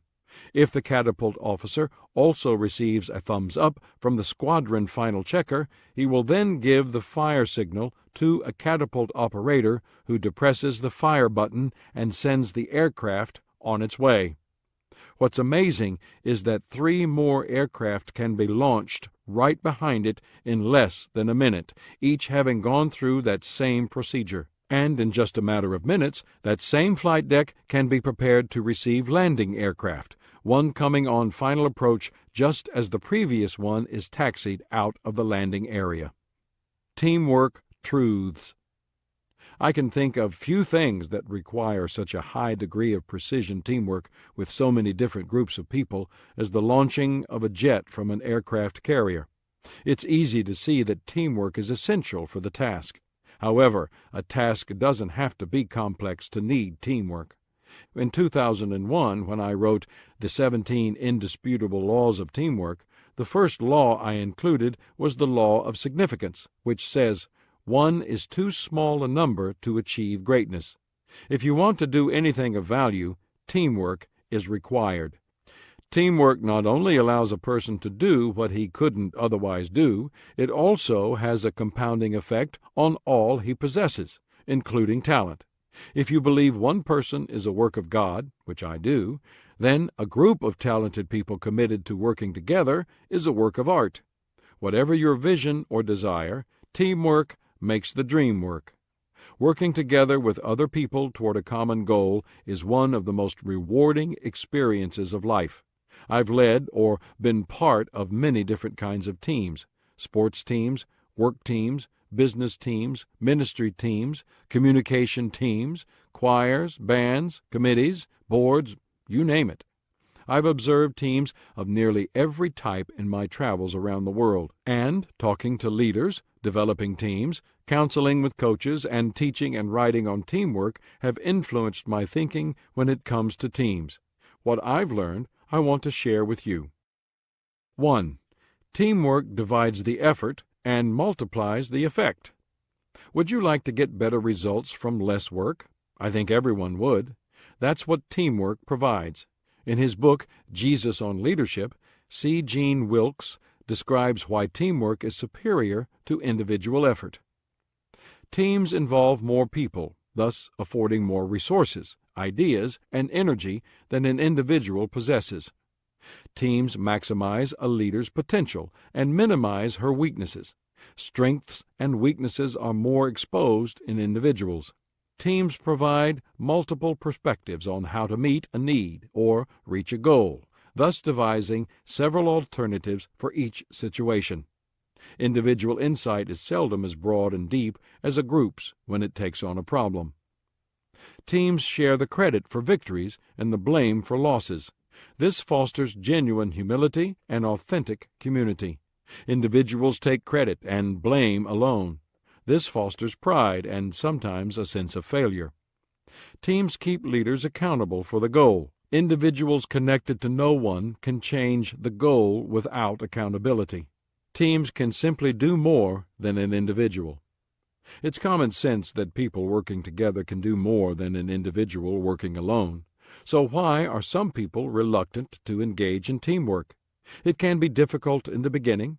Teams don't usually come together and develop on their own. They require leadership and cooperation. While that may be more work on the front end, the dividends it pays on the back end are tremendous and well worth the effort. 2. Talent wins games, but teamwork wins championships. A sign in the New England Patriots locker room states, "Individuals play the game, but teams win championships." Obviously, the Patriot players understand this. Over a 4-year period, they won the Super Bowl 3 times. Teams that repeatedly win championships are models of teamwork. For more than 2 decades, the Boston Celtics dominated the NBA. Their team has won more championships than any other in NBA history, and at one point during the 50s and 60s, the Celtics won 8 championships in a row. During their run, the Celtics never had a player lead the league in scoring.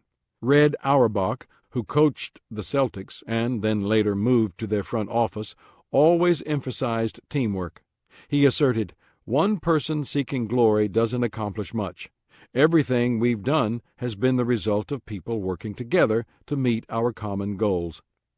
It's easy to see the fruit of teamwork in sports, but it is at least as important in business. Harold S. Janine, who was director, president, and CEO of ITT for 20 years, observed, "The essence of leadership is the ability to inspire others to work together as a team, to stretch for a common objective.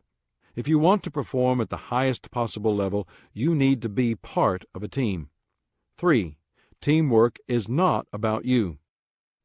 The Harvard Business School recognizes a team as a small number of people with complementary skills who are committed to a common purpose, performance goals, and approach for which they hold themselves mutually accountable. Getting those people to work together is sometimes a challenge. It requires good leadership, and the more talented the team members, the better the leadership that is needed. The true measure of team leadership is not getting people to work. Neither is it getting people to work hard. The true measure of a leader is getting people to work hard together. I've studied exceptional team leaders and coaches. Here are what just a few say about getting people to work together. Paul Bear Bryant, legendary Alabama football coach. "In order to have a winner, the team must have a feeling of unity. Every player must put the team first ahead of personal glory." Bud Wilkinson, author of The Book of Football Wisdom. "If a team is to reach its potential, each player must be willing to subordinate his personal goals to the good of the team." Lou Holtz, coach of college football national championship teams. "The freedom to do your own thing ends when you have obligations and responsibilities. If you want to fail yourself, you can, but you cannot do your own thing if you have responsibilities to team members." Michael Jordan, most talented basketball player of all time and 6-time world champion. "There are plenty of teams in every sport that have great players and never win titles.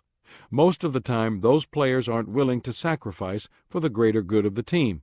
The funny thing is, in the end, their unwillingness to sacrifice only makes individual goals more difficult to achieve. One thing I believe to the fullest is that if you think and achieve as a team, the individual accolades will take care of themselves. Talent wins games, but teamwork and intelligence win championships. All great teams are the result of their players making decisions based on what's best for the rest. That's true in sports, business, the military, and volunteer organizations. And it's true at every level, from the part-time support person to the coach or CEO. The best leaders also put their team first. C. Gene Wilkes observes, "Team leaders genuinely believe that they do not have all the answers, so they do not insist on providing them. They believe they do not need to make all key decisions, so they do not do so. They believe they cannot succeed without the combined contributions of all the other members of the team to a common end, so they avoid any action that might constrain inputs or intimidate anyone on the team. Ego is not their predominant concern." Highly talented teams possess players with strong egos. One secret of successful teamwork is converting individual ego into team confidence, individual sacrifice, and synergy. Pat Riley, NBA champion coach, says, "Teamwork requires that everyone's efforts flow in a single direction. Feelings of significance happen when a team's energy takes on a life of its own." 4. Great teams create community. All effective teams create an environment where relationships grow and teammates become connected to one another. To use a term that is currently popular, they create a sense of community. That environment of community is based on trust. Little can be accomplished without it. On good teams, trust is a non-negotiable. On winning teams, players extend trust to one another. Initially, that is a risk because their trust can be violated and they can be hurt. At the same time that they are giving trust freely, they conduct themselves in such a way to earn trust from others. They hold themselves to a high standard. When everyone gives freely and bonds of trust develop and are tested over time, players begin to have faith in one another. They believe that the person next to them will act with consistency, keep commitments, maintain confidences, and support others. The stronger the sense of community becomes, the greater their potential to work together. Developing a sense of community in a team does not mean there is no conflict. All teams experience disagreements. All relationships have tension, but you can work them out. When a team shares a strong sense of community, team members can resolve conflicts without dissolving relationships. 5. Adding value to others adds value to you. My husband and I have a very happy marriage, a woman bragged. There's nothing I wouldn't do for him, and there's nothing he wouldn't do for me. And that's the way we go through life, doing nothing for each other. That kind of attitude is a certain road to disaster for any team, including a married couple. Too often, people join a team for their personal benefit. They want a supporting cast so that they can be the star. But that attitude hurts the team. When even the most talented person has a mind to serve, special things can happen. Former NBA great Magic Johnson paraphrased John F. Kennedy when he stated, "Ask not what your teammates can do for you, ask what you can do for your teammates." That wasn't just talk for Johnson. Over the course of his career with the Los Angeles Lakers, he started in every position during championship games to help his team. U.S. President Woodrow Wilson asserted, "You are not here merely to make a living. You are here in order to enable the world to live more amply, with greater vision, with a finer spirit of hope and achievement. You are here to enrich the world, and to impoverish yourself if you forget the errand." People who take advantage of others inevitably fail in business and relationships. If you desire to succeed, then live by these 4 simple words: add value to others. That philosophy will take you far.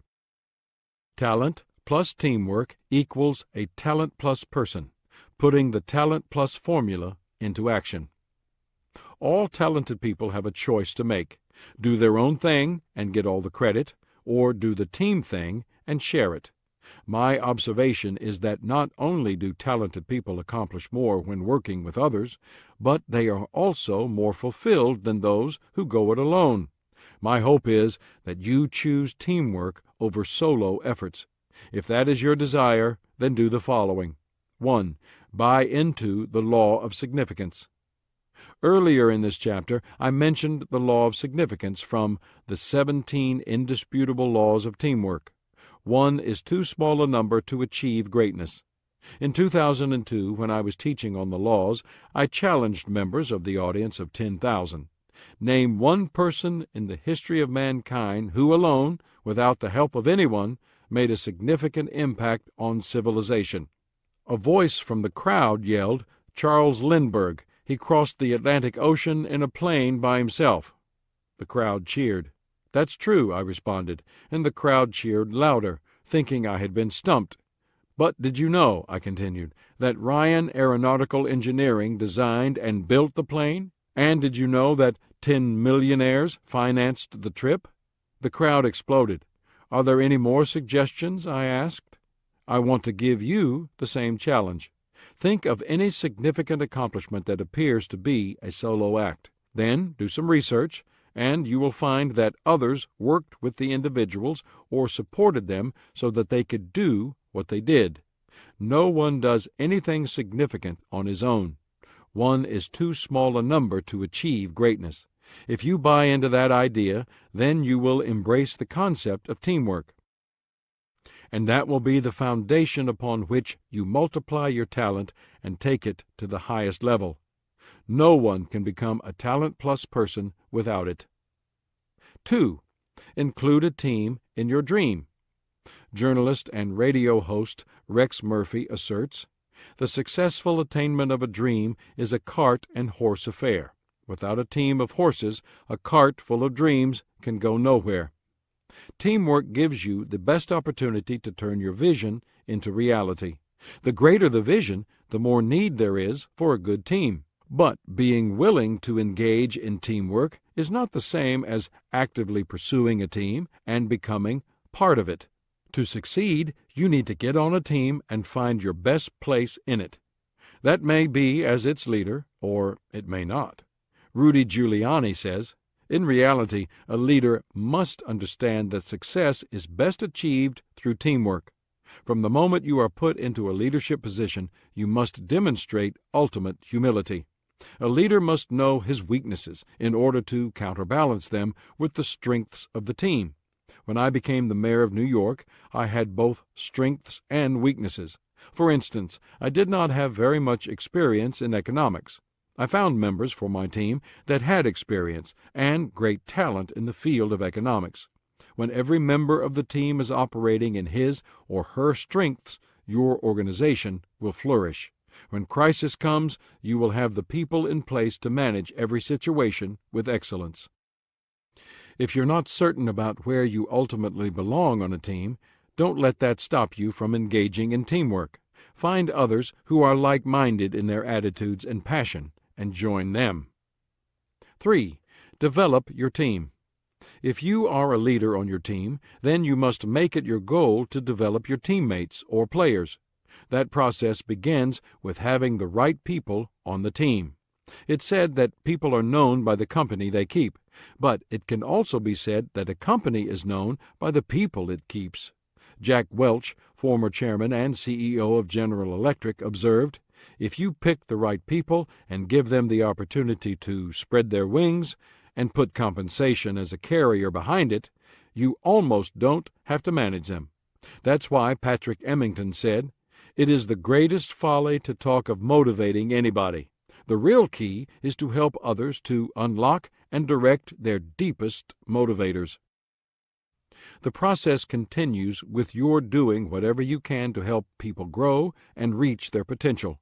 You must do your best to see the abilities of others and help them recognize and develop those abilities. That's what all good leaders do. They don't just become talent-plus people, they help others to become talent-plus people. 4. Give the credit for success to the team. The final step to becoming a talent-plus person in the area of teamwork is to give as much of the credit as you can to the people on the team. In his book, Good to Great, Jim Collins points out that the leaders of the best organizations, what he calls Level 5 leaders, are characterized by humility and a tendency to avoid the spotlight. Does that mean those leaders aren't talented? Of course not. Does it mean they have no egos? No. It means they recognize that everyone on the team is important, and they understand that people do better work and do it with greater effort when they are recognized for their contribution. If you consider what top leaders and former CEOs say about this, you'll recognize a pattern. Ray Gilmartin of Merck. "If I were to put someone on the front cover of Business Week or Fortune, it would be the person who heads up our research organization, not me, or I would put a team of people on the cover." Lou Gerstner of IBM. "I haven't done this," created the company's turnaround. "It's been 280,000 people who have done it. We took a change in focus, a change in preoccupation, and a great, talented group of people, and changed the company." Dan Tully of Merrill Lynch. "It's amazing what you can do when you don't seek all the credit. I find nothing is really one person's idea." Walter Shipley of Citibank. "We have 68,000 employees. With a company this size, I'm not running the business. My job is to create the environment that enables people to leverage each other beyond their own individual capabilities. If you want to help your team go farther and help team members to sharpen their talent and maximize their potential, when things don't go well, take more than your fair share of the blame. And when things go well, give all of the credit away. One person who has captured my attention lately has been Bono, singer of the rock band U2. I must admit I'm late in discovering him. His music isn't really my cup of tea, but his passion, leadership, and activism really impress me. In 2005, he was named a Person of the Year by Time magazine, along with Bill and Melinda Gates. There's no doubting Bono's talent. His success in the musical world is obvious. He has penned many hit songs, and U2, which has been together for 30 years, is one of the most successful bands in history. Together, the band members have sold more than 170 million albums. In recent years, Bono has expanded his efforts beyond the world of music. He has become an advocate for African aid and economic development. And he's not just a celebrity lending his name to a cause. Senator Rick Santorum said of him, "Bono understands the issues better than 99% of the members of Congress." And Bono has relentlessly worked at partnering with other people to further the causes he's passionate about. He has met with heads of state, economists, industry leaders, celebrities, anyone who has the potential to add value to people he desires to help. Where did Bono learn to rely on others, to be part of a team, and enlist the aid of others? Rock stars are supposed to be self-absorbed, iconoclastic, isolated, and indifferent to others. That is what happens to many famous people, and is the reason many music groups don't stay together. Bono comments, "There's moments when people are so lost in their own selves, the demands of their own life, that it's very hard to be in a band. People want to be lords of their own domain. I mean, everybody, as they get older, rids the room of argument. You see it in your family, you see it with your friends, and they get a smaller and smaller circle of people around them who agree with them, and life ends up with a dull sweetness." What is Bono's secret after having been a rock star for more than 25 years? He learned teamwork in the band. Bono recognizes his need for others, and, in fact, says he can't imagine having been a solo artist. He admits, "The thing that'll make you less and less able to realize your potential is a room that's empty of argument. And I would be terrified to be on my own as a solo singer, not to have a band to argue with. I mean, I surround myself with argument, and a band, a family of very spunky kids, and a wife who's smarter than anyone. I've got a lot of very smart friends, a whole extended family of them. You're as good as the arguments you get." So maybe the reason why the band hasn't split up is that people might get this, that even though they're only 1/4 of U2, they're more than they would be if they were one whole of something else. I certainly feel that way. I can't think of a better way to say it myself. A talented person who is part of a team, in the right place, on the right team, becomes more than he ever could on his own. That's what it means to be a talent-plus person.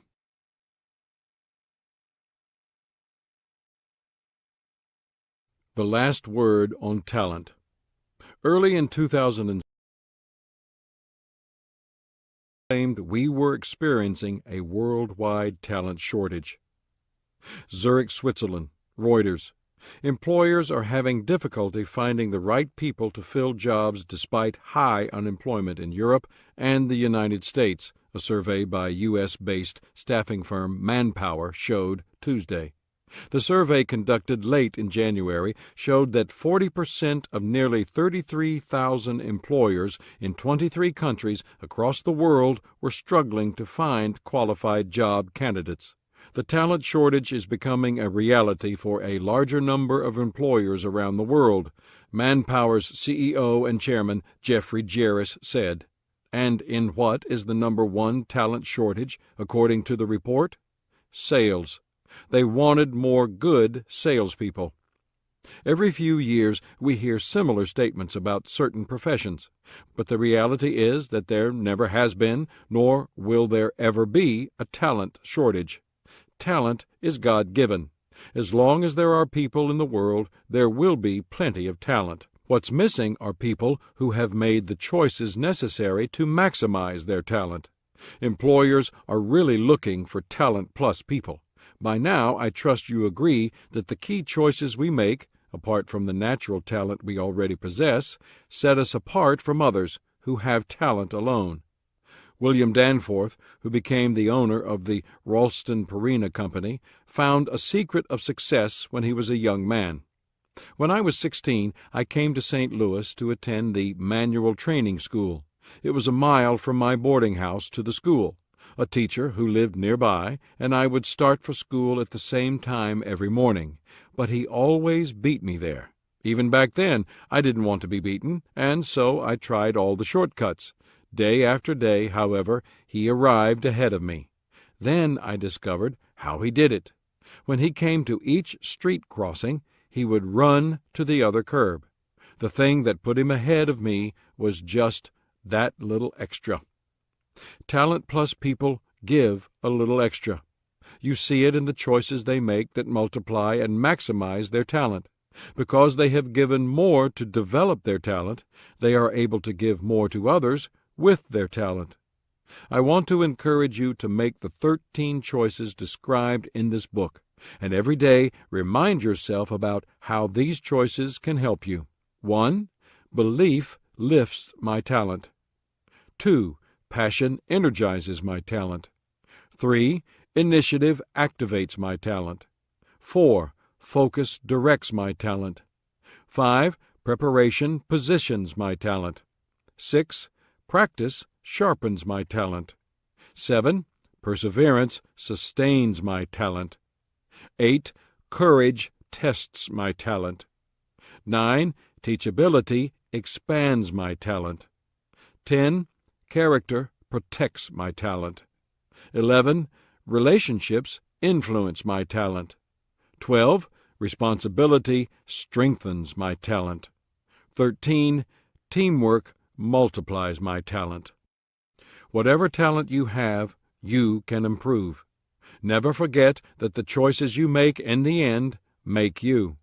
Choose to become a talent-plus person. If you do, you will add value to yourself, add value to others, and accomplish much more than you dreamed was possible. You've been listening to the audio production of Talent is Never Enough. Text copyright 2007 by John C. Maxwell. Production copyright 2020 by HarperCollins Leadership. No portion of this recording may be reproduced without the prior written consent of the publisher. For more information on other books and audio products from HarperCollins Leadership, please visit your favorite retailer or visit us online at harpercollinsleadership.com. Talent is Never Enough was recorded at Audio Productions in Nashville, Tennessee.